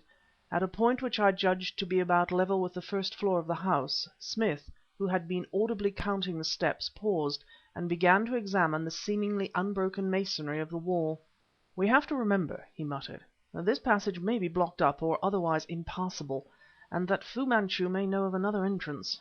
Furthermore, since the plan is lost, I have to rely upon my memory for the exact position of the door." He was feeling about in the crevices between the stone blocks of which the wall was constructed. 21 steps, he muttered. "I feel certain." Suddenly it seemed that his quest had proved successful. "Ah!" he cried, "the ring!" I saw that he had drawn out a large iron ring from some crevice in which it had been concealed. "Stand back, Kennedy," he warned. Kennedy moved on to a lower step, as Smith, bringing all his weight to bear upon the ring, turned the huge stone slab upon its hidden pivot, so that it fell back upon the stair with a reverberating boom. We all pressed forward to peer into the black cavity. Kennedy moving the light, a square well was revealed, not more than 3 feet across. Footholes were cut at intervals down the further side. Said Smith. "I was hardly prepared for this. A method of descent that occurs to me is to lean back against one side and thrust one's weight entirely to the footholes on the other. A shaft appeared in the plan, I remember, but I had formed no theory respecting the means provided for descending it. Tilt the lamp forward, Kennedy. Good. I can see the floor of the passage below, only about 15 feet or so down." He stretched his foot across, placed it in the niche, and began to descend. "Kennedy next," came his muffled voice. "With the lamp. Its light will enable you others to see the way." Down went Kennedy without hesitation, the lamp swung from his right arm. "I will bring up the rear," said Sir Lionel Barton. Whereupon I descended. I had climbed down about halfway, when from below came a loud cry, a sound of scuffling, and a savage exclamation from Smith. Then "We're right, Petrie. This passage was recently used by Fu-Manchu." I gained the bottom of the well, and found myself standing in the entrance to the arched passage. Kennedy was directing the light of the lamp down upon the floor. "You see, the door was guarded," said Nayland Smith. "What?" "Puff adder," he snapped, and indicated a small snake whose head was crushed beneath his heel. Sir Lionel now joined us, and, a silent quartet, we stood staring from the dead reptile into the damp and evil-smelling tunnel. A distant muttering and rumbling rolled, echoing awesomely along it. "For Heaven's sake, what is that, sir?" whispered Kennedy. "It was the thunder," answered Nayland Smith. "The storm is breaking over the hills. Steady with the lamp, my man." We had proceeded for some 300 yards, and according to my calculation were clear of the orchard of Graywater Park, and close to the fringe of trees beyond.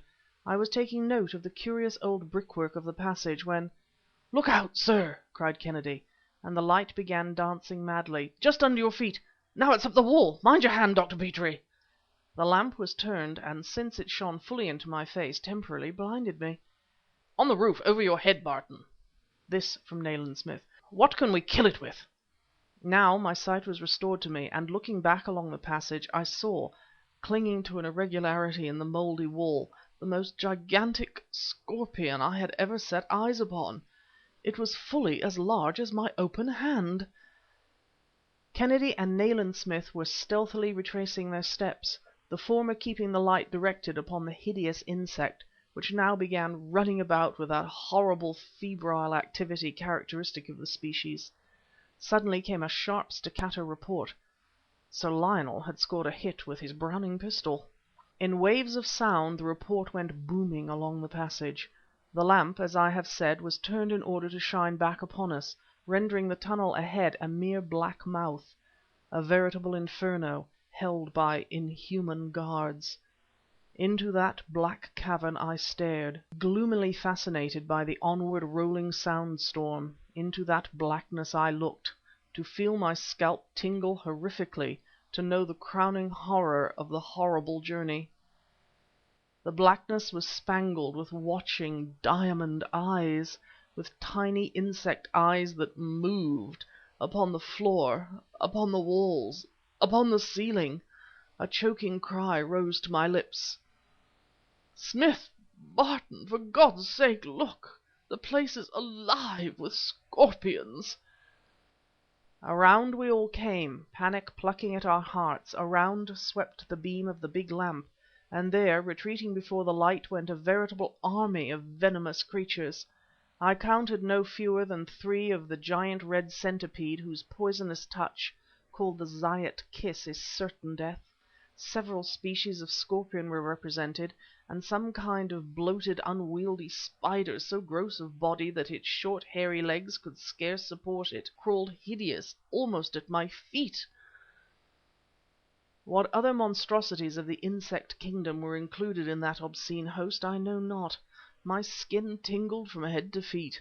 I experienced a sensation as if a million venomous things already clung to me. Unclean things, bred in the malarial jungles of Burma, in that corpse-tainted mud of China's rivers, in the fever spots of that darkest East from which Fu-Manchu recruited his shadow army. I was perilously near to losing my nerve when the crisp, incisive tones of Nayland Smith's voice came to stimulate me like a cold douche. "This wanton sacrifice of horror speaks eloquently of a forlorn hope. Sweep the walls with light, Kennedy. All those filthy things are nocturnal, and they will retreat before us as we advance." His words proved true. Occasioning a sort of rustling sound, a faint sibilance indescribably loathsome, the creatures, grey and black and red, darted off along the passage. One by one, as we proceeded, they crept into holes and crevices of the ancient walls, sometimes singly, sometimes in pairs, the pairs locked together in deadly embrace. "They cannot live long in this cold atmosphere," cried Smith. "Many of them will kill one another, and we can safely leave the rest to the British climate. But see that none of them drops upon you in passing." Thus we pursued our nightmare march, on through that valley of horror. Colder grew the atmosphere, and colder. Again the thunder boomed out above us, seeming to shake the roof of the tunnel fiercely, as with Titan hands. A sound of falling water, audible for some time, now grew so loud that conversation became difficult. All the insects had disappeared. "We are approaching the River Starn!" roared Sir Lionel. "Note the dip of the passage and the wet walls!" "Note the type of brickwork!" shouted Smith. Largely as a sedative to the feverish excitement which consumed me, I forced myself to study the construction of the tunnel, and I became aware of an astonishing circumstance. Partly the walls were natural, a narrow cavern traversing the bed of rock which uncropped on this portion of the estate. But partly, if my scanty knowledge of archaeology did not betray me, they were Phoenician. "This stretch of passage," came another roar from Sir Lionel, "dates back to Roman days, or even earlier. By God, it's almost incredible!" And now Smith and Kennedy, who led, were up to their knees in a running tide. An icy shower bath drenched us from above. Ahead was a solid wall of falling water. Again and louder, nearer, boomed and rattled the thunder. Its mighty voice was almost lost in the roar of that subterranean cataract. Nayland Smith, using his hands as a megaphone, cried: "Failing the evidence that others have passed this way, I should not dare to risk it. But the river is less than 40 feet wide at the point below Monkswell. A dozen paces should see us through the worst." I attempted no reply. I will frankly admit that the prospect appalled me, but bracing himself up as one does preparatory to a high dive, Smith, nodding to Kennedy to proceed, plunged into the cataract ahead. Chapter 40. The Black Chapel.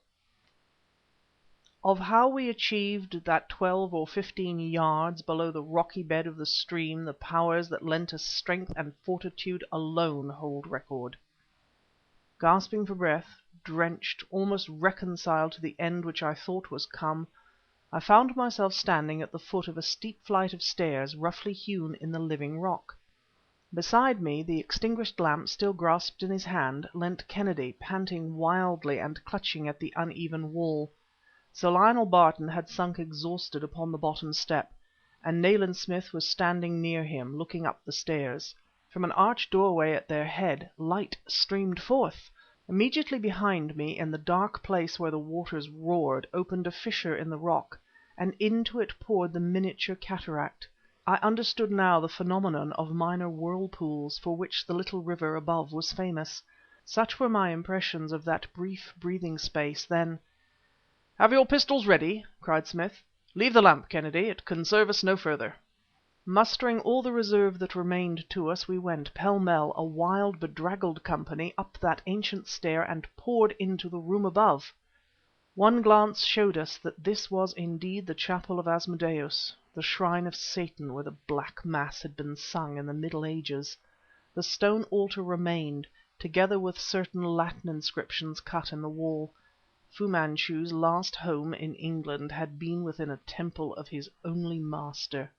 Save for nondescript litter, evidencing a hasty departure of the occupants, and a ship's lantern burning upon the altar, the chapel was unfurnished. Nothing menaced us, but the thunder hollowly crashed far above. To cover his retreat, Fu-Manchu had relied upon the noxious host in the passage and upon the wall of water. Silent, motionless, we four stood looking down at that which lay upon the floor of the unholy place. In a pool of blood was stretched the Eurasian girl Zarmi. Her picturesque finery was reft into tatters, and her bare throat and arms were covered with weals and bruises occasioned by ruthless, clutching fingers. Of her face, which had been notable for a sort of devilish beauty, I cannot write. It was the awful face of one who had died from strangulation. Beside her, with a Malay kriss in his heart, a little jeweled weapon that I had often seen in Zarmi's hand, sprawled the obese Greek Samarkan, a member of the Si Fan group and sometime manager of a great London hotel. It was ghastly, it was infinitely horrible, that tragedy of which the story can never be known, never be written, that fiendish fight to the death in the black chapel of Asmodeus. "We are too late," said Nayland Smith. "The stair behind the altar." He snatched up the lantern. Directly behind the stone altar was a narrow, pointed doorway. From the depths with which it communicated proceeded vague, awesome sounds, as of waves breaking in some vast cavern. We were more than halfway down the stair when, above the muffled roaring of the thunder, I distinctly heard the voice of Dr. Fu-Manchu. "My God!" shouted Smith. "Perhaps they are trapped! The cave is only navigable at low tide and in calm weather." We literally fell down the remaining steps, and were almost precipitated into the water. The light of the lantern showed a lofty cavern tapering away to a point at its remote end, pear fashion. The throbbing of an engine and churning of a screw became audible. There was a faint smell of petrol. "Shoot! Shoot!" The frenzied voice was that of Sir Lionel. "Look! They could just get through!" Crack! Crack! Crack! Nayland Smith's Browning spat death across the cave. Then followed the report of Barton's pistol, then those of mine and Kennedy's. A small motor boat was creeping cautiously out under a low natural archway which evidently gave access to the sea. Since the tide was incoming, a few minutes more of delay had rendered the passage of the cavern impossible. The boat disappeared. "We are not beaten," snapped Nayland Smith. "The Chanak Kample will be seized in the channel." "There were formerly steps in the side of the well from which this place takes its name," declared Nayland Smith dully. "This was the means of access to the secret chapel employed by the devil worshippers." "The top of the well, alleged to be the deepest in England," said Sir Lionel, "is among a tangle of weeds close by the ruined tower." Smith, ascending 3 stone steps, swung the lantern out over the yawning pit below. Then he stared long and fixedly upwards. Both thunder and rain had ceased, but even in those gloomy depths we could hear the coming of the tempest which followed upon that memorable storm. "The steps are here," reported Smith, "but without the aid of a rope from above I doubt that they are climbable." "It's that or the way we came, sir," said Kennedy. "I was 5 years at sea in windjammers. Let me swarm up and go for a rope to the park." "Can you do it?" demanded Smith. "Come and look." Kennedy craned from the opening, staring upward and downward, then— "I can do it, sir," he said quietly. Removing his boots and socks, he swung himself out from the opening into the well and was gone. The story of Fu Manchu and of the organization called the Si Fan which he employed as a mean to further his own vast projects is almost told. Kennedy accomplished the perilous climb to the lip of the well, and sped barefooted to Graywater Park for ropes. By means of these we all escaped from the strange chapel of the devil worshippers. Of how we arranged for the removal of the bodies which lay in the place I need not write. My record advances 24 hours. The great storm which burst over England in the never to be forgotten spring when Fu Manchu fled our shores has become historical. There were no fewer than 20 shipwrecks during the day and night that it raged. Imprisoned by the elements in Graywater Park, we listened to the wind howling with the voice of a million demons around the ancient manor, to the creatures of Sir Lionel's collection swelling the unholy discord. Then came the news that there was a big steamer on the Pinion Rocks, that the lifeboat could not reach her.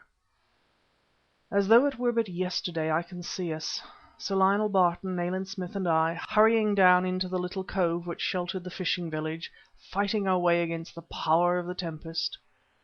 Thrice we saw the rocket split the inky curtain of the storm. Thrice saw the gallant lifeboat crew essay to put their frail craft out to sea. Thrice the mighty rollers hurled them contemptuously back.